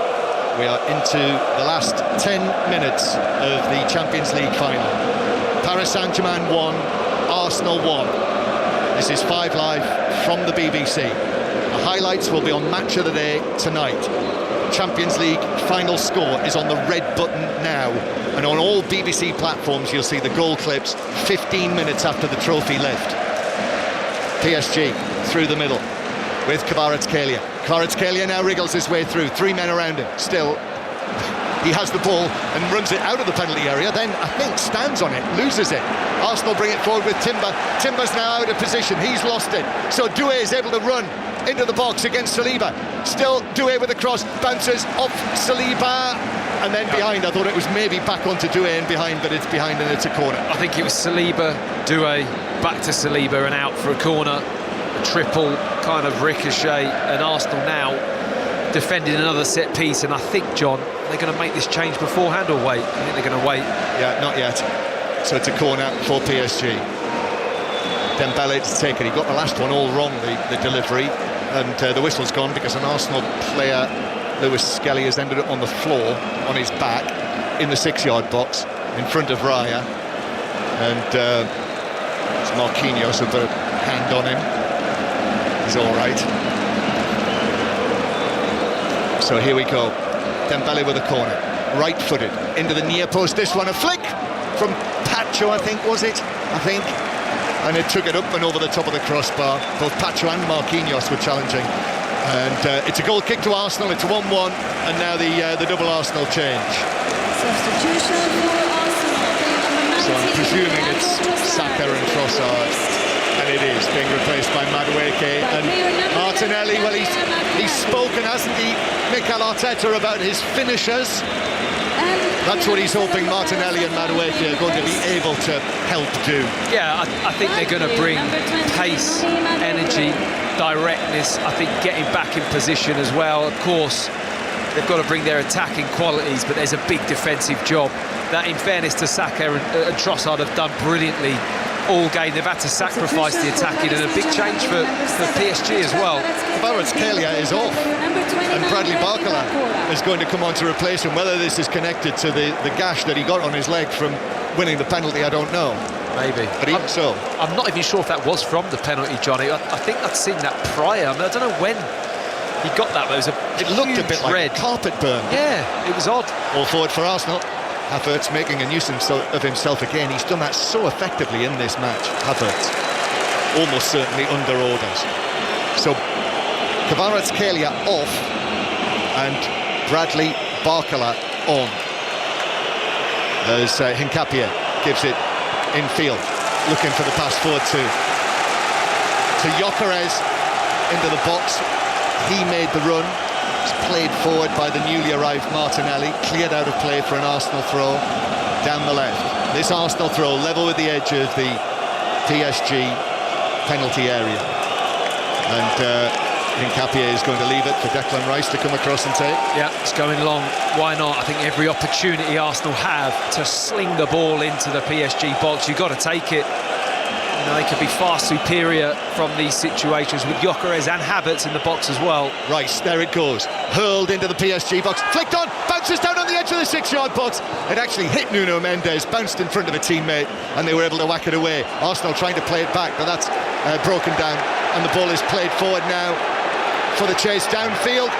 Raya comes out at the feet of Barcola, an effective effectively makes the challenge. I thought for a moment he wasn't going to get there. I thought for a moment he was going to carry the ball out of the penalty area. He did neither. Brilliant goalkeeping to deny Barcola, who's on the ball again now. It's level at 1-1 in the Champions League final, and Arsenal are able to scrape it away. And then Martinelli runs around João Neves, but Marquinhos stepped forward. Big moments these now. Vitinha tries a shot from 30 yards this time, hits Rice and bounces away. This is game on, John. It really is. It's just starting to open up nicely, building into the last 5-10 minutes of this game. Both teams a little bit stretched, I have to say. You feel that if there's a ricochet that goes in favour, or they get one or two little passes or triangles off in the middle of the pitch, it's going to be the defining moment for either team.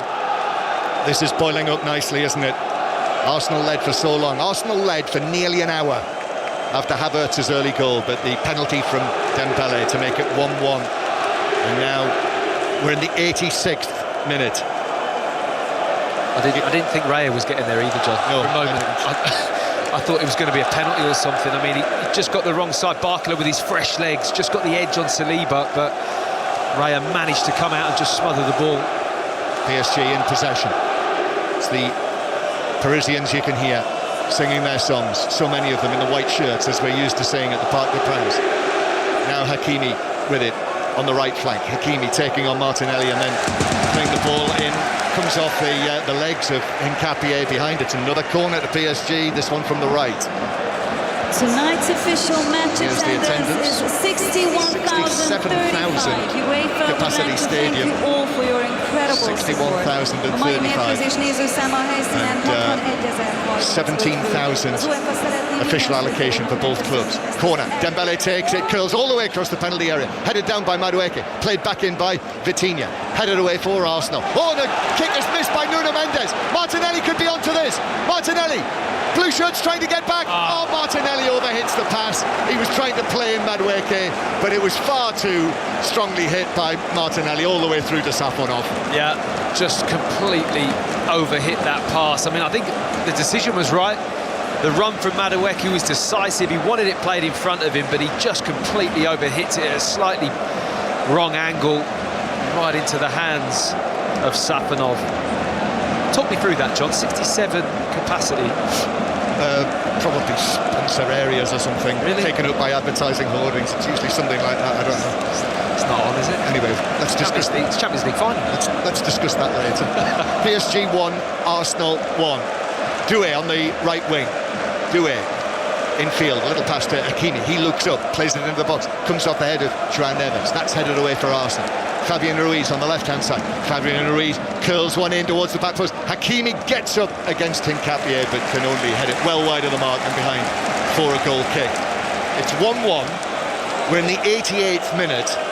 But I have to say, Matt, the way the match is at the moment, it would not surprise me if we had a dramatic winner. No, I completely agree. But it also wouldn't surprise you if you're going to have to start getting your grid out at some point and get that ready after extra time, because it's hard to say. It's been a fascinating second half.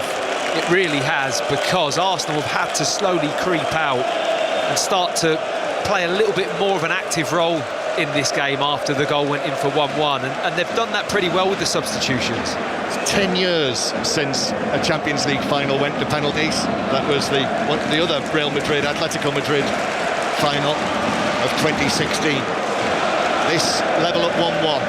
Arsenal with Martinelli, who has come to life very often in the Champions League this season, really in the early stages of it. 6 goals in this competition this season.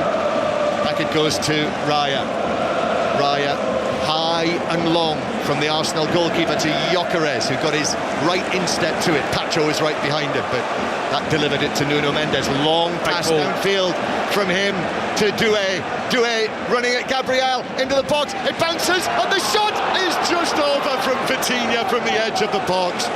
I have to confess, I thought that was bound for the top left corner. Radio France thought so as well in front of us. He's taken his hat off. And Raya might have hurt himself in diving for it. He's in trouble. He's clutching his left leg. I mean, well, this is a huge worry. It is a big worry. What a moment that was. How many times would you expect Vitinha to hit the target here? For him to miss it is a real surprise for me. And as David Raya jumps here, have a look at his face. He jumps and he lands, and as he pushes off, something goes. Now I think it looked like calf or something in that area, but he tapped his inside of his leg straight away and waved over to the bench, and I don't quite know what that means, John, whether or not it's cramp or worse, to be honest. I mean, well, he was straining every sinew, wasn't he, as he was to his right, and it was just over the bar. It might even have flicked the top of the crossbar, the shot from Vitinha. It certainly caught the top of the netting, grazed the net, so it was very, very close, because otherwise it wouldn't have hit the net. PSG are going to make in fact, 6 minutes of added time. I thought they were going to make a change. Everyone's come over to this side of the field. Luis Enrique and Mikel Arteta are both on the pitch. It's like an impromptu second water break, and these are pivotal moments here. The Arsenal medical man is trying to strap Raya up. You made reference to the lack of goalkeepers on the Arsenal bench at the start of this game. Tommy Setford not selected today. Normally, Champions League, you'd have 2 goalkeepers on the bench. It's only Kepa Arrizabalaga on there. Well, yeah, interesting. Well, it was 20 years ago, the final in Paris for Arsenal against Barcelona. It was all about the goalkeepers, wasn't it? Lehmann sent off, Almunia coming on. There was a late winner in that as well. Remember Giuliano Belletti, the unlikely goal scorer. Yes. And Raya is going to be able to continue. That must be a bad cramp then, John. It must be, because if you've proper pulled your calf jumping for that, I don't think you could continue. He must have just felt the cramp there. However, he's not going to take the goal kick. That's taken by Gabriel. 5 Live on the World Service from the BBC. Paris Saint-Germain 1, Arsenal 1. And we are in added time. Extra time beckons. Here's Barcola though, and then excellent tackle from Declan Rice, just as the shimmying Barcola looked as though he was going to glide past Rice. Yeah, one thing I know about Rice is his engine's not going to run out. He can run all day, and he has got the spirit and the endeavour to keep going in this game. We haven't said too much about the midfield players, John, have we? It hasn't been that kind of game, has it? But Vitinha, you normally talking about him all the time, running the game. Rice, it's been very sketchy, hasn't it? Not as per normal. And Dembele limping, he's looking like his right calf or hamstring. That could be cramp as well, couldn't it? In these warm conditions here, as Gyökeres tried to play the ball forward to Havertz, got that wrong, and then actually fouls João Neves.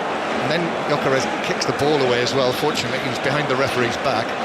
And it's a free kick to PSG. 1-1, 6 minutes of added time, and we've already had 2.5. Yeah, it's very humid here, and it's not cooling down at all as time goes by. I mean, we've seen the weather play havoc across Europe in sport, haven't we? With Roland Garros especially, listening to a lot of the commentary there and the impact it's having on the players. And you're going to start to see that here. If this creeps into extra time, it's going to be a big ask for these players after a long season.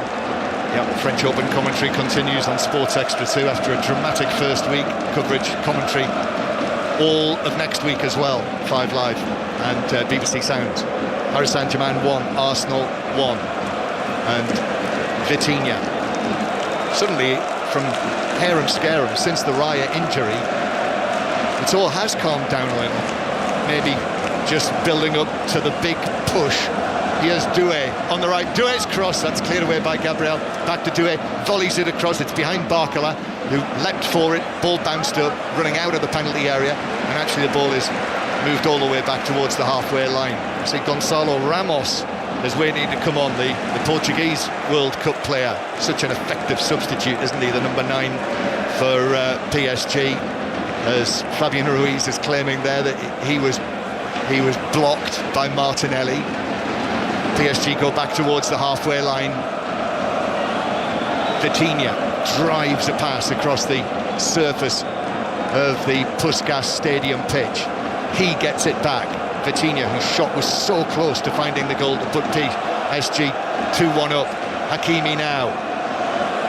Paris Saint-Germain are controlling it in these final minutes, in added time, at the end of the final. Vitinha across to Nuno Mendes. Then again, Barcola. Infield to Vitinha. Patient stuff from PSG. Marquinhos is actually carrying the ball forward towards the edge of the Arsenal penalty area, but then lays the pass to the right to Hakimi. Hakimi gets it back again, blue socks down. And then to Marquinhos. Vitinha. Arsenal have got all 10 men back behind the ball. Fabian Ruiz now on the right-hand side. Fabian Ruiz, left-footed ball curling in towards the back post where it's headed down and away by Timber. Madueke, simple pass forward from him to Havertz. Havertz trying to hold off the challenge from behind by João Neves. That's a yellow card. And that is the first PSG booking of the final for little João Neves. Yeah, rightly so as well, and I think he even acknowledges that. He just had to hack through the back of Kai Havertz. Arsenal were on the counter-attack and he just broke it up in the middle of the pitch. Well, he was limping, Ousmane Dembélé, and he's been substituted. He is running off the field. He's missed a lot of this season. He's had a variety of injuries. They took him off in their last league game, didn't they? I'm sure he came off relatively early on in the game. Yes, they did, yeah. And I think came on for him. When you haven't got that kind of load through your body, like you say, hasn't played a massive amount of minutes, you're not hardened to these situations where you now got to kick on again for another 30 minutes possibly, and they've made the switch even before the end of the game. Yep, he was amazing last season, wasn't he? Oh, unbelievable. Raya then with the free kick from the centre circle for Arsenal. Time running out now, 1-1 the score. Ball headed away, comes out to Rice. Rice is able to angle a header to his left to Gabriel. Gabriel, corner of the penalty area. Martinelli further out to the left. Martinelli's cross in, right footed to the back post. That's headed down and across the penalty area and then cleared away for PSG by Fabian Ruiz. Saliba is able to take possession back for Arsenal. Gives it to Madueke. Now Timber. Timber out towards the right-hand side. Saliba curls one into the Paris Saint-Germain box. That's headed away by Marquinhos and it's played forward to Barcola, and Arsenal could be stretched here. Saliba's trying to get there. Barcola into the penalty area from the angle, shoots wide of the near post, trying to do a Havertz from early on in the match, but PSG's number 29 couldn't match Arsenal's number 29. Well, I thought that was big trouble for a moment. I'd have to say well done, William Saliba. He does just enough. He's not going to get there, but he forces a touch from Barcola that shifts it onto his left foot and leaves him that Havertz-like angle and is running at full steam. He doesn't compose himself and he gets it all wrong. Just enough pressure was applied at the right moment. That was very nearly end of the game. Well, there is the whistle. 1-1 after 90 minutes and added time. And all of the players now come to the side of the pitch here. Water bottles will be required. I think man from Radio France, their commentator, I think he might need a lie down after that Barker on this. I think he nearly blew a gasket. Anyway, he can have a rest and a think about things. And it is 1-1. Havertz with the early goal for Arsenal, but Dembélé with the penalty. 1-1, and this dramatic Champions League final will go on for at least another half hour. Paris Saint-Germain 1, Arsenal 1. Steve Crossman is watching it here with us in Budapest. Blimey. Well, Arsenal fans, if you haven't already turned on the kettle, probably not quite time to make a cup of tea, because extra time is coming here on 5 Live. The huddle down beneath us, some managers do it themselves, other managers look to their players. There's no one way to do it. Mikel Arteta is holding court in the centre of every Arsenal player, those in shirts, those in bibs, those on their feet, those almost on their knees, which is what they would have been, Julien Laurent, if Barcola had a bit more composure at the end of the game. Yeah, composure to maybe at least hit the target, certainly composure to maybe cross the ball for Gonzalo Ramos, who'd run 70 yards to be there in the box. And John's friend from Radio France, it's actually the Paris, it's Radio France, but the Paris local radio. So this is Bruno Salomon still shouting after Barcola, now crossing the ball, and next to him Eric Rabessandratana, the former PSG centre-back, when they were not very good. So he's not forgiving him quickly, I guess. No, because I guess if the game turns in favour of Arsenal now in that extra time or penalties, whatever, I think this could come back to haunt them, because I think I don't know what Matt you think, but I think squaring the ball was probably the right call to make. Yeah, I mean, I think that's a huge moment. I mean, Saliba's had 2 of those massive sprints So that's taken a bit out of him, and Arsenal now, the game's naturally going to be stretched. And that's exactly what it is. And I know there's fresh legs on the pitch, which then you get that mismatch of Barcola-Saliba, of somebody who's fresh coming on. And the pressure that Saliba applied just made him have that little touch too far onto his left. And unlike Havertz, he put the brakes on, really steadied, slowed down, composed, and then picked his spot.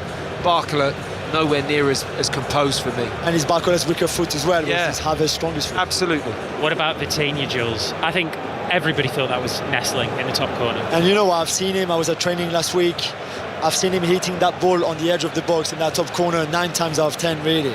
And I know this is different than training. Obviously, there's the game, he's been running for 85 minutes or so.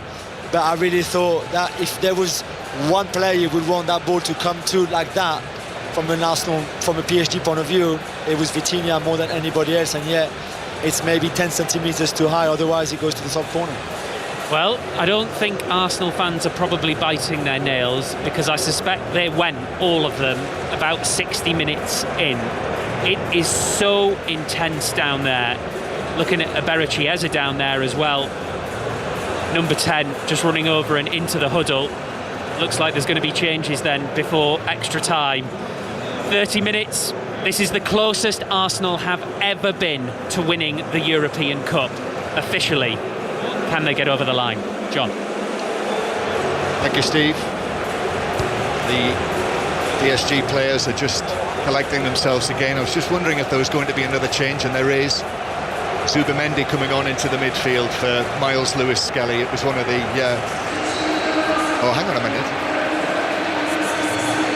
Havertz is off as well. And Eze is coming on. Eberechi Eze. So Zubamendi and Eze, 2 of the big money signings from last summer, brought on at the start of extra time for Arsenal. Yeah, makes sense for me. I think because of the players you got on the pitch, you can afford to lose Havertz. You've got Gyökeres down the middle. Eze can drop into that number 10. He's fresh. He can be creative. And Zubamendi to come on, a player that's got pretty good experience to sit in there. I'm just trying to count how many subs that has been, John, because obviously we've gone into extra time, which will then... That's 6. 6. That is 6. Yeah. So Havertz off. They'll miss his presence. They will. He's been excellent. He has. I mean, he took his goal brilliantly. He's led the line. He's used his body. But I think Gyökeres can do that in that way. He's been very physical. Any kind of bouncing balls, anything they want to go long, he's willing to work those channels. I just think keeping your discipline, not making a mistake, and making Paris have to really work for anything that they get. Don't give it away, don't be sloppy, because that's what happens. It's the decision making. Your brain goes before your legs, so your decision making gets sloppy before your legs feel tired, and it's that mental fatigue that you've really got to stay on top of. What a big 30 minutes of football we have here. Also means that Arsenal have made all of their substitutions. Everything. Already, with half an hour to play. That's it.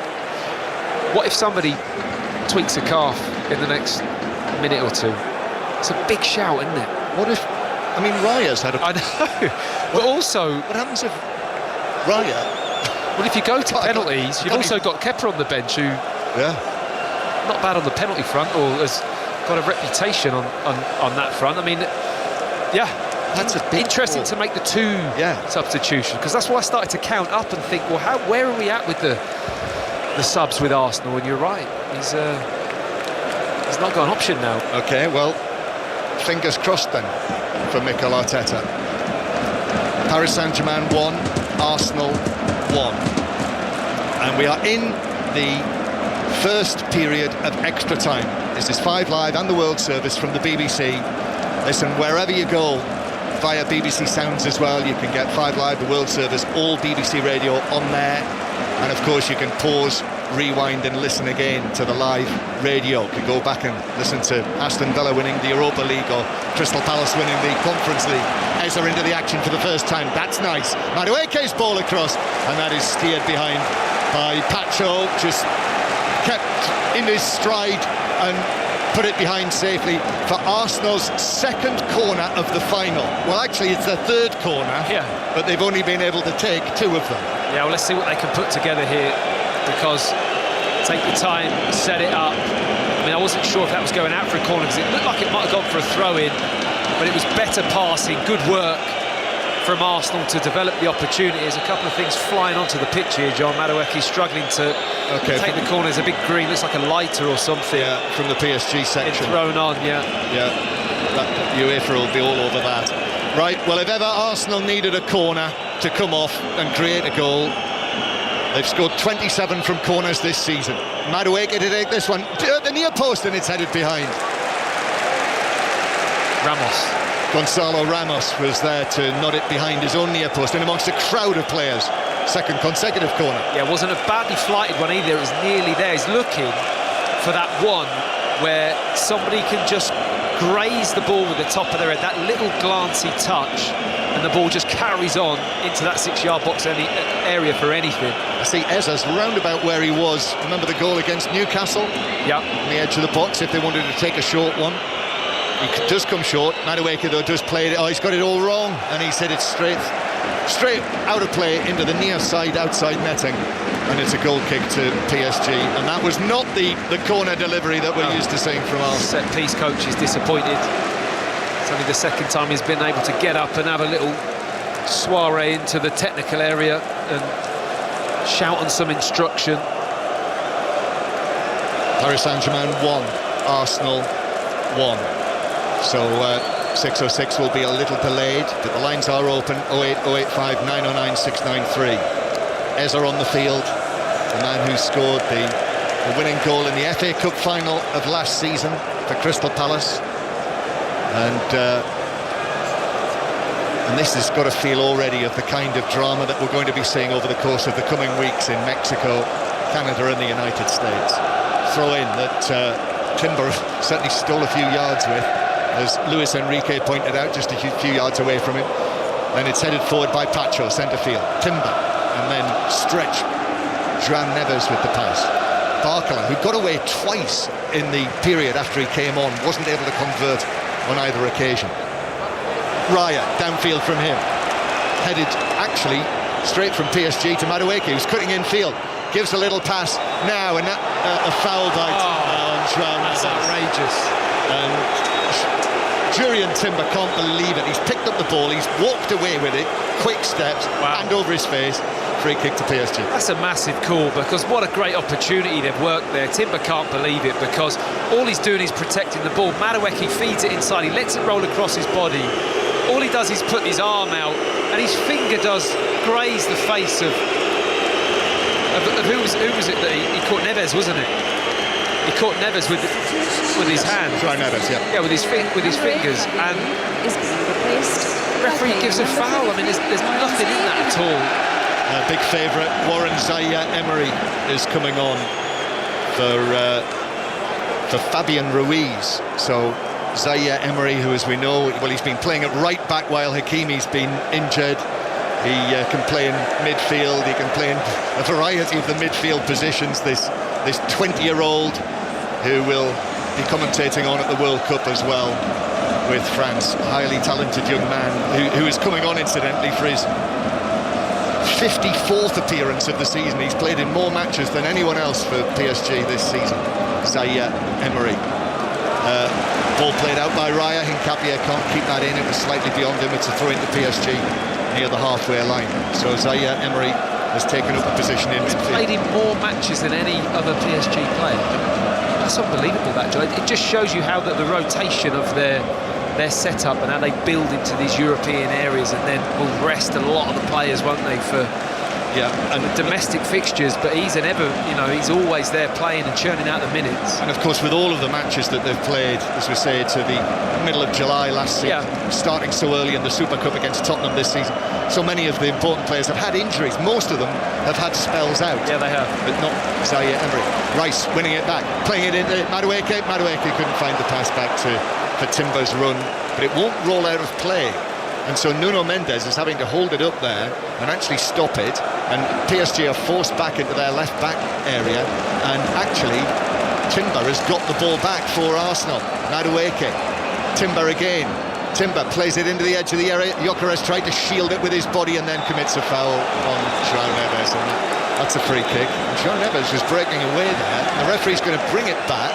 He might have thought about a yellow card for Gyökeres for that, but it's just a free kick. Yeah, I don't think it was quite delaying the play, was it? It was just in the way of Neves trying to get the ball quickly to restart, and he couldn't quite get hold of it. We've played 7 minutes of extra time.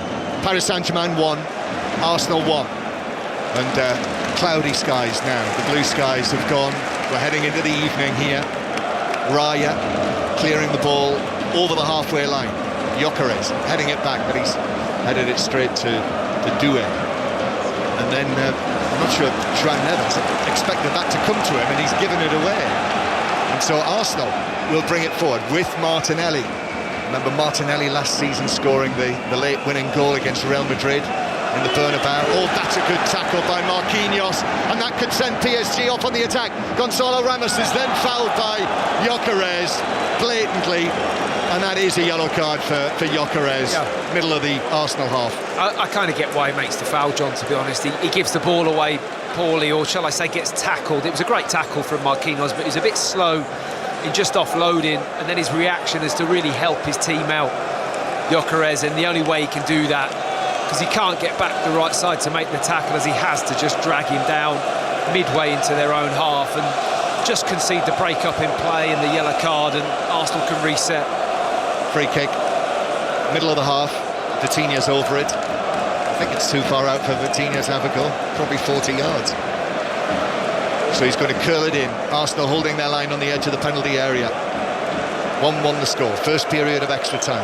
Mikel Arteta stands, feet so wide apart, almost on the pitch. Still Vitinha waits. There's the whistle. So the free kick, the delivery to come from the Portuguese midfielder. Curling it in now beyond Gonzalo Ramos. That's headed away by Saliba. Comes out for Pacho, who looks to cross, but that was blocked away by Timber and out for by Zubimendi, and out for a throw to PSG.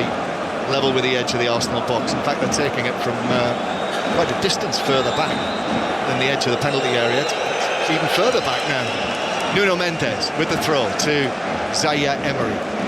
Now Vitinha. The PSG drums continue to beat out the rhythm. It's been a real tussle, this, and it is absolutely, as we said, a contrast of styles. And here's Marquinhos. So interesting, it's two Spanish managers with that as well, but both the same nationality, with the styles almost poles apart, aren't they, of how they're trying to achieve something great for their clubs. Arteta stands with his hands on his hips. Luis Enrique hoping to win this trophy for a third time. That is an elite group. Yeah. Standing with his arms crossed. Now the ball being carried forward, and a left foot shot flies away to comparative safety for Arsenal by Hakimi. Centre of the goal. When he's on it, Hakimi bursting forward into positions like that spells danger, but only just come back. Got his sights all wrong, and it was way wide and high. Yeah, he brings so much to the team. His pace defensively in terms of recovery and matching players going forwards, but he doesn't half get up the pitch, doesn't he? He's like a train up and down the right-hand side. As I'm looking at the PSG bench now, look at players like Dembele and Kvaratskhelia having to sit and watch. It must be painful for those players that are desperate to make a difference in matches like this. Feels like a long time now in this final since Arsenal looked threatening. Looked as though you're thinking they might get a goal. The set pieces, I suppose. Yeah. But even then, PSG dealt well with them. As Pacho clears it out of play on the halfway line, it's fielded by a leaping Mikel Arteta. Yeah, I mean, you have had the feeling that since the equaliser went in, the only way Arsenal win this now is on penalties. That's just how it's felt. Luis Enrique is saying that Arsenal are taking the throw-in from the wrong place, stolen a few yards. Of course, PSG did that a few moments ago. Now, Gabriel in the centre circle. Gabriel, left foot, swings a pass out to Madueke. Brilliant touch on his left foot. Takes on Nuno Mendes in the area. Nuno Mendes with the challenge. Madueke goes down. The referee instantly said no penalty. He got past him. Nuno Mendes leaning into him. The referee was adamant, and he was less than 10 yards away. VAR will have a look, and it is Bastian Danker, the video assistant referee, who's one of the top-rated men in the booth. As PSG come forward with Doué down at the other end. VAR will be looking. The Arsenal bench are all on their feet, arms in the air, pleading for VAR to call the referee to have a look at this. But Paris Saint-Germain with Vitinha. Now out to the right, Hakimi dummies to cross, then plays it back to the corner of the penalty area to Zaire Emery. Comes infield to Vitinha. Vitinha back in a stretch and just about cleared away by Zubamendi. Nkapie goes across to Hakimi. Then a little ball into the penalty area. Challenge comes in on the edge of the area, bounces into the box, and then Gabriel steps forward, puts his left foot through it to clear it to the halfway line. Similarities to the Mosquera one. I think there was a little bit in it, but I didn't think there was much of a challenge. Mosquera makes a clear attempt to go to ground to win the ball, was the big difference, whereas that, I think Madueke just gets the right side. Declan Rice now getting a yellow card for his reaction, which was, I understand it, but you can't run at the referee and wave your hands. Yeah, angry reaction from Declan Rice, and I think Mikel Arteta as well also has been shown a yellow card. The referee was in the middle of the pitch, but it was clearly Arteta on the edge of the coaching area. Something's been said to the fourth official, and Arsenal are asking the question why it is that the referee hasn't been called to have a look at this incident when Nuno Mendes, Madueke just got away from him inside the penalty area. Their arms were locked together, bodies together, went down together. Yeah, I think it's very much an on-field call. I think it's very, very tight, but I can understand that Mendes is there just holding his line, and then they come together. What's going on here? Luis Enrique stepped right across the Arsenal coaching area. Actually, it's only because he wants to pass a message on to Barcola. I thought he was getting involved with Arteta for a minute there. Yeah. Well, in these warm, almost summertime temperatures here, it feels like tempers are just bubbling under the surface. Simmering, aren't they?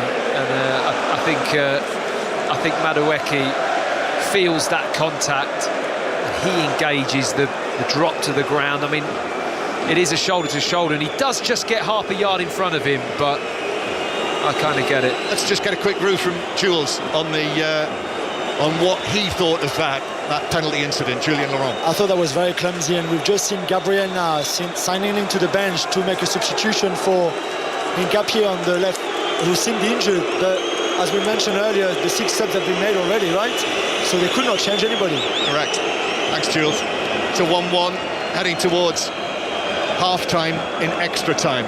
We're in the last minute of the first period of extra time. Still, it's locked at 1-1, but a big talking point there, whether that might have been a penalty. But the referee, I think you're right, Matt, you know, it's an on-field call that from Daniel Siebert. All day. He's had a great view of it. Yeah.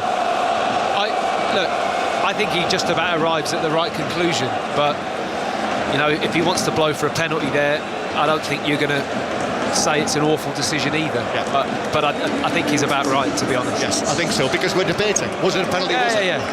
No, I clear and get obvious? It. No, not at all. Not at all. It's an on-field call, and like I say, I think he gets it about right. So coming together is clumsy. I think Madueke gets a tiny inch in front of him, but not enough to suggest that he's past him.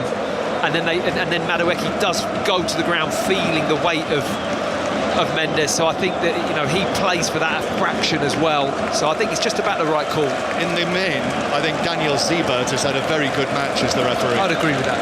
1-1, and we are well into the 2 minutes of added time at the end of this first period of extra time. The ball just being passed around the central third of the field. But now it comes forward to Hakimi. Hakimi taking it on down the right-hand side, looking to swing it in, but it's blocked by Martinelli, who went with him out of play for a throw to PSG. Martinelli, typical of the kind of work that he does defensively. Superb. Gets up and down. I mean, I'm looking at Vitinha just stretching his calf as well in the middle of the pitch, hobbling about. There's a few walking wounded down there, John. PSG have still got Luis Enrique, could make another 3 changes if he wanted to. Only 3 substitutions so far. Eza chests it down just inside the PSG half, and then Zaire Emery comes away with the ball. Madueke runs it infield, but back into his own half, and has to pass it to Saliba. Now here's Eza, still on the halfway line. Eberici, Eza, then all the way back to Zubamendi. 1-1.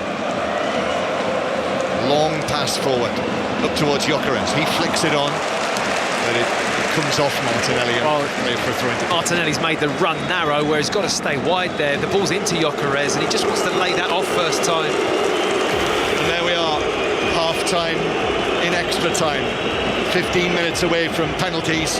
But certainly the big talking point in that first 15 minutes of extra time was whether Arsenal should have been awarded a penalty for Nuno Mendes' challenge on Madueke. It wasn't, and so half-time and extra time, Paris Saint-Germain won, Arsenal won. Oh, dear me. I think you nailed that, Matt. It's an on-the-field decision, isn't it? It never gets changed, that, whatever the call is. No, it's on field. It's one of those collisions. I think the referee was really over there. He had a good position. He saw it. He called it. He was decisive. He felt it on the ground.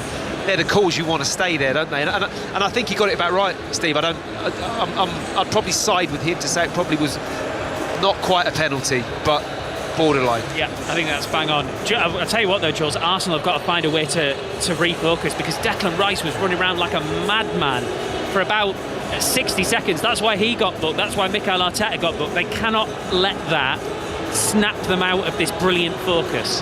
No, when there's just 15 minutes to go, and then you can't allow yourself to make any mistakes. There can't be any frustration. You can't switch it off. It has to be, even if that means not playing much now, there's too much at stake. So it's going to be a very difficult second half of extra time for them to manage. We saw Nkapie clearly being, I think, a bit hurt, or certainly not, really tired, but they will all be. Vitinha has cramps and he might come off, and if Vitinha comes off for PSG even for just 15 minutes, it's a big blow as well. But it looked like Beraldo was ready to come on. Zabani looks like also ready to come on, I think. So quite a few changes now for PSG in key positions as well. If Beraldo comes on in front of the back four plus Zabani in the back four, in that centre-back partnership, whether it's Marquinhos or Pacho, he looks more like Marquinhos. Actually, that could have a big impact on that second half of extra time. Mikel Arteta is just living every second like it's his last. He cannot stop moving. Right now he's over there talking to Noni Madueke. He spent quite a lot of this half-time in extra time speaking to Madueke, actually.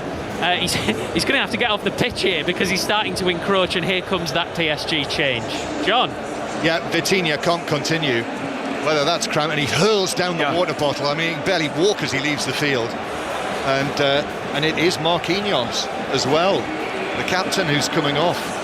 So two big players, and as Julien Laurent says, the former Bournemouth man, Ilya Zabani, comes on to replace Marquinhos in central defence, and Vitinha replaced by the number 4, the Brazilian international, one Brazilian for another, Lucas Beraldo.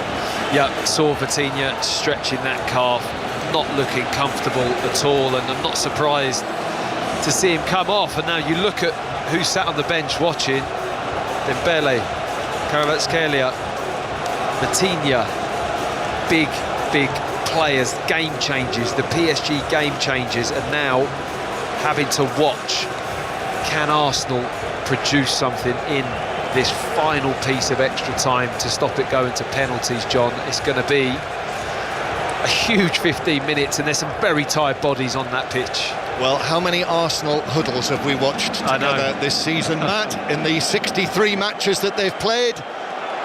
Now it's time for the final one, the final huddle. The players break away. They're ready now, lined up, and the second period of extra time in the 2026 UEFA Champions League final begins. With the score, Paris Saint-Germain 1, Arsenal 1. The commentary coming to you live from the Puskás Arena in Budapest. We're now into the evening on this Saturday night. A sultry, warm Saturday night. And perhaps still lots of drama for us to describe to you. PSG, having kicked off, have gone all the way back towards the edge of their penalty area, and now Hakimi is wearing the captain's armband for PSG after Marquinhos went off. Long pass forward for PSG. Zaire Emery making the run. Barcola, who had those two big chances, particularly the second of the chances at the end of of the 90 minutes into added time, that would probably have won it and seen PSG successfully defend their title. PSG with the ball at the back. Nuno Mendes. Now right-footed pass.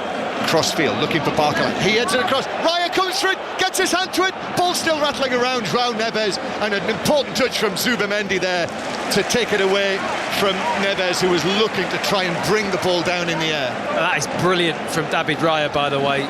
This is top goalkeeping. It's decisive because Ramos is there. He's getting to this ball. It's a brilliant leaping header from Barcola to win it. And David Raya sees it and thinks, I've got to get there. He goes all the way out, throws himself at it, gets a right hand to the ball, and Ramos was just coming on for the volley about 8 yards out. Top goalkeeping. The calf must be all right, John. Well, yeah, certainly looked like it there. That's the voice of Matt Upson with us on 5 Live, former Arsenal and England defender, challenging the full-back position by Rice. I thought that might have been a free kick. Doué's onto this in the box. Arsenal, lots of bodies. Doué shoots, blocked inside the penalty area, out of the box and back to PSG. And Paris Saint-Germain again attacking towards the end where their own supporters are. Cross from Hakimi, takes a flick off the defender, and that carried it through to Raya, who was able to catch the ball into his chest. So 2 minutes of added time. Penalties on the way, potentially, to decide the final and to decide whether Paris Saint-Germain successfully defend or whether Arsenal win this trophy for the first time. Back it goes all the way into central defence to Gabriel, who turns, sees it back to Raya, who hits it rather unconvincingly through the middle. Rice helps it on. Eza jumps for it. He's beaten in the air. Comes down for Timber though. Timber passes it to Madueke on the right flank. Madueke has Doué with him, and then as he cuts inside, he is just caught there by Desiré Doué. Free kick to Arsenal on the right, and Madueke lips to his feet and urges the Arsenal fans over there on the far side to make some noise. Yeah, that's what he's on the pitch for, Madueke, to drive that, to create that kind of threat. If I'm going to go round the outside of you, I'm going to come inside of you in terms of inside the pitch and get onto the left foot, and I'm going to do it with real aggression, being decisive, being direct. He's got to bring that in these final closing moments of this game, last 10-15 minutes, because that's the kind of energy that he's on the pitch for, and he wins the free kick doing it. 11 minutes of extra time to play. Declan Rice to take the free kick from the right wing, looking for Gabriel as it's played in by Rice. Sarpon off comes, and the goalkeeper gets a hand to it and is able to push it away effectively enough to Hakimi, who runs after it, but Martinelli's putting him under pressure. Hakimi actually has to go all the way back to the edge of the penalty area to Zabani, who's able to, in a composed fashion, as we're so used to seeing when it was Zabani and Howson together for Bournemouth, plays it across. Then a long one downfield. Zaire Emery down into the Arsenal full-back position, but there's Martinelli again, defending excellently, but pass over hit by Nkapia, who is, as Julian Laurent was pointing out, he is really struggling with cramp or some sort of problem. He can barely run, Nkapie, and Mikel Arteta has used all of his substitutes. He's just holding position. He's just shuffling about, holding position. Martinelli needs to just stay back. He's got to sit in that position between, because if he gets isolated, Nkapie, at any point, then he's in big trouble, because I think it's his hamstring that he keeps feeling. The left hamstring keeps cramping up. Could be interesting if he ends up having to take a penalty. PSG with it on the left-hand side. Penalty's about 10 minutes away as the ball is dragged back by Beraldo and back towards the halfway line. Nuno Mendes plays it across. Arsenal are really sitting back here. Paris Saint-Germain have got the ball in the central third of the field. There wasn't an Arsenal player within 30 yards of Zabani. Now Hakimi to João Neves, who came short. And then Gonçalo Ramos, his pass back towards the halfway line to his fellow Portuguese international. Then Zabani again rolls it to the feet of Hakimi stabs it for João Neves, who takes it round Zubamendi into the penalty area. The two of them together, the ball bounces behind, and it's a corner. Final touch off the Arsenal man, Zubamendi. Corner to PSG from the right. Well, edgy moment, and it now is all about your decision-making, management of the game, staying sharp mentally when you feel so fatigued. But, just to give you a concept there, Arsenal have only had 25% of possession in this game, John. I mean, that's unbelievable, but you're still hanging in here at 1-1 at this stage. Outswinging, right-footed corner from Doué for PSG to the near post, though, and he comfortably headed away by Rice. He actually headed it to his teammate Martinelli, who chested it, but wasn't able to hook it forward and chase after it himself. So PSG have got the ball back in the central third of the field. It's 1-1. Robbie Savage and Chris Sutton will be here with 606. Chris is actually in the stadium. He's with Steve Wilson for the TV commentary. You'll see the highlights on Match of the Day tonight, and also the goals and the big moments will be on all BBC platforms 15 minutes after the trophy lift on the BBC. Here's Doué, and then across it goes to Nuno Mendes. Pace has dropped now. The effort, the mental energy that they'll have had to put into this in these temperatures. We've had water breaks, so it's around about 30 degrees. João Neves now. João Neves looking forward to his right, to his left, then back to nearer the halfway line to Nuno Mendes. And then the ball is tapped back towards the halfway line again. Arsenal being moved from one side to the other, but PSG likewise just passing the ball from one side to the other, and it's over there on the left flank at the moment, and it'll run into the edge of the penalty area by Barcola. Then the cross from Doué.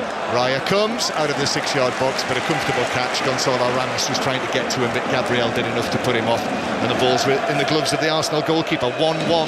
Yeah, you just get the feel that either team, certainly PSG, are just probing and waiting. They're trying to conserve energy. They know they can't be moving off the ball and driving as you'd expect, but they're just trying to wait for that one opening, whether it's a mistake, whether it's a piece of creative play. But just Saliba just about deals with that there, a bit of a hairy moment, but they're waiting for a moment like that just to pounce on. Yeah, Saliba and Gabriel with Gonçalo Ramos and Barcola putting pressure on them, almost one left it to the other, but Saliba was just able to take control of the situation in the nick of time.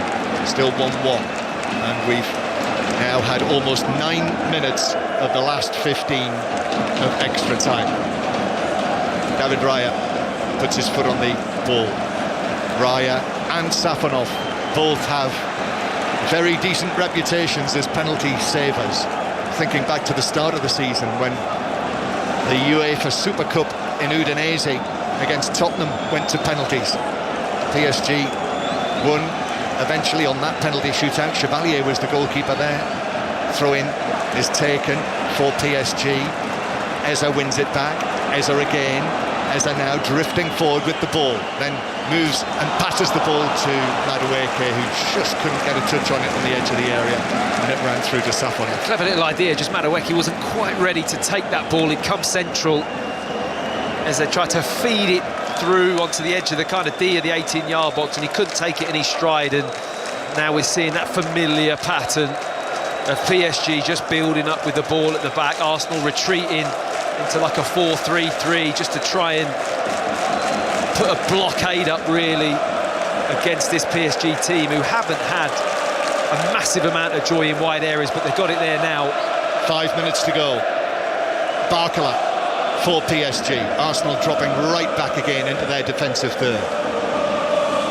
The flags continue to wave in amongst all of those white PSG shirts behind the goal that David Raya is defending. Beraldo. Zabani gets it back, gives it to Hakimi on the right. Hakimi, then to Barcola. This is concerted PSG possession. Barcola with a cross, that's headed down and away by Gabriel. Gyökeres couldn't bring the ball under control, so PSG have got it back. Doué now, his ball in field, a double deflection, but that is still PSG's ball. And João Neves turning and giving it to his left to Beraldo. And then again, back to the halfway line. Pacho.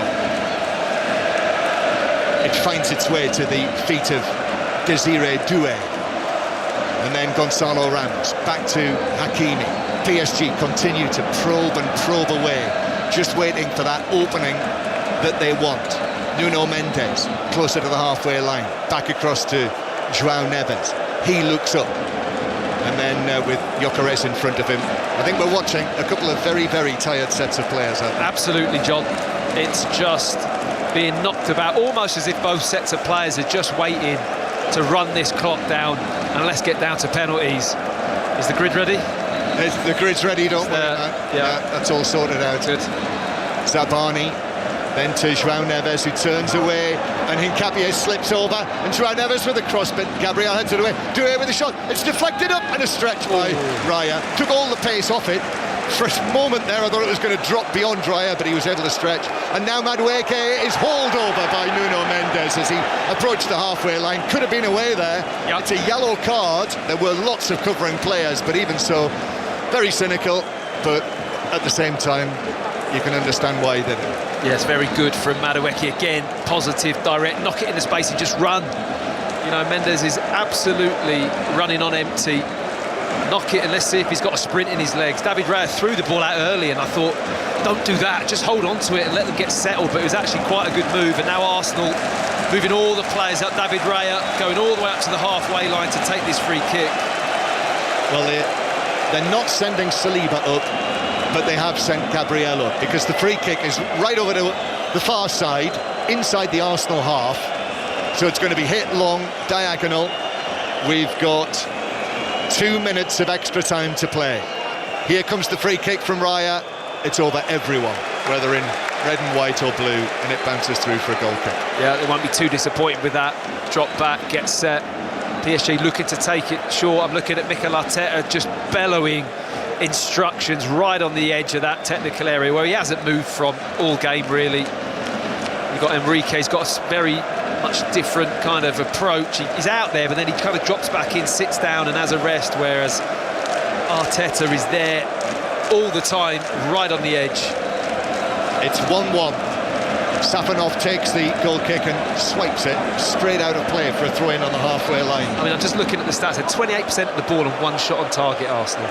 Unbelievable, John, isn't it? Yep, the way they've approached this game. However, here they come, trying to get another one. Madueke, the shot from the angle on the right-hand side from Timber, who'd have been very fortunate if he'd beaten Safanov at his near post there, although he was worried for a moment. Dived back, but it was into the outside netting. That won't count as a second attempt on target. I think you're right, looking at the replay. It's well into the side netting, but Safanov, already having experienced one of those situations early on in the game, wasn't going to take any chances. So it looks as though it's going to be decided on penalties. Luis Enrique is actually stepping in front of Hincapié. Again, he's getting hit up about where Arsenal are taking their throw-ins from, and he steals a few more yards for good measure. Gyökeres is able to get a touch. Madueke, then back to Zubamendi. Zubamendi turns onto his right foot. He plays it square to Declan Rice. Rice, 30 yards out, passes it to Madueke. Madueke now against Doué again. Into the penalty area, left-footed ball in, but that's headed away on the edge of the 6-yard box. Comes back for Arsenal. Gyökeres trying to find a position. Gyökeres with the shot, it's deflected, but wide by 2 or 3 yards. And Gyökeres puts his hands on his head as if to say that was goal-bound before it was deflected away wide. Yeah, I think they're indicating for a handball as well. Mikel Arteta certainly is. I mean, he swings at it with his right foot as he comes away from the box, has a touch, gets good contact on the ball. I don't think it's hard to see from that angle of that replay. I think body's coming out to block it, but this is a great situation for Arsenal here. Can they work a corner set play to win the Champions League in this final moment? What a moment, what an end to the season that would be for Arsenal. We are beyond the 120 minutes. It's 1-1 in the Champions League final, and Arsenal, all of the set pieces they've scored from, all of the corners, now perhaps one final chance. which would win them the Champions League. Madueke plays it in, comes off the head of Barkala, loops high, Safonov comes, gets a punch on it, rattling round on the edge of the 6-yard box. PSG head gets there first to head it away. Rice shoots across the box, it's deflected back across the penalty area. Rice in again, and it comes off Hakimi, and the referee says goal kick PSG. I think that's going to be it, and this final is going to be decided on penalties. I agree. I mean, it was a hairy moment, and that is it. It's over. 1-1 after extra time. The champions of France and the champions of England, whoever is going to be European champions, is going to be decided on a penalty shootout, and that will follow shortly. Paris Saint-Germain won, Arsenal won after extra time. Steve Crossman is sitting sweltering here with the rest of us to my right. Blimey. I mean, I don't know if it's the intensity of the game or not, but it feels suffocating inside this stadium. It might not have been a Champions League final with like 10, 15 amazing clear-cut chances created by beautiful football, but it has been undeniably, Julien Laurent, intense to a level I've not seen in a long time. Yeah, and all sort of intensity as well, of physically in all those duels and everything, but mentally as well. We said about the Mosquera mistake on the penalty, but all of that, making sure that your positioning is right, the way you move your body, that you don't make any mistakes, your first touch, your passes, just everything, your defensive line, all of that. And it's been one of those games that we've seen in the past, far from the final of last season, for example. That was a very different game for many other reasons, but this one was always going to be a bit like this anyway. And I think we got what was on the tin. Is that what you said? Like, was because we said it's the best attack against the best defense, and they might cancel each other out, and that's exactly what happened. Absolutely identical setups either side of the halfway line. A big loop, a big huddle. Arsenal and Paris Saint-Germain players, arms over each other's shoulders, probably as much to keep each other standing as anything else. Right, Jules, we know all about David Raya. Tell us about Safonov. Can he save penalties? Is he a specialist? I mean, if there's one thing you need to know about Matvei Safonov, is that incredible performance in the Intercontinental Cup final back in December, I think it was, where he saved 4 penalties in the final after it was a draw, 4 out of 5. It was incredible of that night. Something I'd never seen before, and I think it happened because we checked, but it's really, really rare, saving 4 out of 5. So he's got that. I think PSG have advanced in the last 5 shootouts, for example. Remember, they won at Anfield last season in the last 16. I think, like John said, they won the Super Cup against Spurs on penalties, although in those last 2 shootouts it was Chevalier and then Donnarumma before that in goal. But they certainly have had really good shootout lately. But let's not forget, for both teams actually, the main penalty takers are off. Yeah. No Dembele, no Vitinha, and we see Raya and Safonov with the goalkeeping staff looking at their notes. And it's like he's practicing his lines. Are we concerned about David Raya? His ability to really explode from the spot, that position? You want them to shoot out against Sporting in the... The little injury that Yeah, just in his fitness, he's been cramping up. Oh, yeah, I mean... I'm no doubts about him as a goalkeeper. Yeah, sorry, I thought you meant that. No, I'm just looking at him. He's getting 2 masseurs treating him. Exactly, yeah. He looks, you know what I mean? He's now got to have high, active, explosive movements in goal. I'm just wondering whether or not that will just hold him back a little bit. Yeah, maybe. We're about to get the coin toss for the penalty shootouts to find out which end they'll be at, to find out who's going first as well. A game of 11 substitutions. The 2 Ecuadorians have somehow found their way to the end. Hincapié walking wounded, Pacho as well. I feel like I'm in Quito. The air feels just so thin at the moment up here in the gods of the Puskás Arena. Well, Declan Rice is down there right now because, of course, Ødegaard was subbed off. So's Hakimi. That tells you the penalties are going to be taken over at the Paris Saint-Germain end. Both captains, of course, not finishing the game, so their deputies are down there. And Declan Rice is talking to the referee. I can see Mikel Arteta actually is just waving his arms at the Arsenal fans, trying to get them up, trying to get them loud. Quite often, Jules, these moments are massive. Remember the Italy team. I mean, Saka obviously won't be taking the penalty. In the Euros final, the way Chiellini, the way he acted, these things make a difference. These moments matter. Yeah, everything. You see Hakimi just waving his arms at the crowd behind the goal, the PSG fan, the PSG ultras. There, who takes it first, obviously, is massively important, but we will notice all the little habits, all the little routines, all the little patterns.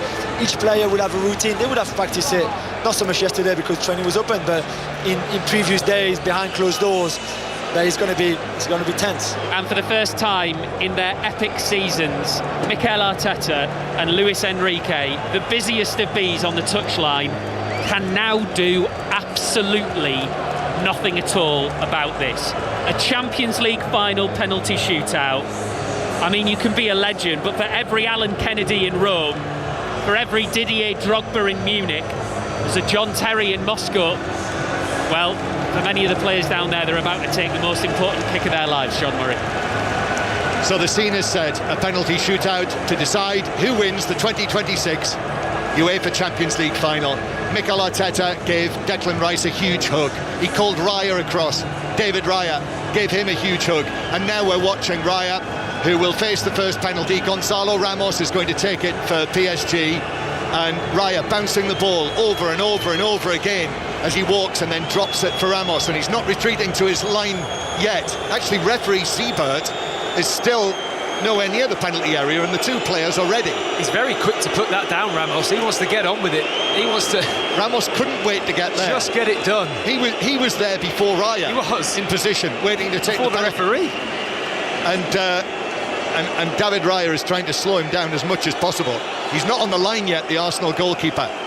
Normally, it would be Vitinha who would take the first penalty, but he's injured off the pitch, although he did actually fail with his first penalty in the Super Cup in Udinese. And the referee is saying, I haven't told the goalkeepers what I need to tell them before the shootout. And this is making Ramos wait. Yeah. He's been ready. He's been up and ready, Gonzalo Ramos.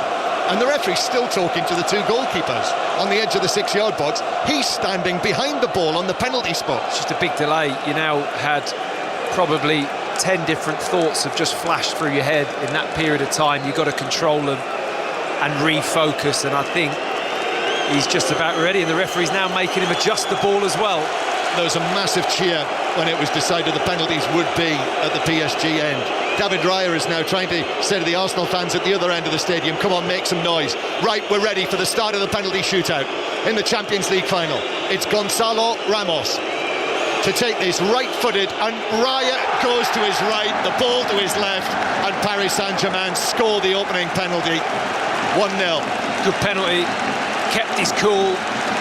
Bit of a delay, he was there very early to want to take it, and steps up right-footed, puts it near top corner to David Raya's left. It is a world-class penalty from Ramos, credit to him.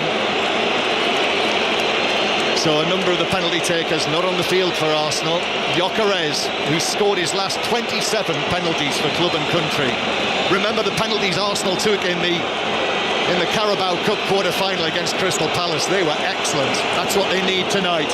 Here's Arsenal's first penalty, their top scorer this season. Gyökeres! And again, the goalkeeper goes the wrong way. The ball's in the net, and it's 1-1, and a low fist bump from Victor Gyökeres. Yeah, he doesn't disappoint. And you can just see all of these players, you'll see it after every one. The relief and the pressure that drains out of you when you see that ball hit the back of the net. It's just so rewarding. It's a good penalty, it's composed, it's low. Same side as the previous one from Ramos, but low in the bottom. This is tense, John, honestly. It is big-time pressure here now. The stakes don't get too much bigger than this in football. The biggest match in club football. And now the pressure is on Désiré Doué, who scored 2 goals in last season's Champions League final. This, a different matter altogether. It's 1-1 in the shootout. This, the third penalty. A direct run-up. He steps out to his left, actually, and then right-footed. Excellent penalty, low into the net. Raya going to his right. the wrong way, and it's 2-1 Paris Saint-Germain. Yeah, that lovely start straight, so you're banging line down the middle of the ball and the goal, and then that little shuffle to the left-hand side, so he opens his body up onto his right foot, David Raya diving to the right, and he just slots it the other side, very calm. Second Arsenal penalty taker, Eberici Eza. The big money signing back in August. It was a great moment of the season when he was introduced to the crowd before kick-off. Hat-trick scorer against Tottenham. Now this massive moment. Again, walks backwards, directly behind the ball. Eza against Safonov. Steps out to his left, little steps, a little delay, and then Eza puts it wide. Wide of the left post. And Paris Saint-Germain are first to have the advantage in the shootout. They lead 2-1 after 2 penalties each. I could see in the facial expression, just building up, there was concern. And I just think when you feel like that, it's not a slow it down and stutter and wait and see. It's a just take it, pick your spot. He's such a good ball striker, Eze. Hit that corner and bang, it's away. But he delayed, he waited, and credit to Safonov, because he didn't go early, John, did he? He waited and he thought, OK, if you're going to do that, you better pick the corner. And he just misses the target to the left. Well, we always say it, Matt. It does seem very often the team that misses the first penalty goes on to win the shootout. Let's hope so. Nuno Mendes to take the next one. This to stretch the PSG lead. Nuno Mendes, left-footed. Oh! Saved by Raya to his left. It was a good height, but it was a good spring as well. Raya with a save. Massive save. Massive response. Just needed at that time after the disappointment of Eze missing, who must be feeling a little bit better. Now in the centre circle, it's a top save. And like you say, John, it's a good spring as well. He goes to his left. It's a decent height for Raya to save, but nonetheless, it's a top save from Raya. And it's going to be Declan Rice now. This would be to level up the penalty shootout after 3 each. So it's currently 2-1 to Paris Saint-Germain. Declan Rice, an absolute Goliath, a colossus for Arsenal and Mikel Arteta this season. He's taken the captain's armband tonight after Odegaard went off. Now, the biggest of moments. Rice, right-footed, into the net. It's 2-2 in the shootout. Not the best of penalties, but good enough. Yeah, I agree. It's the type of penalty that if you hit it low with that amount of power, even if it isn't great and the goalkeeper goes that way, you've got a chance of scoring. And it's almost kind of underneath Safonov. He doesn't really go anywhere, Safonov. He just kind of waits, hoping it's going to go central. And Rice puts it to his right, side-footed, with a bit of pace in the bottom, very, very low.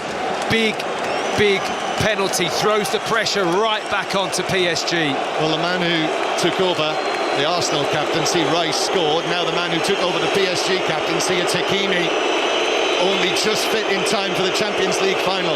The Moroccan, right-footed, good penalty. Beats Raya, who went the wrong way. And that's 3-2 PSG in the shootout. Textbook, solid right foot, bottom corner. Nothing really to say more than that, other than really good, solid penalty. And David Raya diving the other way. And this is big now.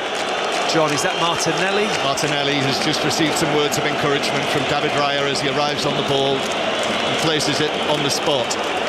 Incidentally, Hincapié is receiving treatment. He could make it barely to the end of the match. And it may be yet he has to take a penalty. Martinelli then. This to level it up at 3-3. Again, walks directly back, almost to the edge of the area. Then one step to his left. And then right-footed, top corner, excellent penalty, as good as we've seen. An animated reaction too from Martinelli. That's a release. It's 3-3 after 4 penalties each. Yeah, that's as animated as I've seen him as well. Rightly so.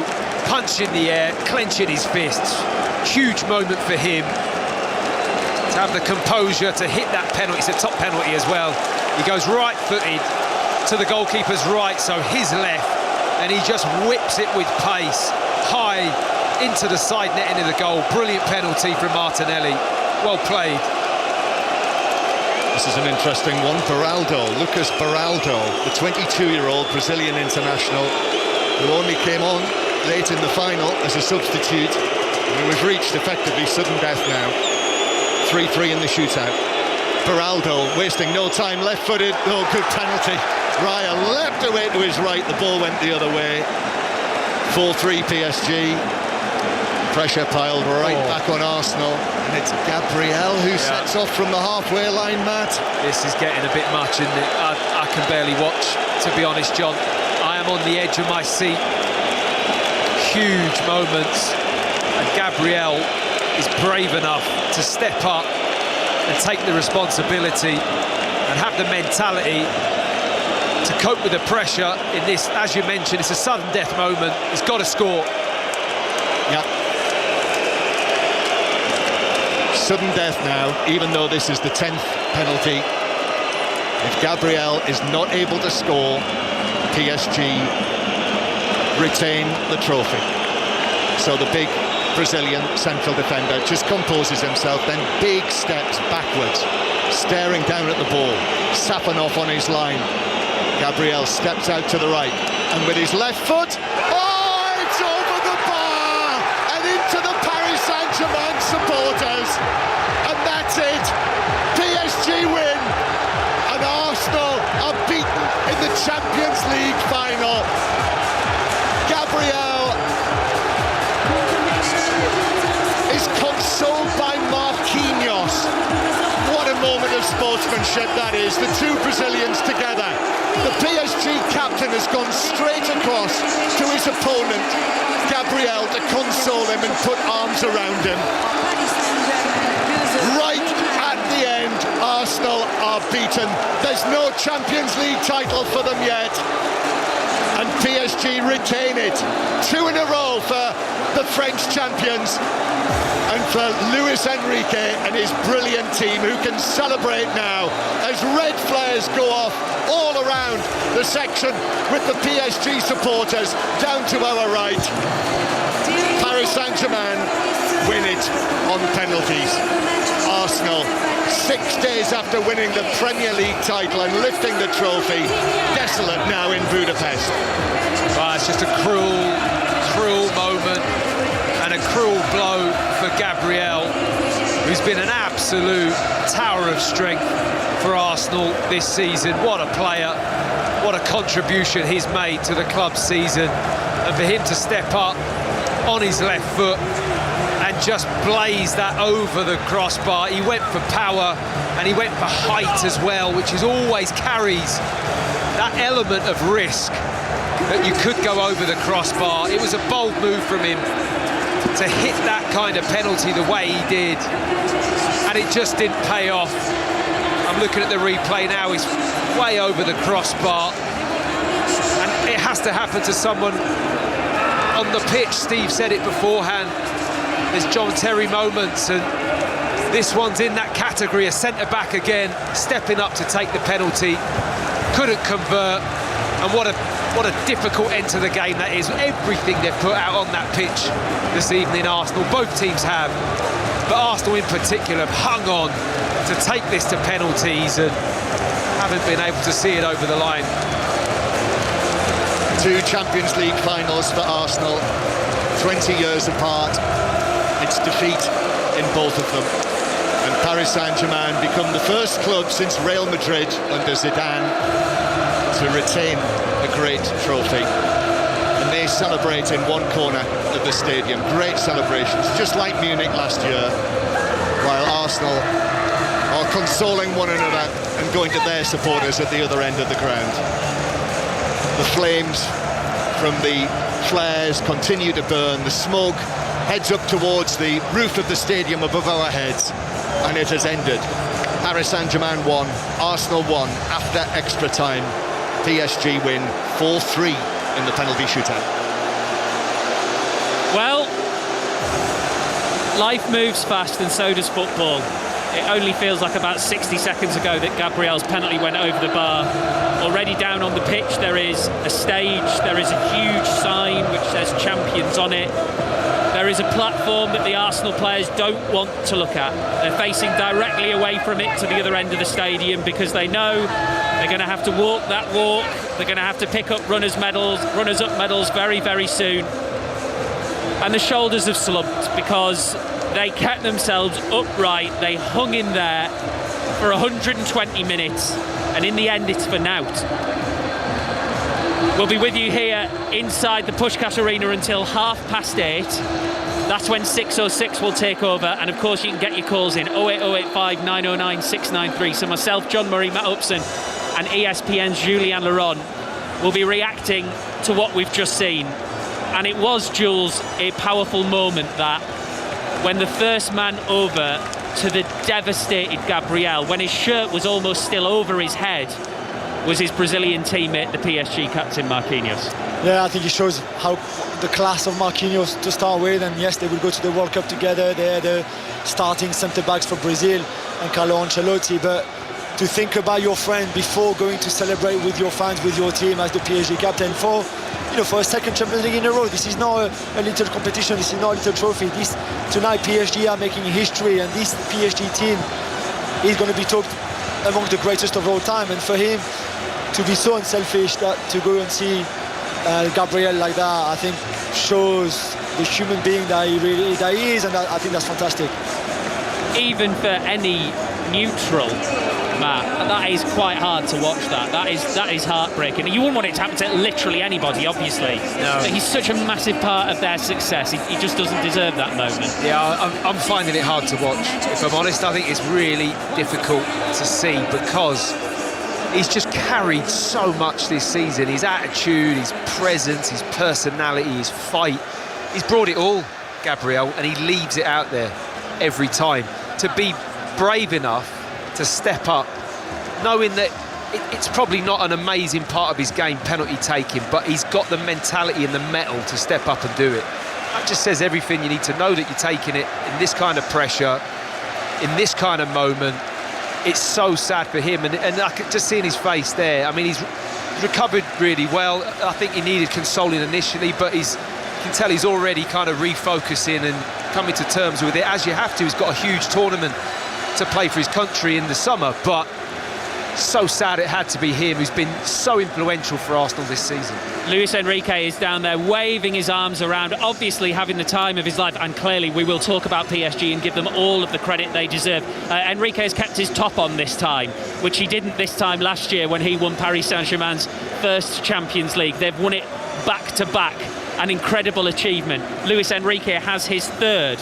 So the pantheon of great European football managers just has to throw open its doors for him now. He joins Bob Paisley, Pep Guardiola and Zinedine Zidane on 3. Only Carlo Ancelotti with 5 has more.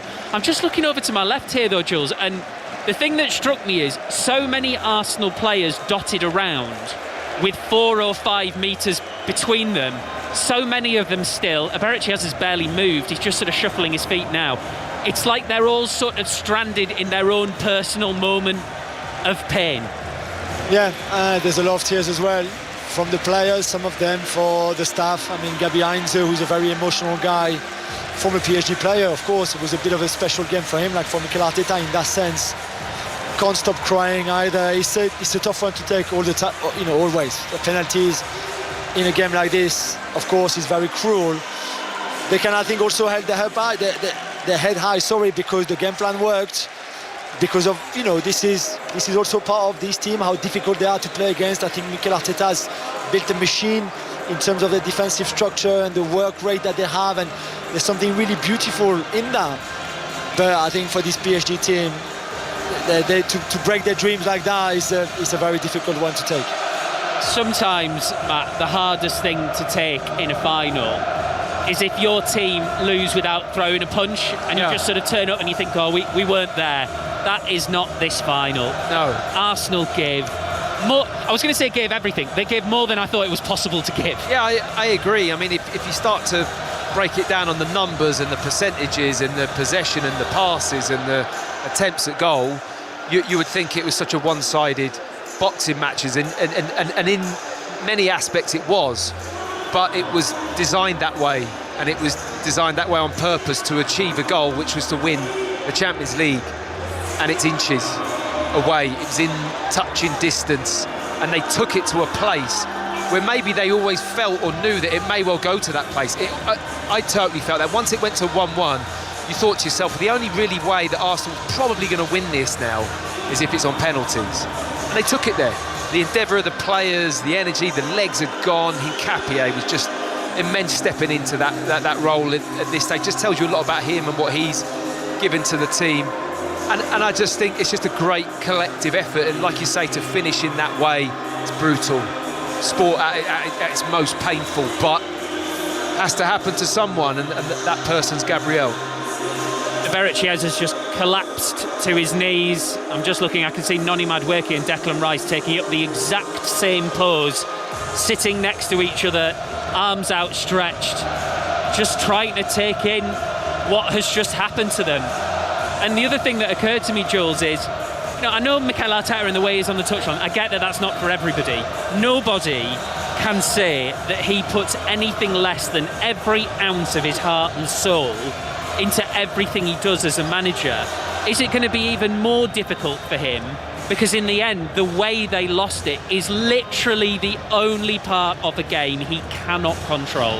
Yeah, I think you probably see it like that. But he will also see the positives, because that's the kind of guy that he is, and the progression. Final this year, semi-final last year, quarter-final the year before. You're getting closer and closer. You won your first Premier League title. You're the favourite to defend it next season. You will be the favourite in the Champions League as well, to go one further, because this team had a bit more of maybe attacking power or attacking desire, whatever way you want to put it. And this team can have everything. It will never be this PSG team in the way they play, because that's not the style of this manager, of Mikel Arteta, and it's not the players for that. But they will have everything, and they're really not far. And today is cruel, and it will hurt. It will hurt tonight. They will go back to London tomorrow. There's the parade with the fans. They will show their Premier League trophy for the first time in 22 years. And tomorrow already, that moment with the fans and that communion with the fans, with that parade, will help massively. And then there's holidays for some, World Cup for others, and then you can go again in August. But it should not take away all the great things this team have achieved this season. Arsenal just look frozen. Barely any player in red and white now is moving a muscle. Oh, God, it's tough. It's so tough. Been so zoned in on the pitch, I didn't notice that Chris Sutton has rejoined us. He'll be doing the commentary later on Match of the Day on the highlights. You're right, Chris. It was such a difficult thing to watch.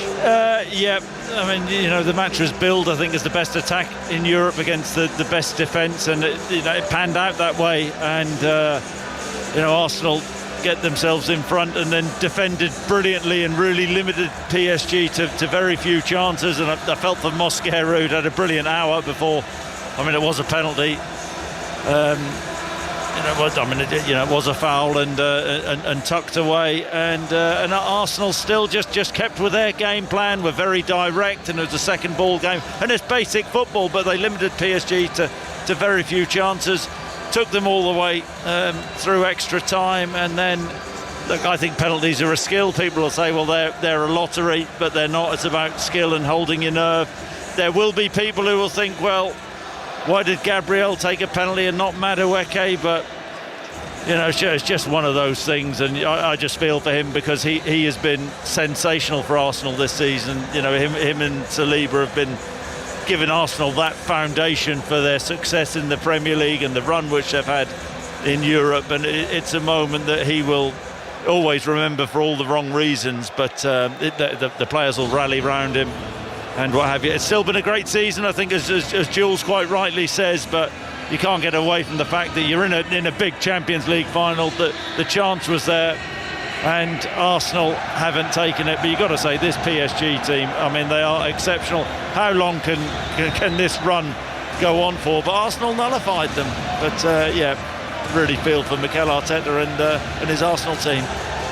Presnel Kimpembe has just emerged from the tunnel there, former PSG man, and he's carrying the European Cup. And if Arsenal's players' hearts are just starting to raise a little bit back up in their chests, then they will sink again, and it's about to get worse, because in a moment they'll have to go and pick up those runners-up medals I was just thinking, Chris, 606 is on the way, 08085 909 693. Less phone in, more support group for Arsenal fans tonight, perhaps. I think so, but as I just said, I think it's a season that Arsenal fans will be very proud of their team and what they've achieved. I mean, however many years, was it 2003, 4, whatever, when they won the last Premier League, and winning that is a big deal. But having this chance and not getting over the line, but I think that's generally what we'll hear from Arsenal fans, or what I would expect to hear, the pride in their team, the pride in their performance this evening. But I suppose what needs to happen next for Arsenal to make that next step and to build on what they've done this season. Matt, they say the worst walk in football is from the halfway line to the penalty spot. I think we're about to see the second worst, which is when you go and pick up a runners-up medal. The officials have gone through. The PSG Guard of Honour is ready. None of the Arsenal players want to move. No, that's expected. You're still, it is the worst thing to collect, isn't it? You're not thinking of the achievement of getting here and what kind of game they played and what they left out there. You're just thinking about the fact that you've lost.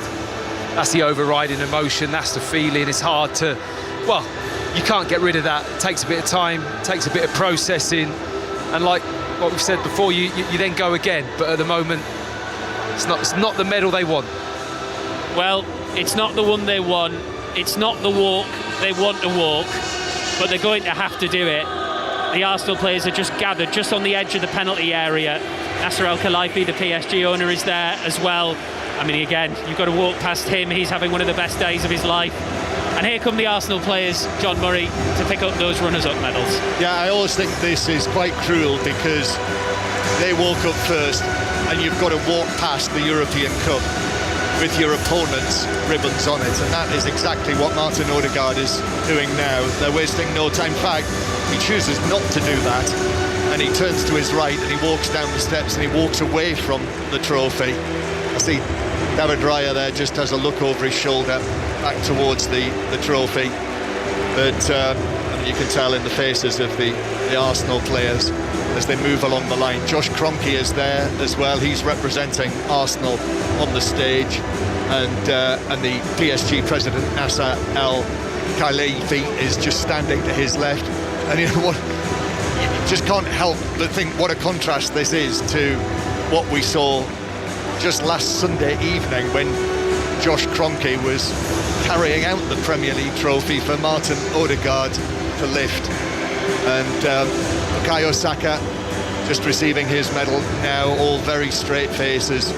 Gabriel Jesus, who was involved in Champions League final with Manchester City when they lost against Chelsea, now losing against PSG. I do wonder whether it might be the end of the road for Gabriel Jesus after he was captain at Selhurst Park last Sunday afternoon. And the last man in the Arsenal line is Mikel Arteta. After his first European final as either a player or a manager, the UEFA president, Alexander Cheferin, just has a few words for him. I'm not sure Mikel Arteta is in the mood for that, and he walks away last in line past the Champions League trophy on its plinth. And now from that with Arsenal to this with PSG, and they send up Luis Enrique first, and he gets a huge embrace from Nasser El-Khelaifi, the president of Paris Saint-Germain. I was watching them last night actually here in the stadium in the training session, and Luis Enrique, when he receives his medal, he does walk up onto that podium. There are two separate stages. There is one where the players will gather, but Luis Enrique can't leave it. He's got his hands on that trophy again, even though it's still on the plinth. He puts both hands on it, and now one by one the players, unlike Arsenal who walked in the other direction, every single PSG player is choosing now to go up there and just get a touch of the silverware. I'm seeing little Vitinha now, who had to limp off the field. I'm sure he would have taken a penalty if he could have done, and he actually strokes it and then punches the air, and quietly the Paris Saint-Germain players are now taking their positions. It's all very casual there. Most of them have gone and sat down actually on the stage. There's 2 steps up onto the podium. The purpley blue arch is behind it, which has champions written across it, and also the crest of Paris Saint-Germain. And now we're getting to the last of the PSG players. Marquinhos is standing. He just stays back.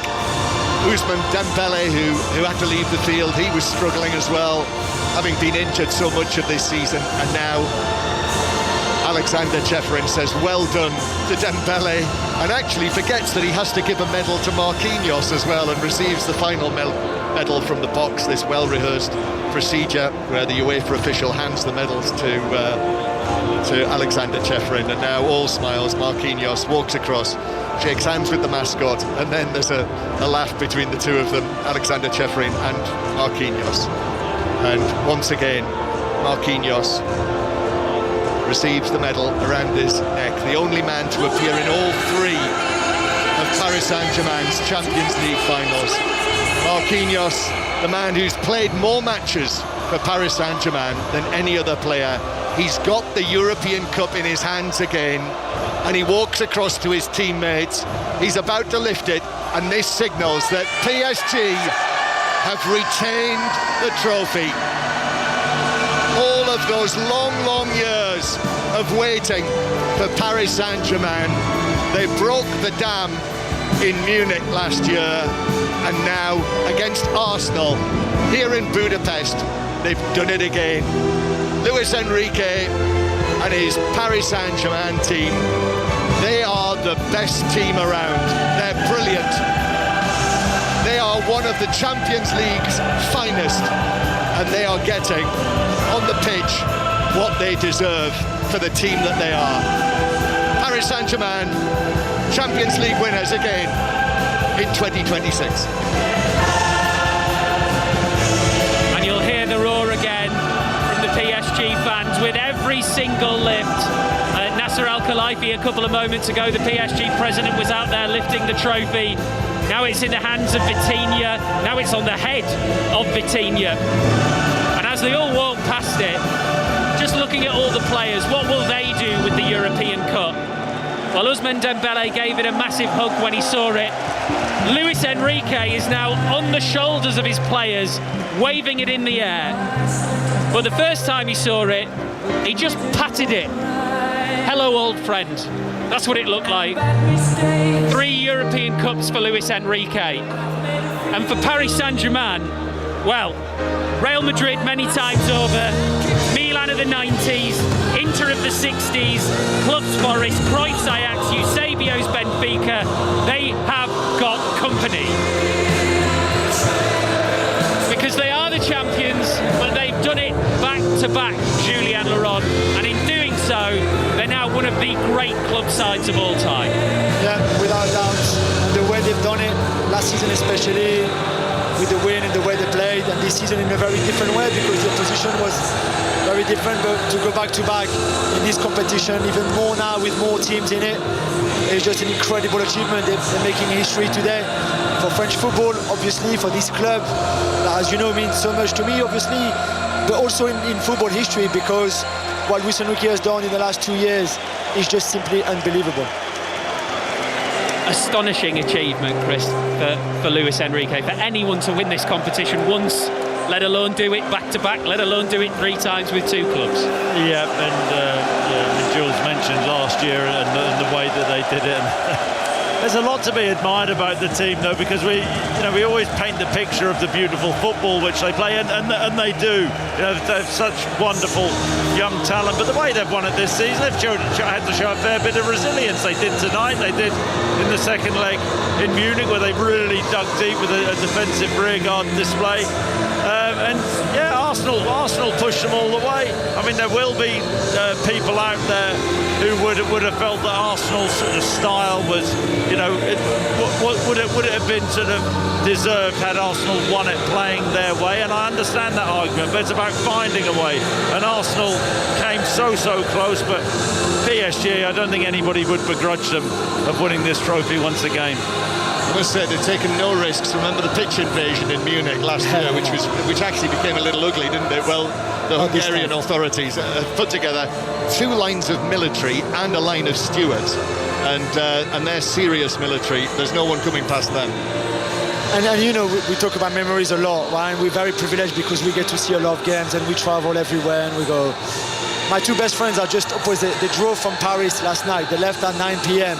It took them 16 hours through the whole of Germany and Austria to be here today.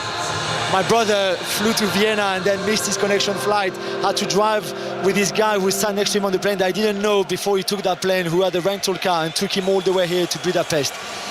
And those moments there, it's cruel for Arsenal fans, of course, and one day they will be on the other side. Of course, it's inevitable that this club at some point will win the Champions League. But for every PSG fan here, this final means a story that you will tell in 10 years' time, 20 years' time, 30, a bit like last season in Munich and my boys being in the stadium too. Those stories you will tell and you will repeat, and they will make you cry because this is very, very special. Some of the kids and some of the players have just got onto the pitch and they are literally dancing and knee sliding in the golden glitter that is right in the centre circle here next to the big champion stage where PSG have just lifted the trophy. They're now on a real sort of walk of honour in front of all of their fans. It was ever thus on a cup final day. Away to our left-hand side, the Arsenal fans have almost emptied. Away to the right, the white shirts of the PSG supporters are not going anywhere. Matt, when I was talking about Luis Enrique, whose face has just popped up on the big screen there right in front of the PSG fans, mentioned some of the other teams to have done it back to back, and you look at it through the lens of their coaches, like Brian Clough at Nottingham Forest. Some you look at it through the lens of their players, like Benfica and Eusebio. All these PSG fans will be thinking about when they wake up tomorrow morning is when's Luis Enrique signing his next contract? Yeah, I think so. And why wouldn't you, with what he's done in the time that he's been there? I mean, I think it's such a potent combination of an ambitious club with financial backing, a coach like him who's had the experience and wants to play the type of dynamic, flowing football and interesting, exciting football to watch, and so many top young players as well. He's got a lovely blend in the squad of age, and I think what's interesting about them that team and squad, even bar the goalkeeper, hasn't changed. It just shows you the harmony to keep that settled. Most people would say that if you're not constantly developing it, you're either standing still or moving backwards. That they haven't. So he's managed to get the same or even more out of the same group, which is actually really rare. When you're going to stay at the top of the tree, you've normally got to permanently every window, every 6 months, you've got to evolve and bring new and fresh and keep it there. They haven't done that. They've just kept that same, and so he's stimulating that group of players enough to then go and win it again back to back, which is, let's face it, monsters. It's immense. Absolutely mentality monsters, I think. What can Arsenal do to get closer than that, Jules? They're on the right way. The progression has been linear and superb really the last few years, in the same way that they won the Premier League after being disappointed to finish second 3 seasons in a row. This is the same, and they will come back stronger next season to go and win, I think. And again, the early goal amplified probably a bit of the game plan and things like that, but you saw at times when they played that they could also cause problems to a team like this. So they will recruit, and I think they will recruit well in the summer. They need somebody, for example, on the left wing. They probably need somebody defensively too. There's a few positions where they could do better. I think if Timber had started this game, it would have been a different story if he's been fully fit. I'm not sure Saka was fully fit completely either, and he's had a season where there's been a few niggles. So they will come back stronger, but they're not far. That's the most important today. They show they were a penalty away. That's how close they are of winning the Champions League. They should not forget that. They've finished Champions League runners-up, but they've not actually lost a match outright in the competition. Yeah. And you know, 20 years ago, penalty shootout. 20 years ago, they lost that final against Barcelona, a great Barca team. But they were not. It was already in a cycle that was going downhill. Agreed. They were not on their way up like this. No. It was a very different environment and context to the one that they are in. They find themselves today, and I think also this is very important because they won't have to wait 20 more years now to be back here. Well, I think what's interesting is the last probably 4 seasons they've built. Of course. Every year they've got closer. Round of 16, quarter-finals, semi-final, final. What's next? Exactly. But they're a team, aren't they? You know, they are now Premier League winners, beaten here in the Champions League final, and I think what'll be interesting is to see how Mikel Arteta, when he surely gets this new contract, what he does next, and whether he tries to introduce, you know, a real wild card, just some flair to add to, you know, a bit of silk to add to the steel. Yeah, that's a really good point. I think they need again a bit of strengthening, and they will. It's inevitable. You're on your way up, you have to keep going. And again, I think they are aware that they're getting closer to everything that they want to achieve. Whilst we're doing bad news, Scotland have just confirmed that Billy Gilmour is going to miss the World Cup. It's a real disappointment for him. When we heard from Steve Clarke earlier, you did wonder. You could tell in his voice. You could, yeah. He kind of, I think, he had a feeling that is really sad news. Shocking. Lovely lad when you speak to him as well. Yeah. Top player. Shame. That is a real shame for him. Right, that's almost it from us then. So why don't we just do final thoughts, whether it's the season, John Murray, whether it's the night that we've just seen for Arsenal and Paris Saint-Germain in this Champions League. I mean, it is heartbreaking, but the parade tomorrow, whilst it will have 5% weirdness, there will still be 95% joy at what they have achieved. Yeah, I mean, obviously there will be disappointment for Arsenal supporters that they haven't been able to lift this trophy as well and make it an unforgettable season. You know, it would have been greatness. That's how close they were. The penalty shootout away from this team being remembered forever. However, they have achieved the #1 target. That's what, after finishing runners-up 3 years running, it was loaded on Arsenal. The money that they spent last summer, the recruitment that they made, it had to be the Premier League, and they've won that, and that's what they'll celebrate in North London tomorrow. History made today for this PSG team, this wonderful team, and last season will always be the first one, and it will always be special. But I think they will enjoy this one more because they had to dig deep, they had to fight, they had to come back in again. Last season was almost a bit too easy against Inter. It was wonderful football and everything, but this one, I think, and because it's back-to-back, and again, back-to-back, you join the greatest of all time. Yeah, Arsenal have to keep reminding themselves of what the objectives were. Like what John said, they've achieved so much to come this close here and to take the title after looking in the season like it was going to go horribly pear-shaped. The recovery of the team, the strength of the group's got more. They'll go again next year, and they've got a manager with the energy and drive to want to take it to the next level. Speaking of energy and drive, Luis Enrique is still bouncing up and down, this time with Nasser Al-Khelaifi, the PSG president. We can still see the Champions League trophy just in the middle of a huddle of PSG players and staff, shining bright. It was their North Star, that trophy, for so long. Now they have won it again. Jules, John, Matt, thank you all very much indeed. Congratulations to Paris Saint-Germain and Arsenal fans. Well, I know the celebrations at Selhurst were absolutely frenzied. This was penalty kicks away from fever pitch. Instead, it is that sporting sickness that I think only football fans truly recognise and realise. So, commiserations, Arsenal fans, but you know what you can do now. You can get your call in, ask for a bit of support, tell Chris Sutton and Robbie Savage how you're feeling. 08085 909 693. It's time for 606.